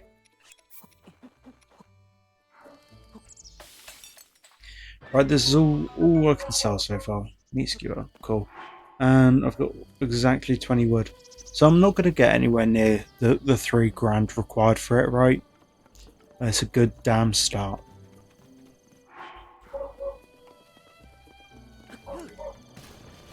Let's just break that. No. There we go. There's something iconic about the Traveller's Shield.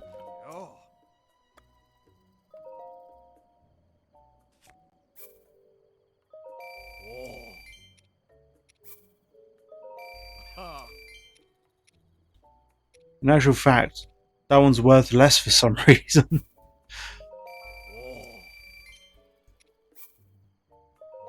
Oh. Ha. Oh. Ha. Yeah, I mean, that's the thing with Wolflink, is as soon as you enter a shrine, it disappears and you need to rescan the amiibo.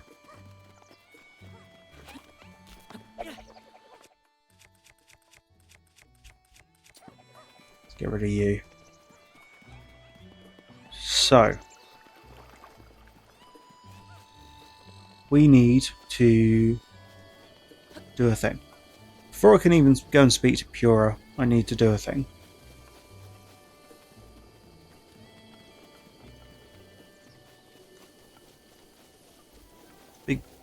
Big ass Sheikah furnace over here.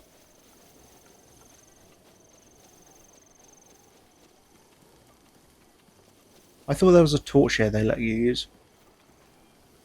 Is there not? Feck's sake.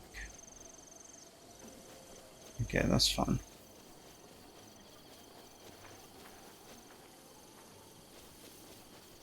So the best way is to just go that way. Awesome.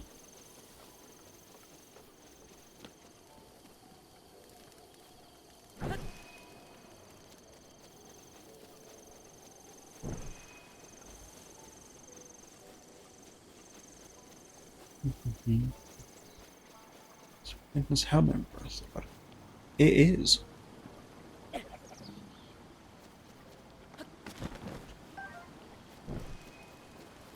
Yeah, Midna's helmet is in Breath of the Wild. It looks cool. I tend not to use the DLC armors. Because, like, yeah, they're good and yeah, they're strong, right? I don't know. I generally just tend to prefer to stick to what I'm using at the moment, right? I always keep the hood on.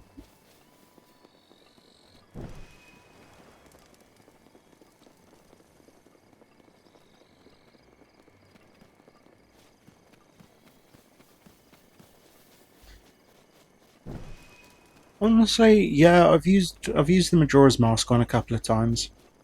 It is cool.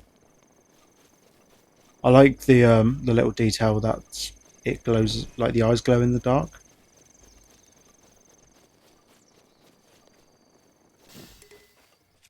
Yeah, I thought that would break. Didn't give me any warnings though. Oi, Psycho, what do you want?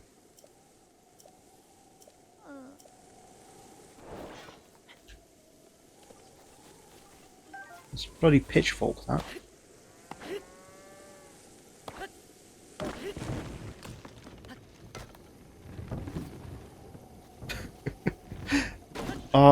So I literally threw away the stick because I was like, they'll give me a torch.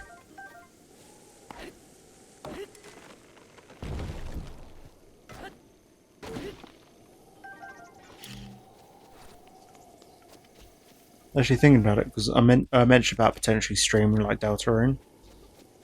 Was like as soon as they play Flower Man, Flower Man, I would like be singing along to it. Why did I accidentally press that? What the fuck? Like, Flower Man is such a bop.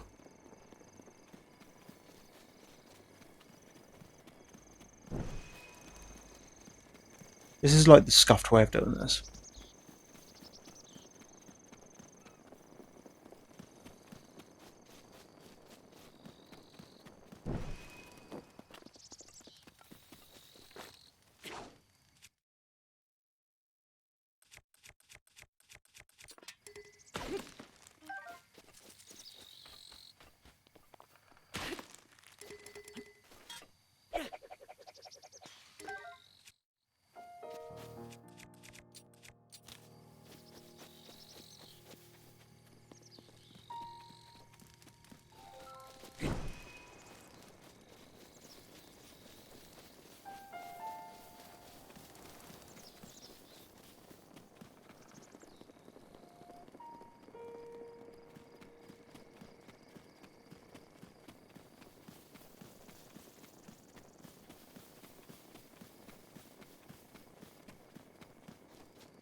I'm actually going to have to trace the cables back later. It's not muted, it just keeps turning off. I don't know why though, because I've not moved it. I've not done anything with it.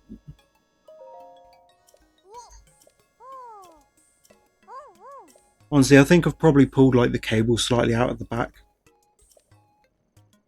like of the PC. Although I've not touched it recently. But it should be working again for you. This is like the first time it's happened though.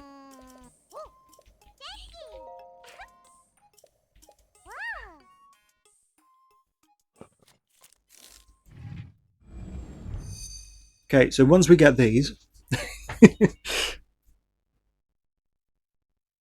see, what's I doing? Okay,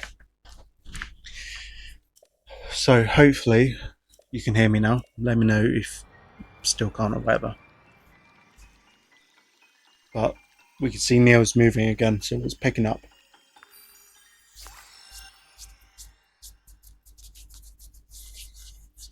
Oh. See, I'm trying to pay attention to like the microphone, see if it does anything, but also I need to focus on the game at the same time. I will check the cabling later though. I say later. Well, there's Hyrule Compendium. Get ready to take about 1,000 pictures and then delete them.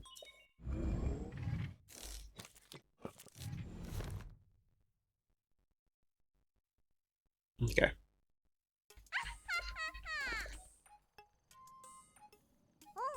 So, I'm not going to play much longer. So, here's the plan. Let me actually open a Twitch channel so I can check my audio myself. Okay. Hopefully that's coming through okay. Okay, yeah, it seems like it is coming through okay now. Awesome. Honestly, I love just spamming through buttons. So we've got locked mementos. And the other one.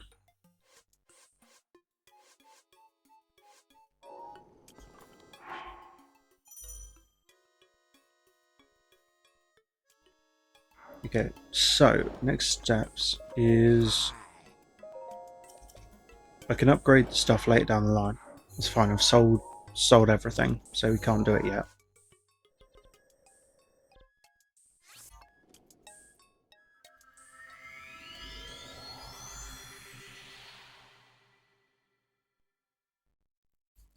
Okay.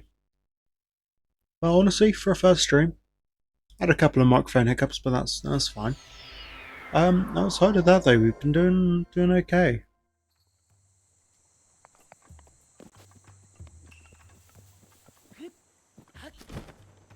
What I want to do though is I want to go ahead, do that. Why is Twitch closed on my phone? Okay.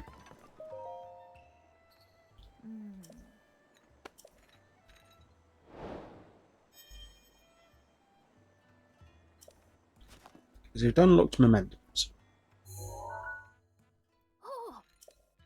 We can see the photos already in the album after the memories.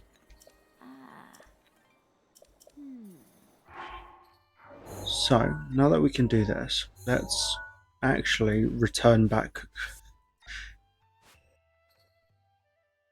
Yeah, I should be fine going from there. There's some more guardians this way, but, you know, it's possible.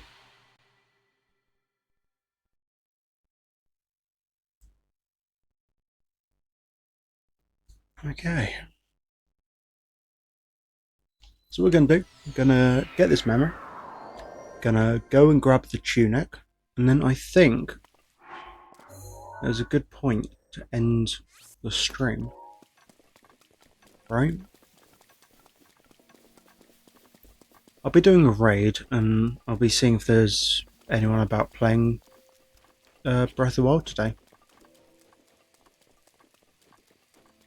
Because if I can, I usually aim to transfer across to other people playing the same game that I was. Or it's like, if there's a specific person streaming.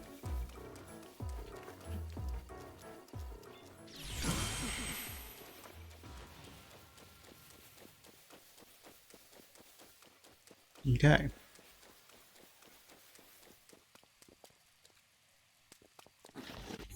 If that bugger wasn't there, I would go and do the thing.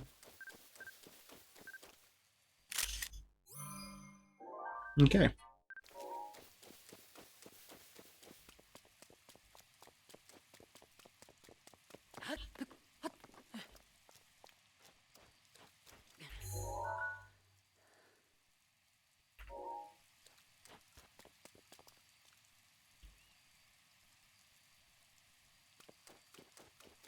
Awesome.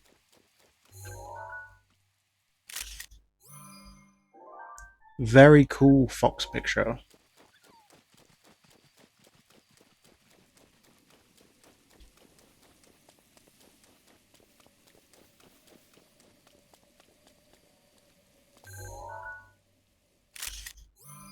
Part of the issue with stuff like the cell shading is you get shit pictures like that where only like the lighting and the bloom come through.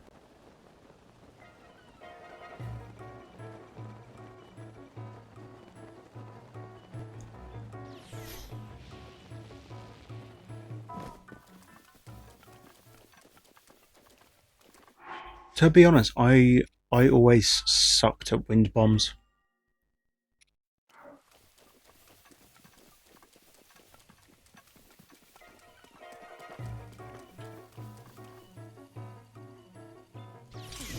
Oop, fuck.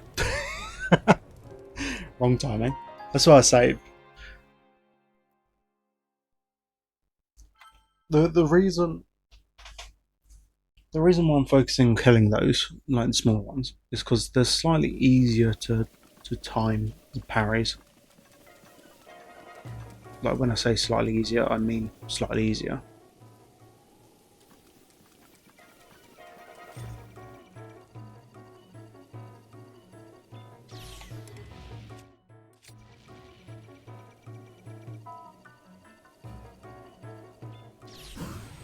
There we go. It's so satisfying, right? Oh, no, that's fine. I know what you mean with the misspelling of stuff. I do the exact same.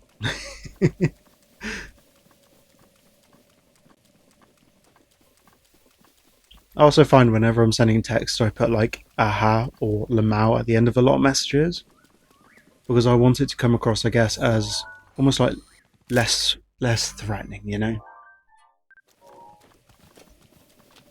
Like, oh yeah, I don't mean any harm by messages, you know?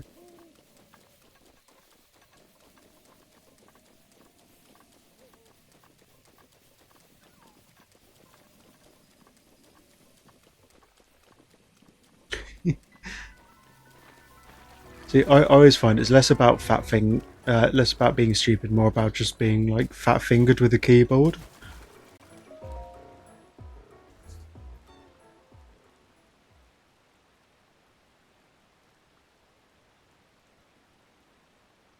So pretty much what we've done today is we've done the hard parts of Breath of the Wild. We've explored Hyrule Castle. Oh yeah, I do the same on my phone all the time. It's because what I tend to do is I tend to go quicker than I'm supposed to. Yeah, pretty much we've done the harder parts of the game. Like we've explored Horror Castle, we've gotten some of the bits. We've gotten the Hylian shield, so we've done the skull knocks within the closed environment. We've not done the Lionels yet, mind you. In the face of darkness and adversity, and have proven yourself worthy of the blessings of the goddess Hylia. Whether skyward bound, I'm both disappointed and not disappointed at the same time. But I hoped it was more than just the cutscenes that were voice animated. Like I would voice animated, voice acted. That's what I meant. So I would have absolutely loved if like just the smaller dialogue boxes had like voices with it as well. But I can understand why they didn't. forged in the long distant past. The sword Gee, this is of uplifting. darkness. She's making it sound like we already lost. Ancient Wasn't stories this your of a idea? mighty hero. You're the In the one who name wanted of to Goddess designate the Hylia, appointed night with all the let This ceremonial bird pomp, bitch. grandeur, and nonsense we could seas muster. of time and distance, when we need the And if golden you ask power me, of the the whole goddess. thing does seem to be If overkill. Link can talk, I think he all would the drop same faith slurs. as the That's princess all he would say. regarding this boy. Oh, Again, give it a rest. That Although boy's I'm just kind of a glad Link reminder of can't her own talk. failures. I mean, hell, we've seen it in At like the least that's original how the Zelda princess cartoon. sees him. You know, they made Link talk then, and Jesus, it was rough.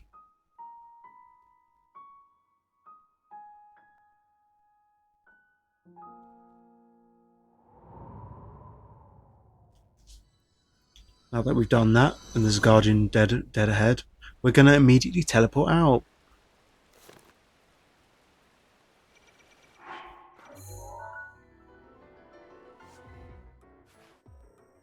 There we go. That's the first memory done.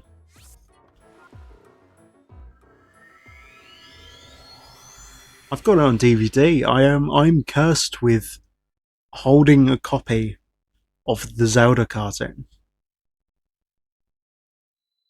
Although I will say I'm concerned about the movie. You know, the live action one they're doing. I was like, that scares me.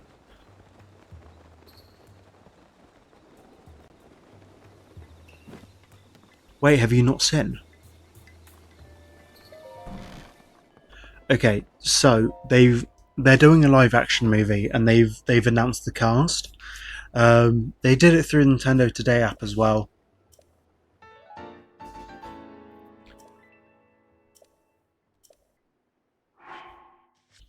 Honestly, you should look it up because like it's not. Oh, I can't remember his name. But I mean, I think he looks fitting. But the issue is, he said, "Oh, I couldn't play Breath of the Wild when it came out because I was too young." Like, who are you? 12? You should take a look at Nintendo Today app. But hey, look, we've got the cool tunic stuff.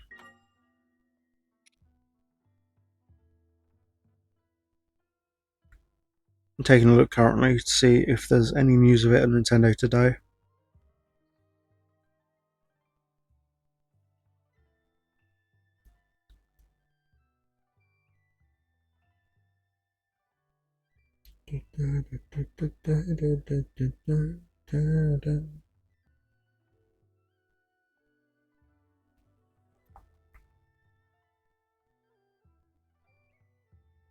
Zelda movie cast. Here we go. So it's apparently somebody called Benjamin Evans Ainsworth. It's apparently set to come out next year. I think it's Ben. Is it Ben? Yeah.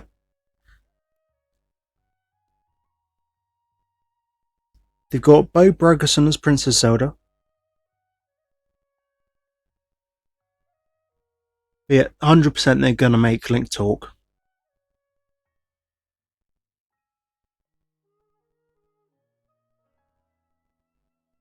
But I mean, so far it looks like he's got a green tunic on, which is good. I'm not gonna lie, it resembles a bit more like Twilight Princess. So they've got Zelda as an archer.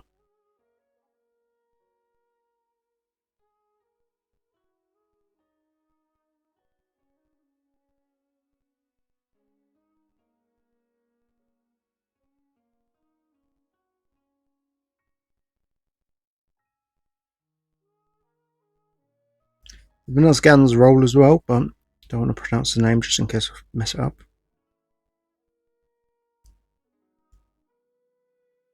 So it looks like they may have actually. I don't know. I don't think they're going to follow a main game, but the armor the bloke who's playing Link is wearing, it does resemble Twilight Princess a bit. But apparently they've not really said much about it. But Oh, what's his name? I can't remember it. Sam Neill. Sam Neill. Um, he passed away not too long ago. It was July 13th, I think, looking at this report. They've mentioned that they've actually wrapped up the project in April, meaning they've finished recording it, like filming it.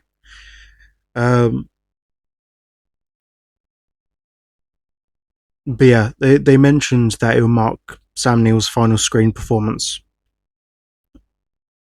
but it's not been mentioned at who he plays. Someone else has been cast as Ganondorf, so I don't know.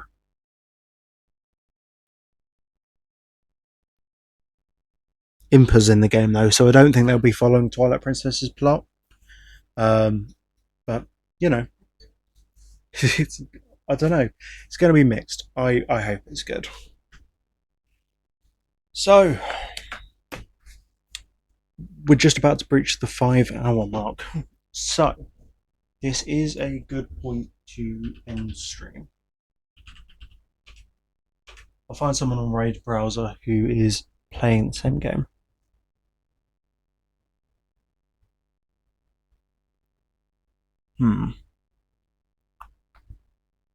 Why not? There's someone who's playing Breath of the Wild for the first time.